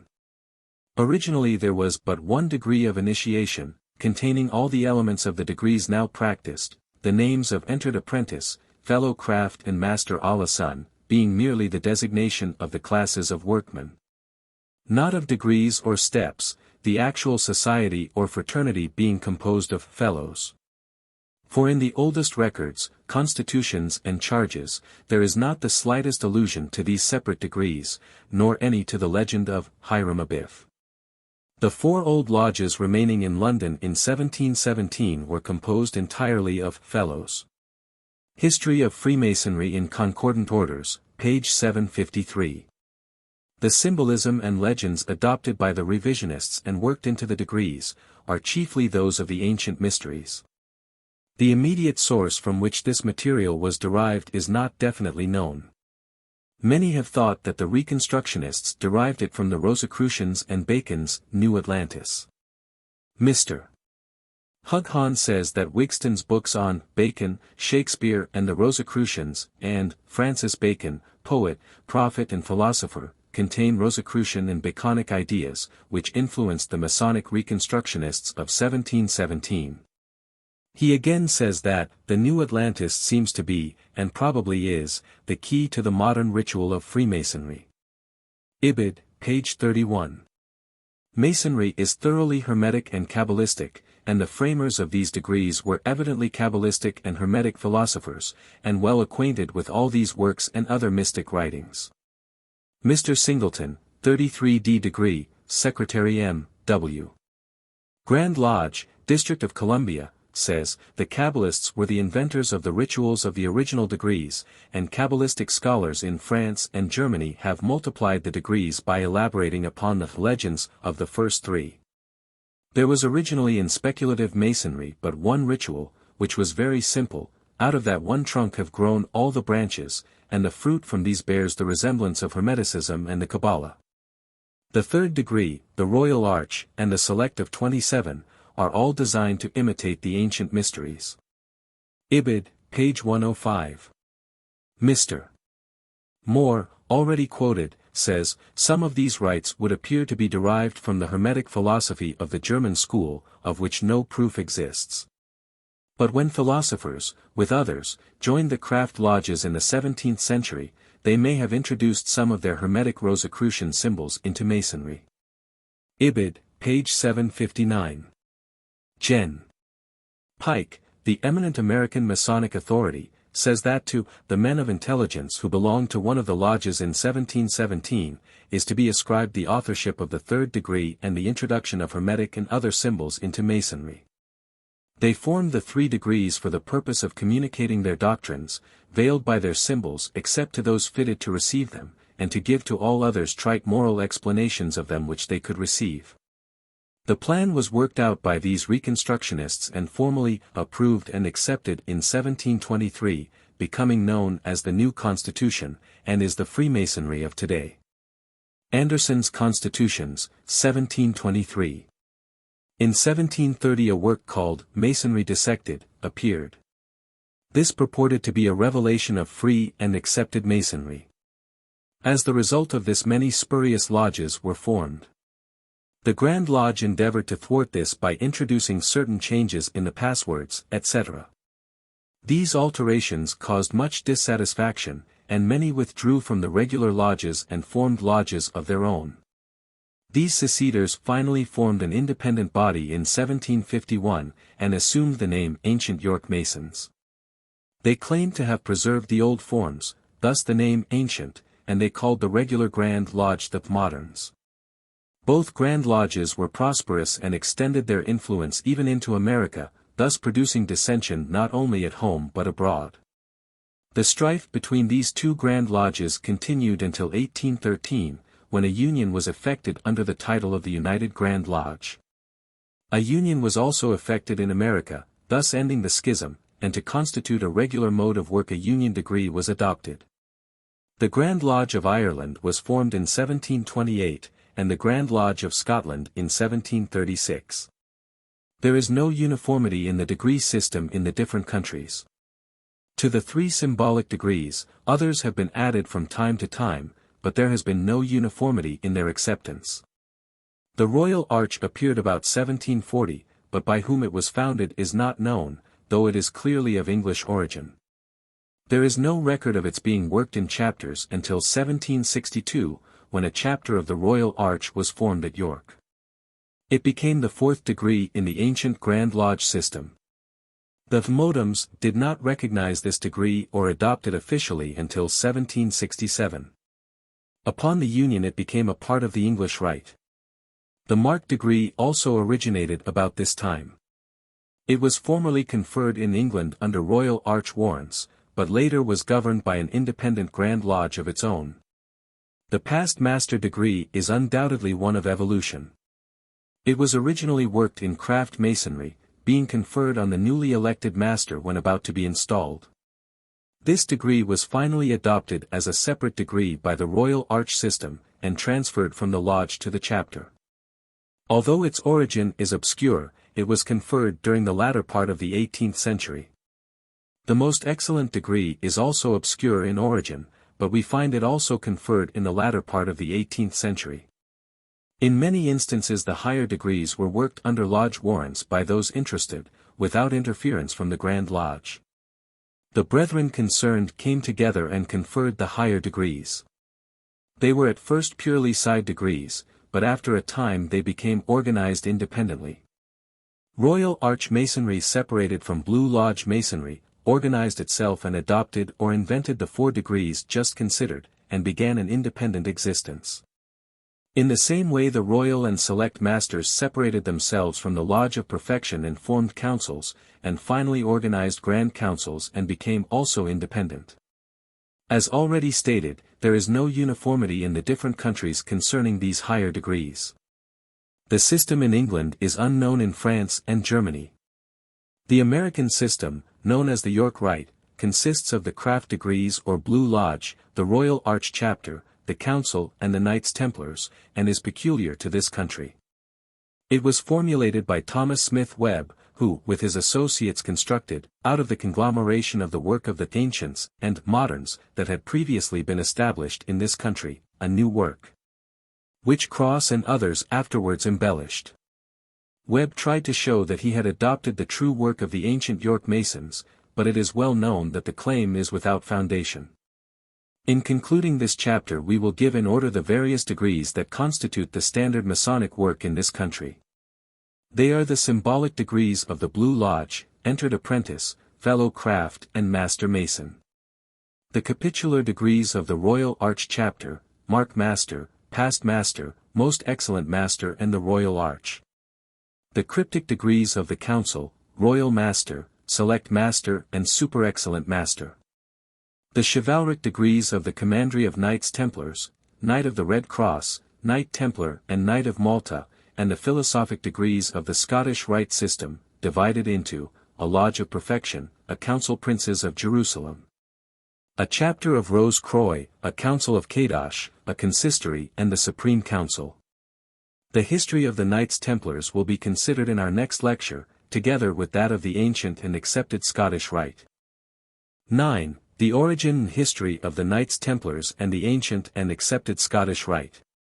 We will first consider the military order of the Knights Templars of the Crusades. This organization was originally called the Order of the Temple, and was founded in U-181119 AD, by 9 Benedictine monks, who resided in monasteries at Jerusalem. The object of the order was the defense of the Holy Sepulchre and the protection of the Christian pilgrims who visited the sacred shrine. The holy place had been desecrated and the Christians persecuted by both Saracen and Turk. The Christian monks joined the Patriarch of Jerusalem in guarding the approach to the city, and lived under the Benedictine rule, fighting for the cause of the Church. The Patriarch assigned them quarters in the palace of the Latin kings of Jerusalem, sometimes called Solomon's Temple, and it was this that gave the Templar name to the order.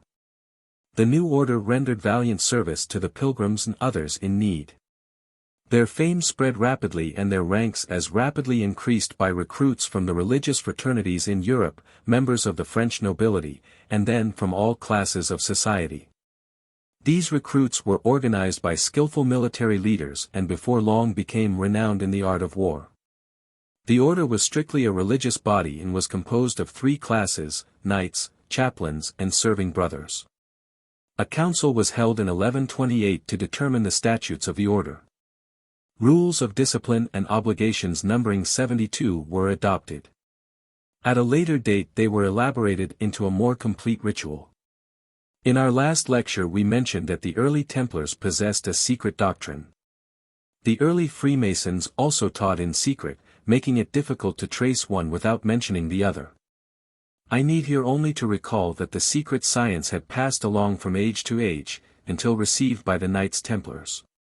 According to the record of the German lodges, the Templars received their mystic teaching from certain Syriac Christians, but of what particular doctrine, cult or order they do not state.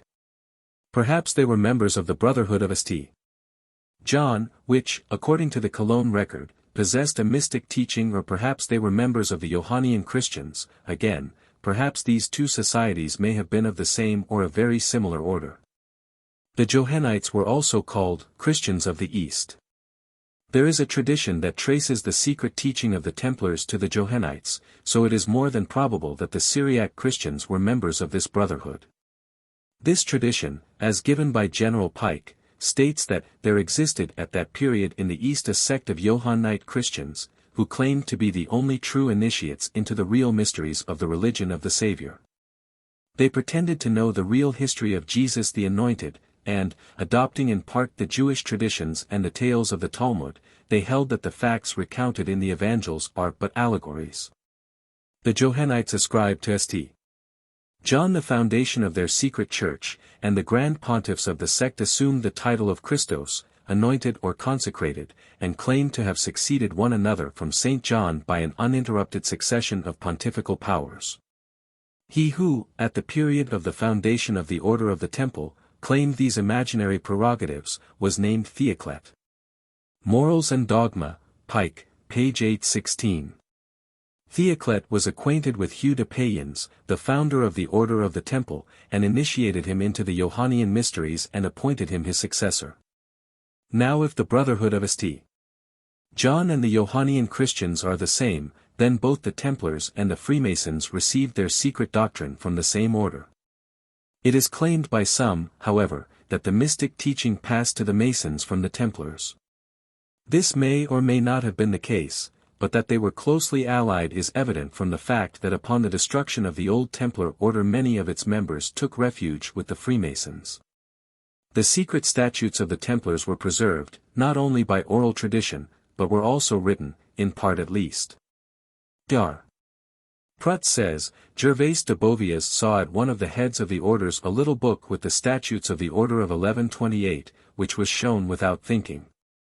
And he knew that the same man had also possessed another book about which he was very mysterious and which he would not show any one for all the world. Geheimlehre de Tempelherren Orleans, page 45. W. J. MacLeod Moore, 33rd degree, in speaking of the Temple Order, says, their rulers arrogated to themselves a higher degree of knowledge in all things, and taught in their secret conclaves, where none but the most trusted members were admitted.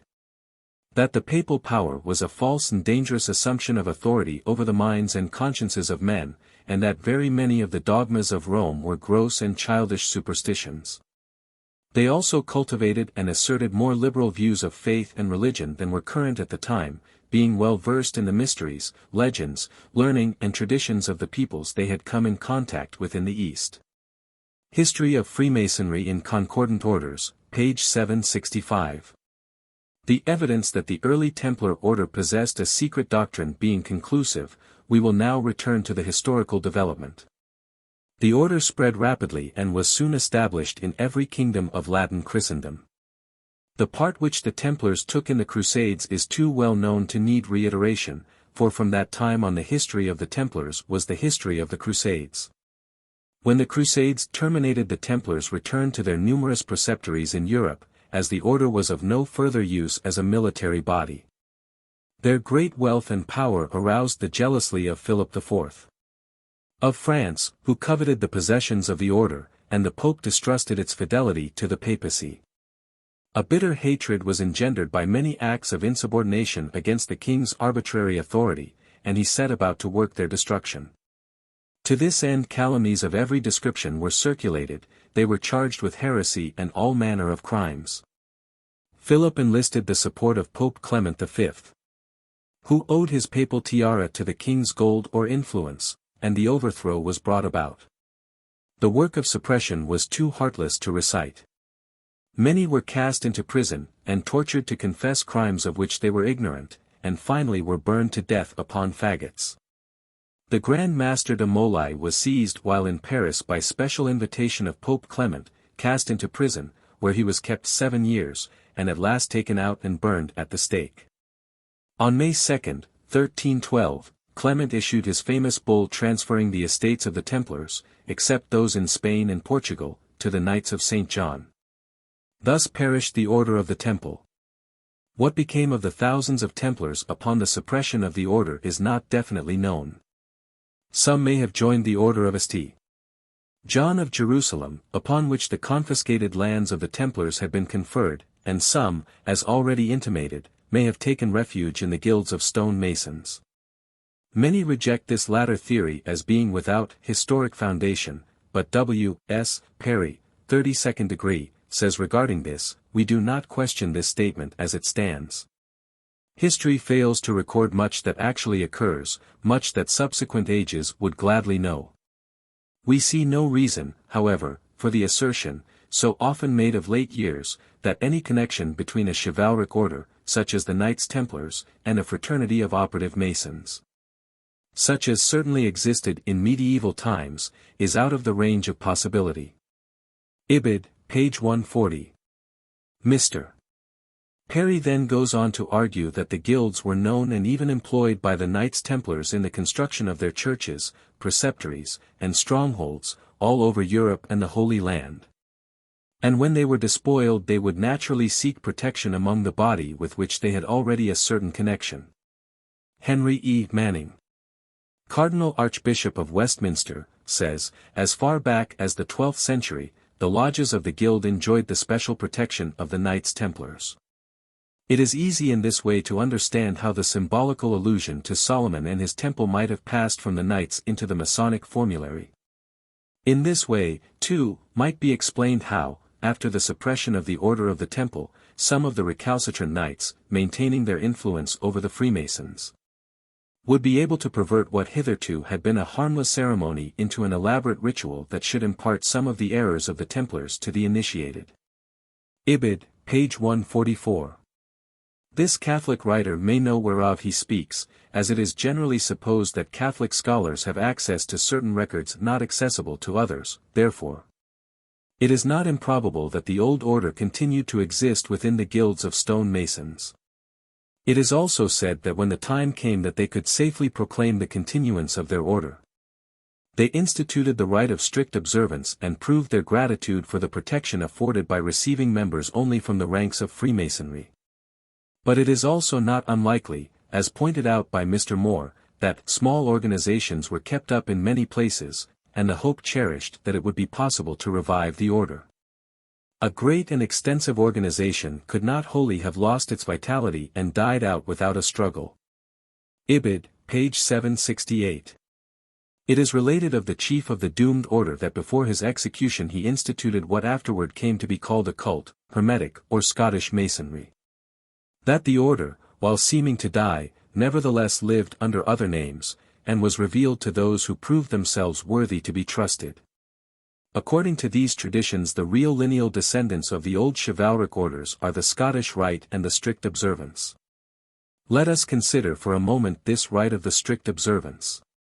It is common with a certain class of Masonic writers to pronounce the leading spirits of the strict observance, dupes and charlatans. But the long list of scholars, nobles, and officers of high standing who have belonged to this order must preclude any such classification. The reason for such stigmatization is that the members were students of mysticism, and believed that there is hidden in Masonry an occult and mystic tradition which is the true history of spiritual evolution. Many of these members of the strict observance also belonged to the Rosicrucians and other allied bodies, and all were seeking the old, straight gate, and narrow path, that leads to wisdom. One of the most striking personages of this period is Charles H, a nobleman, born in 1722. He entered the Masonic order in 1742, when at Frankfurt on Main. In the next year he is said to have established a lodge at Paris, and while staying with the French army he became acquainted with the heads of a rite which pretended to be, in its higher degrees, the continuation of the famous order of Knights Templars. According to his repeated declarations, maintained even on his death-bed, he was received into this order, in Paris, by Lord Kilmarnock, Grand Master of Scotland, a Jacobite nobleman, on which occasion Lord Clifford acted as prior. He was presented to a very high member of the order, a mysterious personage called only the Knight of the Red Feather. Perhaps this was Prince Charles Edward himself. Von Hund supposed him to be the supreme Grand Master of the order, and was appointed by him coadjutor of the 7th province of the order, Germania Inferior. Hund visited Scotland also, where he was bidden to raise the order in Germany, together with the then master of the 7th province, de Martial, whom he always considered his predecessor. Martial had founded lodges at Altenburg and Naumburg, but found only in the latter men worthy of being led further, viz., to be received into the Templar degrees. This is a summary by Cooper Oakley in Traces of a Hidden Tradition, of an article in the Transactions of Log Quater Coronati, No. 2076. Regalini says of von Hund, in 1756 the wars had caused the Prussian, Masonic, lodges to be abandoned. Baron de Hund, who had received the High Templar's degree in the chapter of Clermont at Paris, on returning to Berlin declared that he had been raised to the dignity of Grand Master of the Templars by M. Martial, who called himself the successor of the G.G. Master Templars by uninterrupted transmission from the time of Jacques de Molay, that Martial on his deathbed had delegated this high dignity to him, and had declared him his successor, transmitting to him all his powers and dignities. He did not omit to give Hund a list of all the names of the Templar Grand Masters, which must therefore have been a curious contrast to the list of the Order of the Temple of Paris. Hund placed himself at the head of the German reformers. He persuaded them that his rite would restore Freemasonry to its ancient brilliancy and its former splendor. His principles were altogether philosophical. He maintains that these pontiffs are the only priests of the true light, the worshippers of God, and the disciples of the pure doctrines of Jesus and of John. Traces of a Hidden Tradition, 82. In this connection we need to note one Johann Augustus Stark, a teacher of Oriental languages and a student of theology and philosophy. He had held many public positions, among others that of interpreter of Oriental manuscript at the Royal Library in Paris. Mrs. Cooper Oakley says, Stark held that the mystic traditions of the Knights Templars, derived by them from those still older fraternities with whom they had come in contact in the East, were preserved among the clericals of that order who had cherished their unbroken continuity until his days, and he announced that he was in communication with certain superiors, or chiefs of the order. Ibid, page 84. R. F. Gould, a well-known English authority, writing on the strict observance, says, on February 17, 1767, some Masons, chief amongst whom may be mentioned von Vechsack, von Bohnen and Stark, founded at Wismar the Lodge of the Three Lions. And attached thereto a Scots lodge, Gustavus of the Golden Hammer. Shortly afterward they added a hitherto unknown body, a clerical chapter. To these brethren we are indebted for the historical fiction, that the Knights Templars were divided into military and sacerdotal members. That the latter possessed all the secrets and mystic learning of the order, and that they had preserved a continuous existence down to the 18th century. Stark claimed to be the emissary of these clerical Templars, asserted therein his own superiority over the secular knights, and offered, on his claims being acknowledged, to impart their valuable secrets to von Hund and his disciples. Stark, 1741–1816, was a student of Göttingen, and a very learned man, an Oriental linguist of great attainments, and had held scientific appointments in St. Petersburg, Paris, Wismar, and elsewhere. History of Freemasonry, Gould, v. page 104. Gould regards Stark as an impostor, but like many other materialistic critics who reject the tradition, he offers no proof of its falsity. In reply to the criticism that the Knights Templars could not have continued to exist for 438 years unknown to the outside world, Stark says, if he, Dr. Biester, had been somewhat better acquainted with ecclesiastical history, he would have found not only one, but several religious bodies, which under far more violent opposition and persecution than those endured by the Knights Templars, have secretly continued to exist for a longer period than 450 years. Traces of a Hidden Tradition in Masonry, page 86. This view is upheld by C. W. King, a modern writer of note, who, speaking of the Templars, says, considering how widely the order has spread, it would be a mere absurdity to believe that all its traditions were swept away at one stroke by the suppression of the Templars in the year 1307. The Gnostics and Their Remains, King, page 399. Stark shows the large number of scholars in his day who accepted the tradition. Can it be that all these were dupes and charlatans? We must now pass to a brief consideration of the order itself. Ragan, a noted Masonic writer, in speaking of the strict observance, says that in Germany a body was formed, approaching more nearly to the true institution than the ordinary Freemasons. The study of the Kabbalah, of the philosopher's stone and of necromancy or the invocation of spirits, occupied the tea chiefly. Because according to them all these sciences formed the system and the object and end of the ancient mysteries of which Freemasonry is the sequel.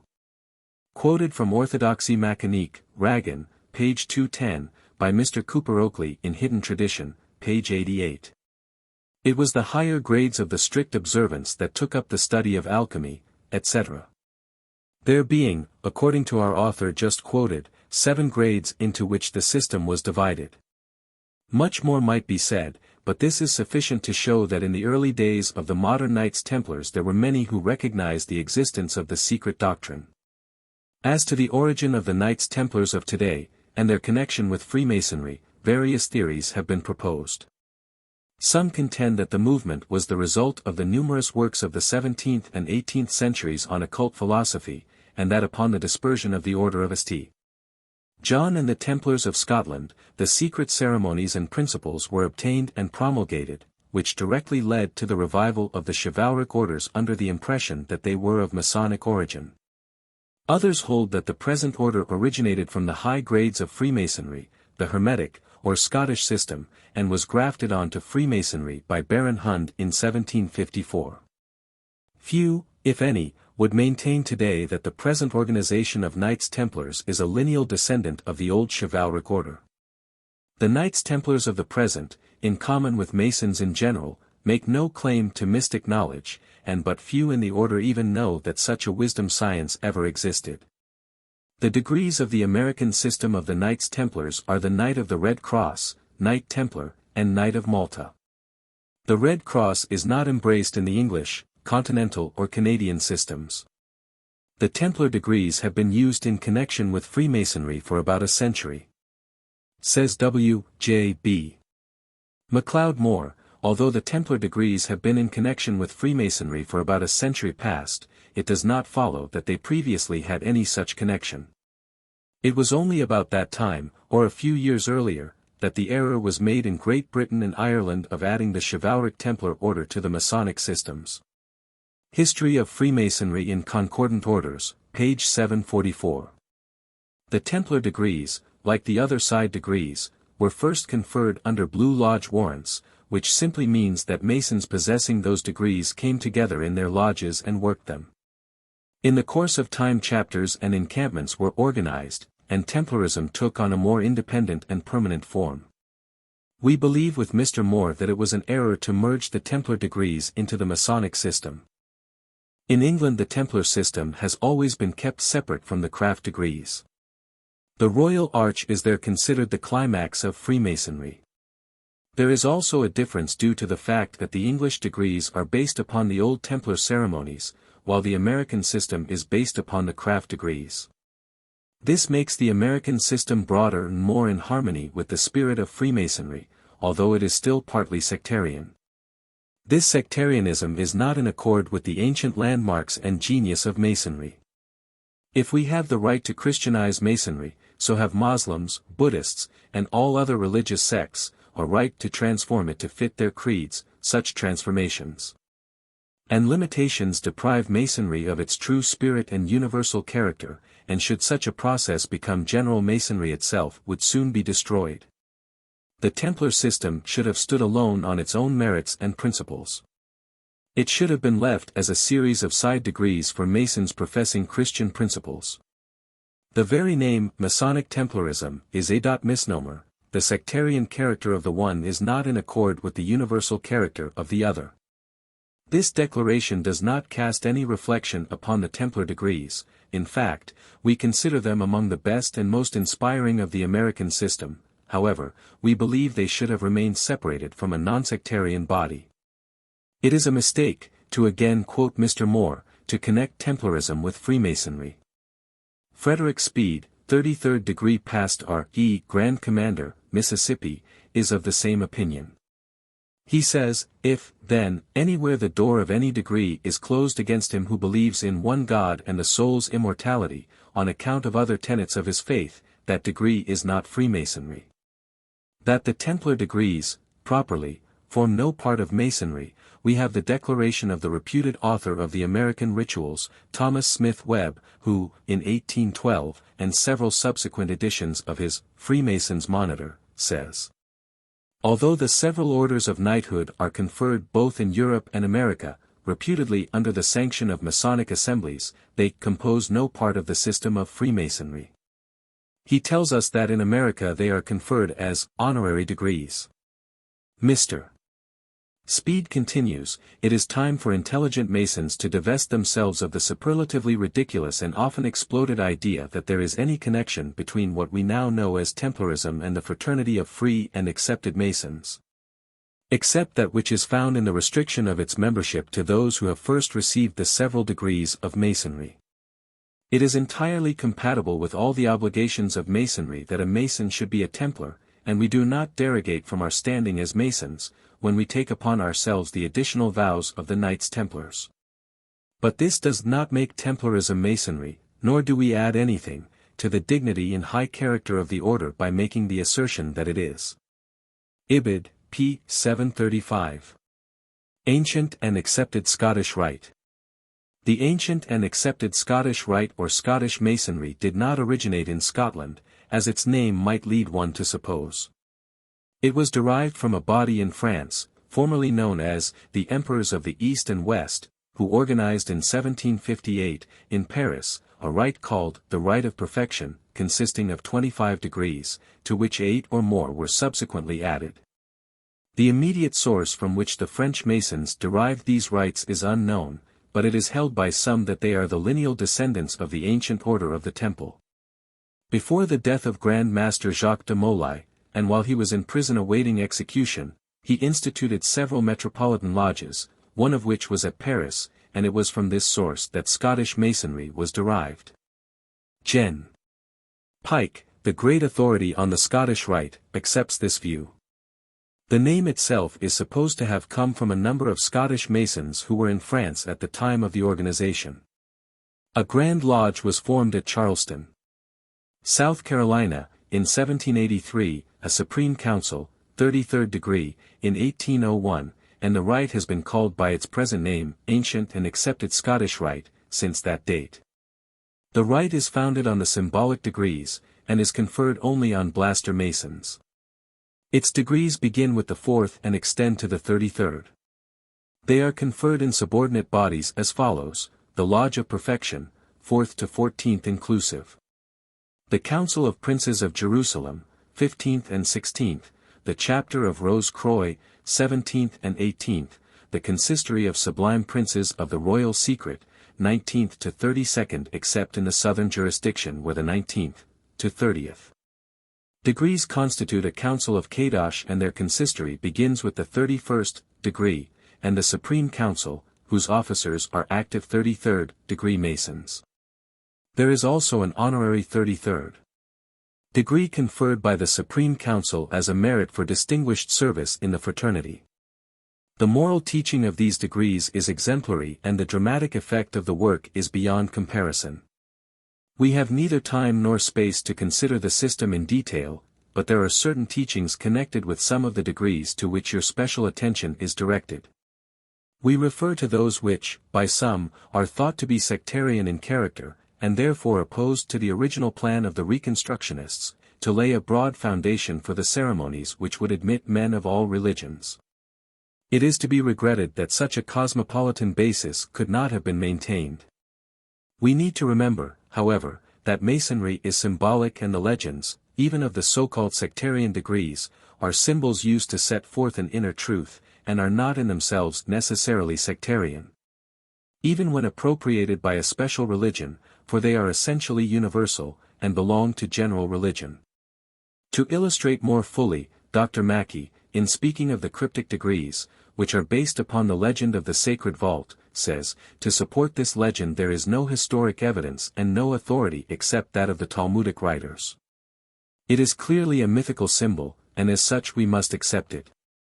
Like every other myth and allegory of Masonry, the historical relation may be true, or it may be false, it may be founded on fact, or be the invention of imagination. The lesson is still there, and the symbolism teaches it, exclusive of the history. Encyclopedia of Freemasonry, page 852. General Pike also emphasizes this principle. In speaking of the legend upon which the degree of the Royal Arch is based, he says, it is of but little importance whether it is in any wise historical. For its value consists in the lessons which it inculcates, and the duties which it prescribes to those who receive it. The parables and allegories of the Scriptures are not less valuable than history.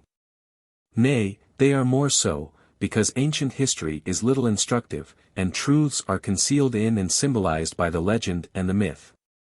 Morals and Dogma, page 210. We should bear this fact in mind when we consider the degrees of the Scottish Rite, especially that of the Rose Croix. The legend upon which this degree is based is purely symbolical, and as such conveys a grand truth. Some, however, have thought that the doctrine of this degree excluded the non-Christian. Which shows how the purpose of Masonry has been misunderstood. Gen. Pike, in speaking of the degree, says, no Mason has the right to interpret the symbols of this degree for another, or to refuse him its mysteries, if he will not take them with the explanation and commentary superadded. Again he says, each of us makes such applications to his own faith and creed of the symbols and ceremonies of this degree, as seems to him proper.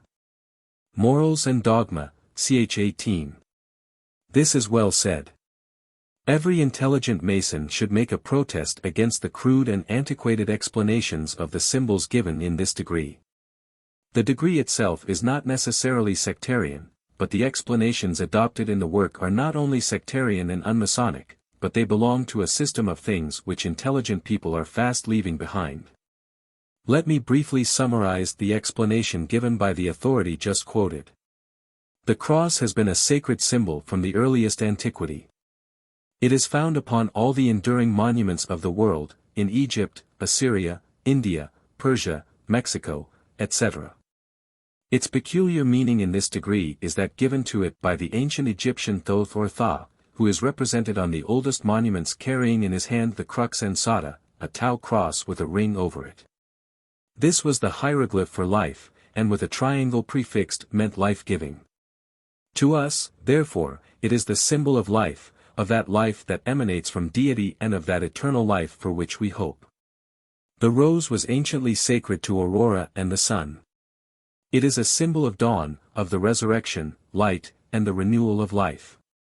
The cross and rose together signify hieroglyphically, the dawn of eternal life and the advent of a Savior for which all nations hope. To the letters I, N, R, I, inscribed on the crux ansata, many meanings have been assigned. The Christian sees in them the initials of the inscription upon the cross of Christ, Jesu Nasirmus Rex Iudiorum. The sages of antiquity connected it with one of the greatest secrets of nature, that of universal regeneration. They interpreted it thus: Igni natura renovator integra, nature is renovated by fire. The alchemists and hermetic masons framed for it this aphorism: Igni nitrum roris invenitur. The letters are initials of the Hebrew words that represent the four elements: Ayamim, the sea or water; Nur, fire; Ruach, the air; Ibshah, the earth. Ibid, ch 18. This degree symbolized the final triumph of truth over falsehood, of life over death, of good over evil. No one Mason has a right to measure for another within the walls of a Masonic temple, the degree of veneration which he shall feel for any reformer, or founder of any religion. We teach a belief in no particular creed as we teach unbelief in none. Ibid, page 308. But we recognize in the founder of the Christian religion, an initiate into the true mysteries, one who came to rebuild again the eternal verities, to utter again the divine wisdom to a needy world. The Knight of the Rose Croix will revere his memory, and honor him as one of the true servants of the Most High. We recognize all initiates as brothers. We belong to no creed. We invite men of all religions to enlist under our banner and work to bring in a better day. Dar. Mackey says, if Masonry were simply a Christian institution, the Jew and the Moslem, the Brahmin and the Buddhist, could not conscientiously partake of its illumination, but its universality is its boast. In its language citizens of every nation may converse, at its altar men of all religions may kneel, to its creed disciples of every faith may subscribe. The Symbolism of Freemasonry, Mackey, page 237. We have dwelt upon this degree because of the principle involved. The legends upon which this degree is based, while drawn from the New Testament, are also to be found in many other world scriptures, for the symbolism, of which the real meaning has been shown in earlier lectures, is universal. The degree itself is really out of place in the Scottish Rite system, it should belong in the Templar system, if anywhere. To again quote General Pike, we teach the truth of none of the legends we recite. They are to us but parables and allegories, involving and enveloping Masonic instruction, the vehicles of useful and interest information. Every one being at liberty to apply our symbols and emblems as he thinks most consistent with truth and reason and with his own faith. Morals and Dogma, page 329. Let every Scottish Rite Mason bear this fact in mind. And it would be well for the Knight Templar to remember this also, for there we have the same symbols and the same crude interpretation of them. These symbols, as we have seen, refer to realities in the divine life of Jesus, rather than to the incidents in his physical experiences. In the early days of the Scottish Rite the system was full of grotesque and incongruous things, of contradictions and fantastic extravagances. The Supreme Council of the Southern Jurisdiction of the United States at length undertook the task of revising the work of the 30 degrees under its jurisdiction. But while this was done with considerable success, there are still anachronisms and contradictions which should be eliminated to make the system harmonious. The moral teaching of all the rites is excellent. One who lives up to the standard inculcated in the Scottish Rite degrees will fulfill every demand made by the strictest code of morality. 10. The Symbols and Legends of Masonry. The real secrets of Masonry lie concealed in its symbols and legends. These symbols and legends are the means by which the divine truths of Masonry are conveyed to the neophyte. This was the method of instruction in the ancient mysteries, and it was naturally adopted in the institution of Freemasonry. To form symbols and to interpret them, says Kreutzer, were the main occupations of the ancient priesthood, and the myths were invented to illustrate a philosophic or religious truth. Dr. Mackey, after discussing the question of myths, says, "It must be evident, from all that has been said respecting the analogy in origin and design between the Masonic and the ancient religious myths, that no one acquainted with the true science of this subject can, for a moment, contend that all the legends and traditions of the order are, to the very letter, historical facts." Symbolism of Freemasonry, Mackey, page 207.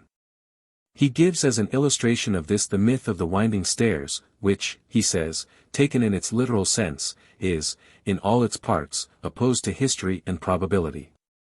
Again, he calls attention to the myth which traces the origin of Freemasonry to the beginning of the world, a myth, which is, he says, even to this day, ignorantly interpreted, by some, as an historical fact, and the reference to which is still preserved in the date of Anno Lucas, which is affixed to all Masonic documents. This he calls a philosophical myth, symbolizing the idea which analogically connects the creation of physical light in the universe with the birth of Masonic or spiritual and intellectual light in the candidate. The one is the type of the other. Ibid, page 211. In the Legends of the Master's Degree and of the Royal Arch he points out that there is a commingling of the historical myth and the mythical history so that much care must be taken in discriminating between the different elements. Dr. Mackey then sums up the duty of a Mason as follows: he who desires properly to appreciate the profound wisdom of the institution of which he is the disciple, must not be content, with uninquiring credulity, to accept all the traditions that are imparted to him as veritable histories, nor yet, with unphilosophic incredulity, to reject them in a mass, as fabulous inventions. In these extremes there is equal error. The myth, says Hermann, is the representation of an idea. It is for that idea that the student must search in the myths of Masonry. Beneath every one of them there is something richer and more spiritual than the mere narrative. Every one, therefore, who desires to be a skillful Mason, must not suppose that the task is accomplished by a perfect knowledge of the mere phraseology of the ritual, by a readiness in opening and closing a lodge, nor by an offhand capacity to confer degrees. All these are good in their places, but without the internal meaning they are but mere child's play. He must study the myths, the traditions, and the symbols of the order, and learn their true interpretation. For this alone constitutes the science and the philosophy, the end, aim, and design of speculative Masonry. Ibid, page 212, 214. These deeper things, as Dr. Mackey intimates, are not found in the monitorial explanations. J.D. Buck, a 32nd degree Mason, in his wonderful book on mystic Masonry, says, the most profound secrets of Masonry are not revealed in the lodge at all. They belong only to the few. But these secrets must be sought by the individual himself, and the candidate is debarred from possessing them solely by his own inattention to the hints everywhere given in the ritual of the lodge, or by his indifference to the subject if he prefers to treat the whole subject with contempt, and to deny that any such real knowledge exists. It becomes evident that he not only closes the door against the possibility of himself possessing such knowledge, but he also becomes impervious to any evidence of its existence that might come to him at any time. He has no one but himself to blame if he is left in darkness. Mystic Masonry, Buck, page 36. The ritual and monitorial lessons of the lodge teach nothing new, and the explanations of the symbols are often puerile and inadequate. Gen. Pike says, there is no sight under the sun more pitiful and ludicrous at once, than the spectacle of the Prestons and the Webbs, not to mention the later incarnations of dullness and commonplace. Undertaking to explain the old symbols of Masonry, and adding to and improving them, or inventing new ones. To the circle enclosing the central point, and itself traced between two parallel lines, a figure purely Kabbalistic. These persons have added the superimposed Bible, and even reared on that the latter with 3 or 9 rounds and then given a vapid interpretation of the whole, so profoundly absurd as actually to excite admiration. Morals and Dogma, Pike, p. 105. The exegesis is also often crude. This is not strange, as the ritual was written before the days of modern biblical scholarship, and perhaps it would be well if the ritual were revised. These immature conceptions could be eliminated without affecting the meaning and beauty of the ceremonies. However, if we bear in mind that Masonry does not endorse its legends as literal facts, no harm can be done. We will now consider some of the symbols and myths of the fraternity. The Lodge. The Lodge represents King Solomon's temple. The temple is a symbolic image of the universe, and as such is symbolic in all its parts and arrangements. Therefore, the Temple of Solomon resembles all the temples of antiquity that practiced the mysteries. The Hebrews, like other peoples, made much of the system of numbers to convey their hidden meaning. The Holy of Holies formed a cube, corresponding to the number 4, which represented, tested nature, while the 3 sides or faces of the figure, when drawn on a plane surface, represented the deity, the 3 aspects of will, wisdom and activity, intelligence. Everything within the temple was symbolically arranged. The ceiling, supported by 12 columns, represented the 12 months of the year. The borders around the columns and the candlestick with the 12 lights represented the 12 signs of the zodiac, the 7 lights, the 7 planets, the veils of 4 colors represented the 4 elements, etc. In the Royal Arch degree of the American Rite, the tabernacle has 4 veils of different colors, to each of which belongs a banner, and on each banner is inscribed one of the 4 images, the bull, the lion, the man, the eagle. These constellations answer to the equatorial and solstitial points of 2,500 years B.C. The 4 signs Taurus, Leo, Scorpio, and Aquarius, were termed the fixed signs, and are assigned to the 4 veils. The sun entered Taurus at the vernal equinox, Leo at the summer solstice, Scorpio at the autumnal equinox, for which, on account of its malignant influence, Aquila, the eagle was substituted, and Aquarius at the winter solstice. Every temple was a representation of the universe, and in them the great lights of nature played an important part. The images of the sun, moon, and Mercury were represented, and even in our lodge rooms they constitute the 3 lights, except that for Mercury the master of the lodge has been substituted. Eusebius tells us that the officers of the Eleusinian mysteries were the Hierophant, representing the great architect of the universe, the torchbearer, representing the sun, the altar-bearer, representing the moon, and the sacred herald, representing Mercury. The latter was charged with excluding the profane from the mysteries. Every lodge, as we have said, represents the temple. The 2 great columns between which you pass as you enter the lodge represent the 2 great pillars, 30 feet 8 inches high, 6 feet 10 inches in diameter, which stood in the porch of the temple on either side of the eastern gateway. These columns represent the 2 pillars of Hercules, the solstices, Capricorn and Cancer, the 2 gates of heaven, and were imitations by the Tyrian artist of the columns at the entrance of the Temple of Maukarth in Tyre. The lodge is said to be due east and west as King Solomon's temple was so situated. All the temples of antiquity were usually thus built. Pythagoras also arranged his assemblies due east and west because he held that motion began in the east and proceeded west. The Egyptian and Mexican pyramids were also built to the 4 cardinal points of the compass, while beneath the temple, extending east and west, was a subterranean cavern used for initiation. No well-equipped lodge is lacking in this particular. The furnishing of the lodge. The Holy Bible, square and compasses, together with a charter or dispensation, constitute the furnishings of the lodge. 1. The Holy Bible. This in a Christian lodge consists of the Old and New Testaments.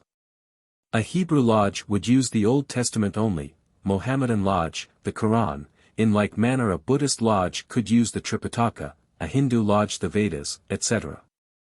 The obligation of the candidate is always taken on the sacred book of his religion, for his Holy Bible is his light, in accordance with which he should live and walk. 2. The square and compasses. These symbols are perhaps the most familiar to the general public of any in Masonry. I need not dwell on the lessons in morality which the square and compasses teach. Masonry is, however, something more than a system of morality, and it is this inner significance that I have endeavored to set forth. There is a science and philosophy concealed in these symbols which Dr. Buck explains as follows: the square with its one right angle and its scale of measurements applies to surfaces and solids, and deals with the apparently fixed states of matter. It represents solidarity, symmetry, and proportion. And this involves the sciences of arithmetic and geometry. The compasses with movable angles set in the lodge at an angle of 60 degrees, applies to the circle and the sphere, to movements and revolutions. In a general sense, the square is a symbol of matter and the earth, the compasses of spirit and the heavens. Mystic Masonry, Buck, page 242. The position of the square and compasses indicates the progress of the candidate from entered apprentice to that of master mason. The ornaments. The ornaments of a lodge are the mosaic pavement, the indented tesselle, and the blazing star. The mosaic pavement is supposed to represent the ground floor of King Solomon's temple, the indented tesselle, the border or skirting surrounding it. There is no evidence that either existed in the ancient temple, but the symbol is significant as it denotes the checkered course of life, also the two opposing principles in nature, light and darkness, Michael and Satan, Balder and Loki, Ormuzd and Ahriman, etc. The blazing star also represents these two principles. If the point is turned upward, it represents God, good, order, or the Lamb of Ormuzd and St. John. If the point is turned downward, it denotes Lucifer, evil, disorder, or the accursed goat of Mendes and the mysteries. The blazing star or pentagram also represents the human body, the 5 points representing the 4 limbs and head. It is thus called the sign of the microcosm. All the mysteries of magic were said to be summed up in this symbol. Paracelsus pronounces it the greatest and most potent of all signs. The all-seeing eye. This symbol, in the ancient mysteries, indicated the sight that annuls time and space. This is the symbol of the higher clairvoyance. The master always possessed this sight. In India, this all-seeing eye was called the eye of Shiva. The Egyptians represented Osiris by the symbol of an open eye, and placed this hieroglyphic of him in all their temples. In the lodge, the all-seeing eye represents the omniscience of God, the eye that never sleeps. It may also represent, as in the ancient mysteries, the higher vision. The letter G. This letter is the natural symbol among English-speaking people for God. It is a substitute in American lodges for the Hebrew Yod, which is the Kabbalistic symbol for unity. In France, the letter Yod is put in the blazing star. The clasped hands. This symbol was used by Pythagoras and represented the sacred number 10, the number expressed by the mysterious tetractys. This figure was represented in the form of the triangle. The Hebrews formed it with the letters of the divine name. Both Pythagoras and the Hebrew priests borrowed the figure from the sacred science of Egypt. The triangle and double triangle. All the nations of antiquity considered the triangle as sacred. It was one of the most common symbols for the deity. The 3 sides typify the 3 aspects of God: will, wisdom and intelligence. Here we have the Trinity in unity. The double triangle interlaced symbolizes the manifested universe, the union of spirit and matter. The triangle pointing upward is spirit or fire, the one pointing downward is matter or water. One represents the descent of spirit into matter, the other the ascent of matter to spirit. The union of the two, in the manifested universe, is inseparable. This double triangle is used in India to symbolize 2 Hindu gods, or rather the 2 aspects of Ishvara, Shiva and Vishnu. It also represents the 6 points, the scenery, which with the point in the center is the septenary. The light. There are 3 greater and 3 lesser lights in Masonry, and though the ritual does not give any explanation of these symbols, there is an important meaning connected with them. The sun is an ancient symbol of the Logos. It signifies the male aspect, the life-giving and generative power. God is the source of light, and light is the cause of life. The moon represents the passive, or female aspect of nature. Jacob's ladder. The mystical ladder which Jacob in his vision saw, extending from earth to heaven, was a common symbol in the ancient mysteries, and was always composed of 7 steps or rounds. The latter symbolized the progress of man from his present to higher conditions, each round representing one of the 7 stages of his evolutionary progress. In the mysteries of Persia and India, this mystic ladder was an important symbol, especially in the former, where a ladder of 7 rounds was erected in each of their temples. The 7 steps also correspond to the 7 gates through which the candidate was passed successively in his journeyings through the 7 caverns of initiation, and symbolized the 7 conditions or subplanes of Hades. The 7 steps, 7 gates, 7 halls, 7 worlds, 7 planes, etc., are all symbols of the various stages of the soul's progress. The ancient initiates held that the evolution of the human soul took place through a series of 7 globes situated on the 3 lower planes of the universe. The life wave passes 7 times round this world chain, and through 7 stages on each globe. The progress involves a downward and an upward arc, a descent of spirit into matter and a reascent of spirit to God. This is symbolized in Jacob's vision by the angels ascending and descending. Jacob's ladder is sometimes misrepresented with 3 or 9 rounds, it should have 7. Dar. Mackey says that, the error arose from the ignorance of those inventors who first engraved the Masonic symbols for our monitors. The ladder of Masonry, like the equipollent ladders of its kindred institutions, always had 7 steps, although in modern times the 3 principal or upper ones are alone alluded to. These rounds, beginning at the lowest, are temperance, fortitude, prudence, justice, faith, hope, and charity. The Symbolism of Freemasonry, Mackey, page 120. The application of these virtues, however, is a later addition to symbolism. The 7 rounds are also emblematical of the 7 planes of the universe: physical, astral, mental, Buddhic, atmic, anupatica and adi, the 7 ancient elements, earth, water, fire, air, ether, and 2 unnamed. The 7 subplanes of the astral world: astral, solid, liquid, gaseous, etheric, superetheric, subatomic, and atomic, the 7 metals: lead, quicksilver, copper, tin, iron, silver, and gold. The 7 colors: black, purple, green, blue, red, white, and yellow, the 7 stones: diamond, amethyst, emerald, sapphire, ruby, pearl, and topaz, the 7 ancient planets: Saturn, Mercury, Venus, Jupiter, Mars, Luna and Sol. Thus the 7-stepped ladder had various applications and correspondences. Its presence in the Masonic institutions is evidence of the close analogy between Freemasonry and the ancient mysteries. The right-angled triangle, or the 47th problem of Euclid. This is one of the most important symbols of antiquity. The perpendicular line, whose measurement is 3, represents the active, male principle. The base line, whose measurement is 4, represents the passive, female principle. And their union, or the addition of the squares of these numbers, will produce a square whose root will be the hypotenuse, a line measured by 5 and representing the universe.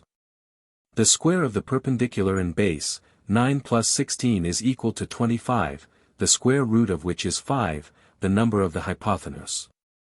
It was taught in all the mysteries that the union of the male and female principles of nature produced the universe. This is the occult meaning of the 47th problem of Euclid: the sum of the squares of the perpendicular and base of a right-angled triangle equals the square of the hypotenuse. This is a symbol of perfect proportion between number and forms. Between spirit and matter. The 3 sides of the triangle bear the proportions, as we have seen, of 3, 4, and 5, and 3a plus 42 equals 5 foot, or 9 plus 16 is equal to 25, also 9 plus 16 plus 25 is equal to 50. Thus the number 50 is based on the proportion of the sides of the right-angled triangle. Philo speaks of 2 series, which he calls triangles and squares, namely, 1, 3, 6, 10 and 1, 4, 9, 16. With regard to the triangle series 1, 3, 6, 10, it is interesting to note that 1 is equal to 1, 3 equals 1 plus 2, 6 equals I plus 2, f, 3, and 10 equals 1 plus 2 plus 3 plus 4. In the square series, x, 4, 9, 16, I equals I3, 4 equals 2a, 9 equals 3 degree, and 16 is equal to 4 foot, 1 plus 3 plus 6 plus 10 is equal to 20, and 1 plus 4 plus 9 plus 16 is equal to 30, and 20 plus 30 is equal to 50. 50 was a sacred number, and was derived from the right-angled triangle.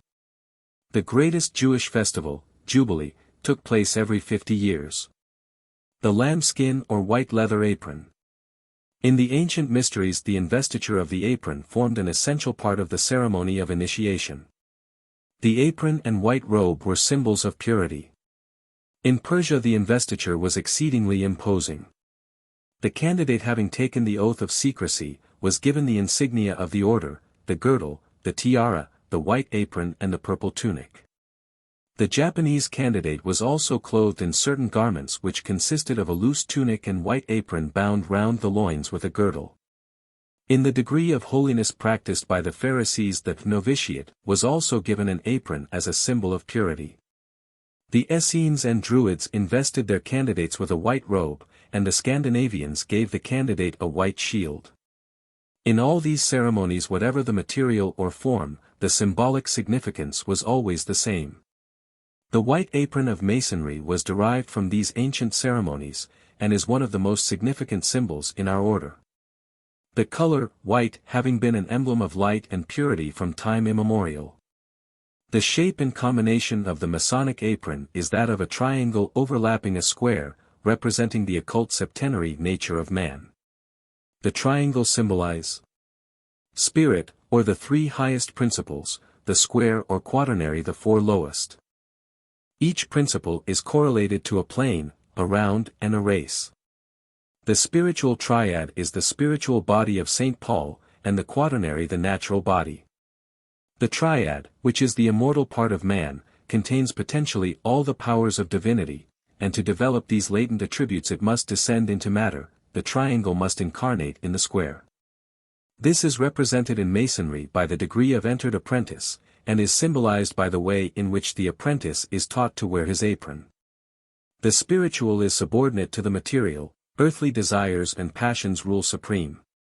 But the candidate is here to learn to subdue his passions. His partial success is represented by the degree of fellow craft, and is symbolized by the way he wears his apron in that degree.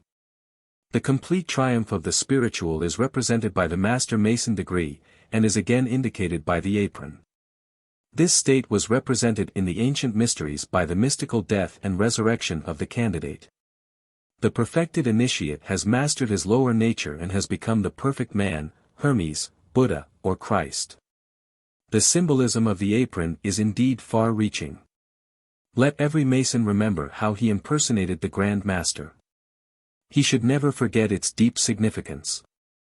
In the ancient mysteries, the candidate did not merely impersonate the Master, he himself became the Master, the ceremony merely symbolizing what he became. It is a mistake to suppose, as some writers have, that the candidate in the mystic rites was merely representing the events connected with the tragedy of the Master or God from whom the mysteries derived their name.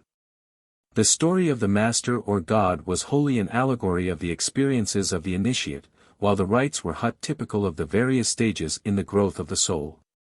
In the process of becoming a Christ, he represents all those who have attained the Christ state, for all masters have passed through the experience symbolized by the myth. Masonry has a truer conception than any exoteric religion, for these religions take the symbol for the thing symbolized, but Masonry, in making the candidate impersonate Hiram, has preserved the original teaching. Hiram is identical with the sun gods of all nations. It is a universal glyph, for all real initiation is an internal process, a regeneration, the consummation of which is the perfect man or master, the goal of human evolution. In the ancient mysteries there was a further rite which symbolized the next stage, that of union with the divine, the at-one-ment. This was the ascension, and is symbolized by the square enclosed in the triangle. The lower nature is here refined and ascends to the Father. God is all in all. As we have already said, each principle in man's constitution is correlated to a plane. A knowledge of these planes would enable a man by a trained will to direct the forces on each plane. Such is the power of a real master. 11. The Symbols and Legends of Masonry, continued. In this concluding lecture of the series, we will consider the remaining important symbols and legends of Masonry. Sacred or ineffable name. This symbol was universal in ancient times, for every nation of antiquity had its sacred name or ineffable word. The Hebrew symbol consists of 4 letters, Yod, He, Vav, He, and is called the Tetragrammaton, or 4-lettered word. This word was said to have been communicated by God to Moses at the burning bush. The name was held most sacred by the Jews, but its meaning and proper pronunciation has long been obscured. Before the invention of the Masoretic points, the pronunciation of a word in the Hebrew language could not be known by the characters themselves, so it was easy in the course of time to lose the proper pronunciation. Especially so, as at the beginning of the Hellenistic age the use of the name was reserved for the temple. At the beginning of the Christian era, Philo writes, the 4 letters may be mentioned or heard only by holy men whose ears and tongues are prepared by wisdom, and by no others in any place whatsoever. In the course of time the pronunciation of the name, even by the temple priests, fell into disuse, and the manner of its pronunciation at length became a secret entrusted only to the few. While the word was being withdrawn from common use, it was pronounced Adonai in the scripture, and when the vowel points were introduced those that belonged to Adonai were placed under the Tetragrammaton. The word itself is a symbol. The letters are probably arranged as a blind. As they stand in the Tetragrammaton they have no significance. They do not represent any real Hebrew word. Now if we apply the Hebrew method of having or transposing letters which was used to conceal the meaning of a word, or rather if we reverse the process which may have been employed, we get instead of Y, H, V, H, H, V, H, Y. Before the introduction of vowel signs, certain weak consonants such as Yod and Vav, were sometimes used to indicate vowel sounds, so we frequently see I or E given as an equivalent for Yod, and U or O given for Vav. Even Yod is sometimes given as Jod, and Vav as Vav, so we have the name given as Y, H, V, H or I, H, V, H or J, H, V, H, or Y, H, W, H, or I, H, O, H, etc. Now the personal pronouns he and she are written in Hebrew with the signs he, Vav, Aleph, and he, Yod, Aleph. When Aleph terminates a word, and has no vowel immediately preceding or following, it is usually dropped. Now if we drop the final Aleph we have the transposed Tetragrammaton, H, V, H, Y, which are the personal pronouns he and she, the male and female, representing the 2 great principles of nature, the dual aspect of the second logos. Now if we turn to the Kabbalah, which contains some portions of the secret teachings of the Jews, we shall find that this great principle is the exact meaning of the Tetragrammaton. It does not represent the absolute deity, or the unmanifested logos, but it does represent the manifested, the first emanation, Adam Kadmon.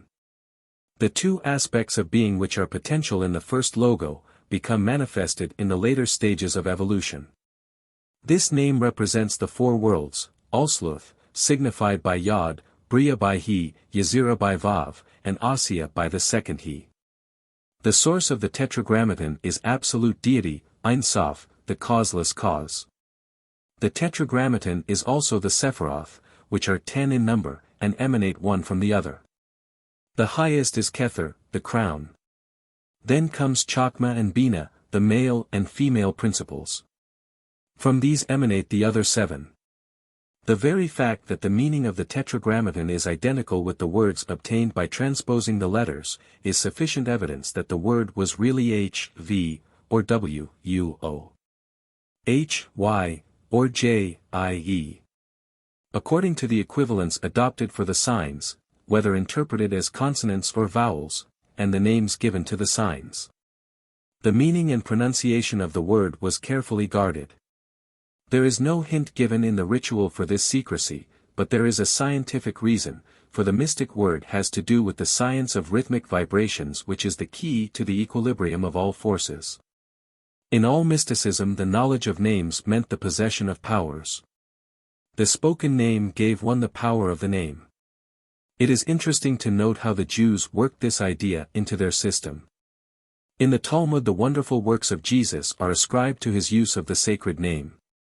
According to early traditions, the knowledge whereby he wrought these works was learned in Egypt, but in the developed Toldoth the word of power was the holy name, the Tetragrammaton. All nations of antiquity had their sacred names, which were words of power. These names were formed by taking a letter which conveyed a meaning and adding other letters each having a meaning. The whole word thus formed, constituting a sacred name or word, which contains some great truth. These names were words of power, for, as the unfolding consciousness realizes one truth after another and becomes that truth, it rules. In Persia the sacred name was H-O-M, in India I-U-M, in Scandinavia I-O-W, in Greece I-A-O, etc. The rite of circumambulation. This rite again connects Freemasonry with the ancient mysteries. It consists in a formal procession around the altar, and originally alluded to the apparent course of the sun, which is from east to west. In ancient Greece the priests, during the rites of sacrifice, walked 3 times around the altar while chanting a sacred hymn, which was divided into 3 parts, and each part was to be sung at a particular point in the procession. The analogy between this practice of the ancients and the recitations of a passage of scripture in the Masonic circumambulation is quite apparent. In making this circuit it was considered necessary that the right side should always be next to the altar, and so the procession moved from west to the north, then east, south, west and then to the north again. We find the same rite among the Romans, Druids, and Hindus. In all these ceremonies they were imitating the example of the sun and following his beneficent course.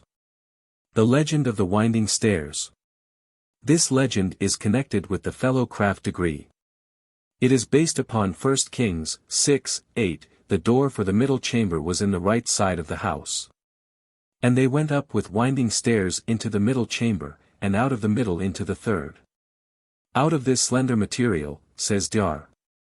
Mackey, has been constructed an allegory, which, if properly considered in its symbolical relations, will be found to be of surpassing beauty. But it is only as a symbol that we can regard this whole tradition.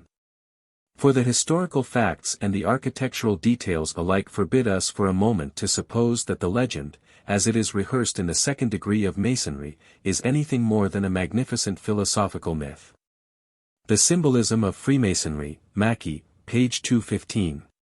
The lesson which this legend teaches is not difficult to discover. Freemasonry is a speculative science which has for its object the investigation of divine truth. The candidate is in search of more light, and as all the ceremonies denote a progress from a lower to a higher state, he is always progressing. This fundamental symbolism of Masonry is found in each degree. There is the mystical ladder, the ceremony of circumambulation, the restoration to life, etc. The legend of the winding stairs symbolizes the same fact, the ascent of man from ignorance to knowledge, from darkness to light, from death to life. The steps of the winding stairs commenced on the porch of the temple. This indicates the beginning of the Masonic life, the preparation for entering the temple. It is curious to note that the number of steps in all the systems has been odd. This probably is due to the fact that the symbolism of numbers was borrowed from Pythagoras, in whose system of philosophy the odd numbers were regarded as sacred, though the number of steps has greatly varied. Tracing boards have been found in which only 5 steps are represented, and others which denote 7. At one time in England the number was 38, which was reduced to 37, and in this country the number has been reduced to 15. Perhaps 5 would be the more appropriate as the stairs only extended to the middle chamber. The number 7, corresponding to the number of rounds in the mystic ladder, would indicate the attainment of perfection, the Holy of Holies. We might say that the complete stairs are composed of 7 steps, 3 carrying the candidate into the ground floor of the temple, 2 into the middle, and 2 into the inner sanctuary. The general symbolism of the legend is not affected by the number of steps, or the method of division. The candidate who succeeds in climbing the winding stairs will receive his reward. What is the reward or wages of the speculative Mason? Not silver nor gold, but truth. Yet the whole of divine truth cannot be imparted to the fellow craft. The middle chamber, then, where he receives his wages, is symbolical of the fellow craft degree, and the wages are appropriate to the degree of his progress. To again quote Dr. Mackey, it is, then, as a symbol, and a symbol only, that we must study this beautiful legend of the winding stairs. If we attempt to adopt it as an historical fact, the absurdity of its details stares us in the face, and wise men will wonder at our credulity. Its inventors had no desire thus to impose upon our folly. But offering it to us as a great philosophical myth, they did not for a moment suppose that we would pass over its sublime moral teachings to accept the allegory as an historical narrative, without meaning, and wholly irreconcilable with the records of Scripture, and opposed by all the principles of probability. To suppose that 80,000 craftsmen were weekly paid in the narrow precincts of the temple chambers, is simply to suppose an absurdity. Ibid, page 226. We must guard against the materialization of our allegories and symbols. Remember, Masonry is a system of morality, veiled in allegory and illustrated by symbols. To regard the myths as history is to miss the truth which the symbols were designed to teach. No intelligent Mason will fall into this error. The Hiram legend and the Master's degree. The Hiram legend and the Master's degree are derived from the Mysteries. They are the latest expression of the old sun myth and the ancient rite. Dr. Mackey, in speaking of the symbol of Hiram, says, it was evidently borrowed from the pagan mysteries, where Bacchus, Adonis, Proserpina, and a host of other apotheosized beings play the same role that Hiram does in the Masonic mysteries. Ibid, p. 20. I have given various forms of these legends, the Osiris, Hades, Hu, Balder, and others. In each of them the hero of the myth dies or is deprived of life, is laid away in the tomb, and rises again from the grave. This ceremony was called the mystical death and resurrection. The legend represents the activity of the Logos in the cosmos, and the mystic life of the initiate. The ancient legends and symbols always have a double meaning and sometimes more. The lectures on true initiation set forth in detail the two aspects of the sun myth, the mythic and the mystic.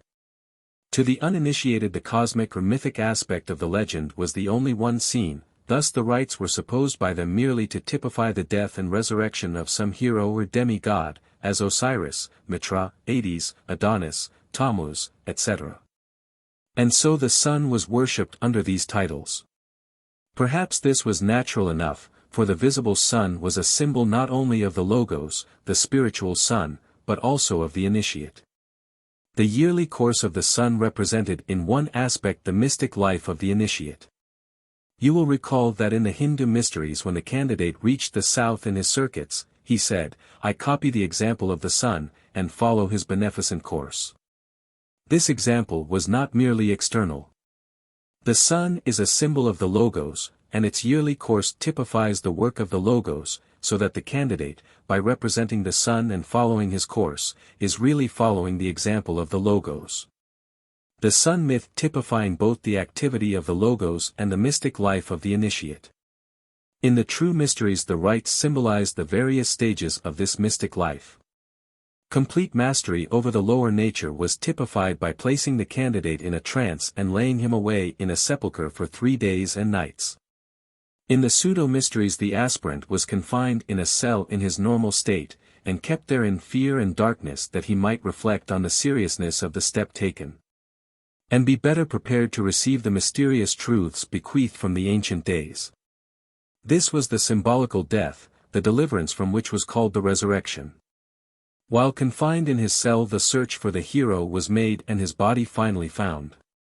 The Master Mason will here see the source of the Hiram legend, and the Master's degree. I am not permitted to say more, neither is it necessary for those who are qualified will understand. Mr. Singleton, 33rd degree, after describing the mystical death in the ancient mysteries, says, the intelligent Mason will, from this, discover the origin of the rites in the 3rd degree of symbolic Masonry and the 5th and 31st degrees, A.S.R. The mysteries, in all their forms, were funereal.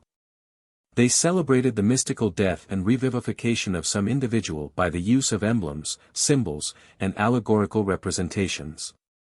History of Freemasonry in Concordant Orders, page 73. Mr.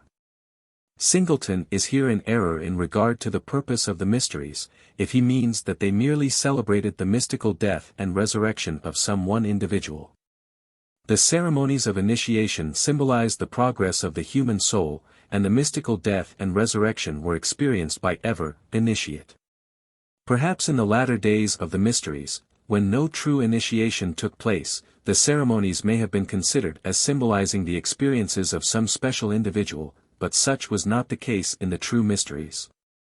We see thus that the story of Hirami is but a variation of the ancient and universal legend, in which Osiris, Adonis, Dionysus, Balder, Hu, and many more have played the principal part. Some call Hiram a mythical symbol. This is true, but he is also a mystical symbol. Mythically Hiram is the sun, a symbol of the Logos, mystically he is the perfect initiate, the Grand Master. The myth was not intended to add to the facts of history, but, as DeWitt points out, to illustrate a philosophical or religious truth.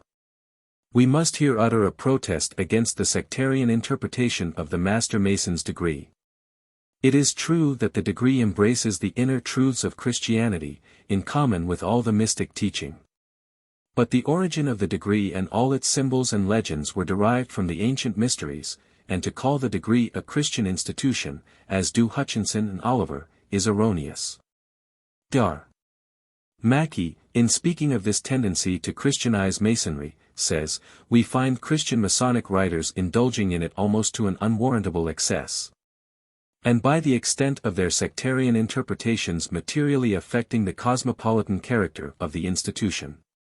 This tendency to Christianization has, in some instances, been so universal, and has prevailed for so long a period, that certain symbols and myths have been, in this way, so deeply and thoroughly imbued with the Christian element as to leave those who have not penetrated into the cause of this peculiarity, in doubt whether they should attribute to the symbol an ancient or a modern and Christian origin. It is in this way that Masonry has, by a sort of inevitable process, when we look to the religious sentiment of the interpreters, been Christianized. I do not object to the system when the interpretation is not strained. All that I contend for is, that such interpretations are modern, and that they do not belong to, although they may often be deduced from, the ancient system. The Symbolism of Freemasonry, Mackey, pages 238-246. The Sprig of Acacia. In all the ancient mysteries there were sacred plants which were symbols of initiation. The myrtle was used in the mysteries of Greece, the areca in the Egyptian mysteries, the mistletoe in the Druidical mysteries, the lotus in the Indian rites, the lettuce in the mysteries of Adonis, etc. Masonry has borrowed this custom from the ancient, and adopted the acacia, which was sacred among the Hebrews, as its mystic symbol. The acacia was a sacred tree which grew abundantly in the vicinity of Jerusalem. The sanctuary of the tabernacle and the holy ark were constructed from this wood, and the tree ever afterwards was regarded as sacred. This symbol has several meanings, but for our purpose we need mention only the primary and original meaning, which is initiation, and its use as a symbol of immortality and innocence. These are closely connected and must be considered together to get the full meaning of the symbol. In olden days initiation was based upon innocence, that is, upon purity of life, and the initiation brought a realization of immortality. The rite of discalciation. This rite refers to the act of uncovering the feet on approaching holy ground. It is a symbol of reverence, and was a common practice among all the nations of antiquity.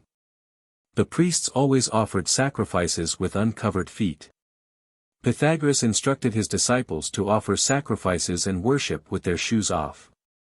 The Mohammedans, when about to perform their devotions, always leave their slippers at the door of the mosque. The Druids practiced the same custom whenever they celebrated the sacred rites. The Peruvians also left their shoes on the porch when they entered the temple. Dr. Oliver tells us that the same usage prevailed equally in India, and the islands to the west of Europe. And even the American savages thought that uncovering the feet, while in the act of devotion, was a sublime method of paying honor to the deity. Signs and Symbols, Oliver, page 153. The Jewish lawgivers adopted this sign of reverence, and the symbolism has descended to us. The application of the symbol to the third degree is well known to every Mason.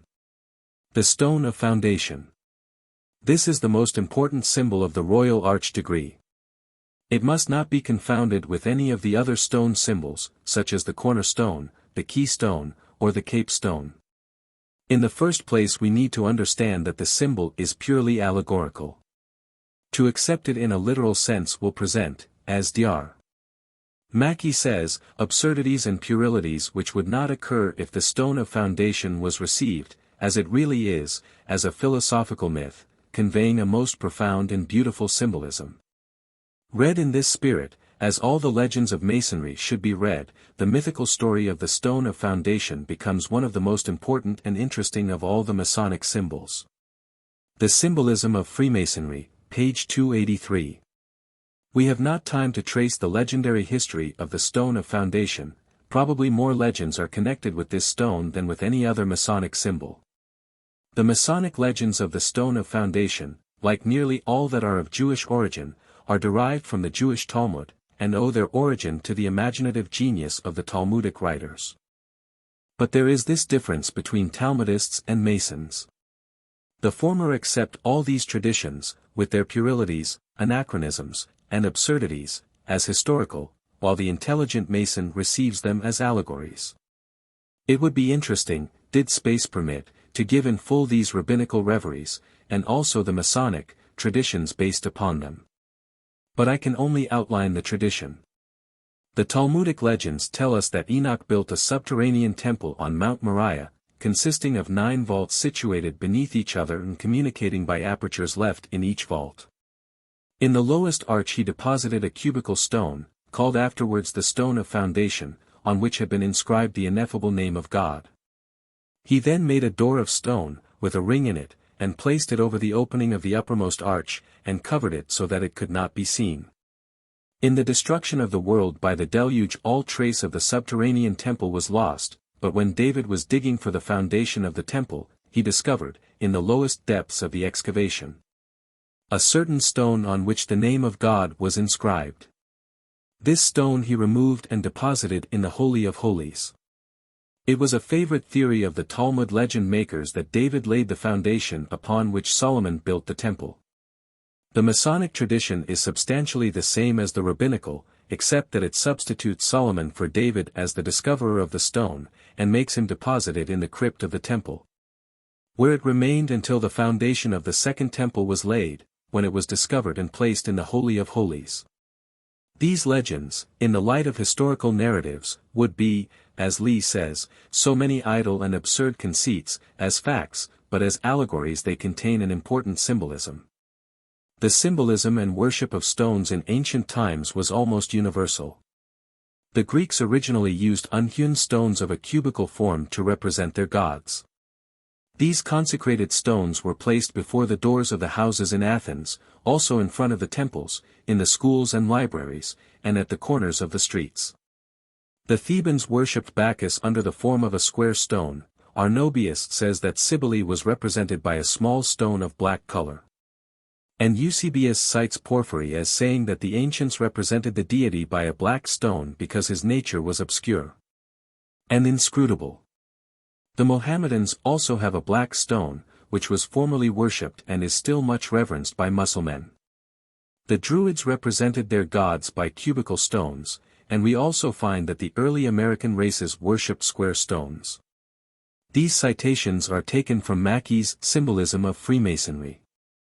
They might easily be extended, but those given will suffice to show that everywhere in the ancient world cubical stones were used as a symbol of the deity. These mystical stones were all symbolic, and the legends connected with them allegories. The Masonic stone and legend are no exceptions. The stone of foundation is but a symbol of the deity. The lost word. The symbol of the lost word and the legend of the search for it, embodies the whole design of Freemasonry. The primary object of Freemasonry is the Search after divine truth. The word is a symbol of this divine truth, and this truth is the key to the science of the soul. The real master, then, is one learned in the divine science, Moses, to lead the neophyte through a wilderness of experience, from his ignorant self to a knowledge of his true self, a conscious union with God. The symbolism of the lost word may be applied to the degradation of the ancient mysteries which resulted in the loss of the real word, the knowledge of occult science. From that time to this, men have ever been in search of the real word, and although but few have been able to regain the knowledge of the true mysteries, others have often caught glimpses of the inner meaning, which is symbolized by the substituted word. That the symbolism is not well understood is evident from the fact that but few Masons, if any, today possess the knowledge and power implied in the symbols and legends of the order. For this reason only, the substitute, monitorial explanation, is given to the neophyte until he, perhaps in future generations, shall find the true word. That Masonry was in search of the meaning of this symbolic word, is clearly proven by the insight of the revisionists in 1717, and the fact that symbolic Masonry did not pretend to give the candidate the lost word. They knew that the word was no mere name, but a knowledge of occult science which could only be attained by soul development.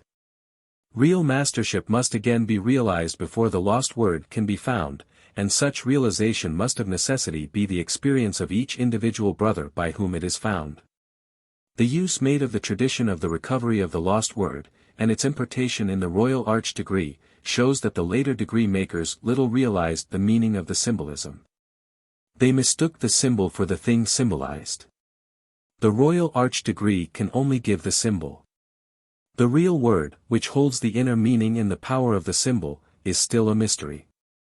To understand this mystic symbol, and all that it implies, is to possess the key to the science of sciences, the real knowledge or word of power. Conclusion. We will now bring this series of lectures to a close. We have seen that Masonry is modeled on the ancient mysteries, and derives its important symbols and legends from that source. Is this a mere coincidence? Was there meant to be only a similarity in outward form? We cannot so believe. The analogy is far too close.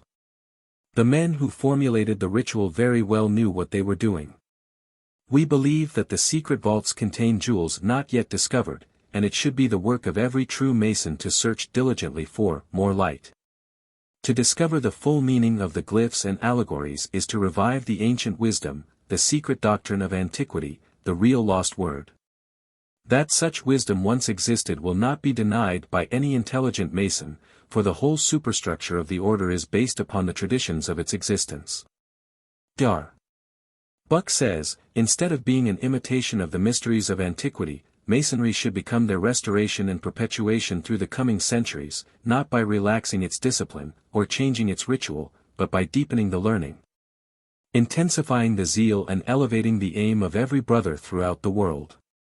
Mystic Masonry, Buck, page 79. We have seen that the masters of old were true occultists, masters of divine science. Masonry has preserved for us the names that indicate the reality of occult knowledge and power in the perfect and sublime master, Prince Adept, Sublime Prince of the Royal Secret, etc. If these names do not imply what I have suggested, they are a mere farce and should be abolished. That they are empty titles today all will agree, many having recognized this fact, are calling for their abolition. But I hold that instead of abolishing the titles we should endeavor to make them stand, in fact, for what in name they indicate. This would be in line with the ancient tradition, a recovery of the real lost word, the key to the science of knowledge. Every Mason should labor assiduously for the realization of this ideal. Let us not be content with the mere rudiments of our philosophy. That skill, says Dr. Mackey, which consists in repeating with fluency and precision, the ordinary lectures, in complying with all the ceremonial requisitions of the ritual, or the giving, with sufficient accuracy, the appointed modes of recognition, pertains only to the very rudiments of the Masonic science. Symbolism, of Freemasonry, page 310. There are many today who are not satisfied with these preliminary acquirements, and the cry for more light is being heard in every quarter of the Masonic world. Intelligent Masons are beginning to realize that there is something more in our symbols and legends, and they are seeking their inner and ultimate meaning. Let us aid in this work by making our lodges schools, our labor study, our wages learning, thus may we attain that knowledge of divine truth which shall truly make us Master Masons. So mote it be. The End.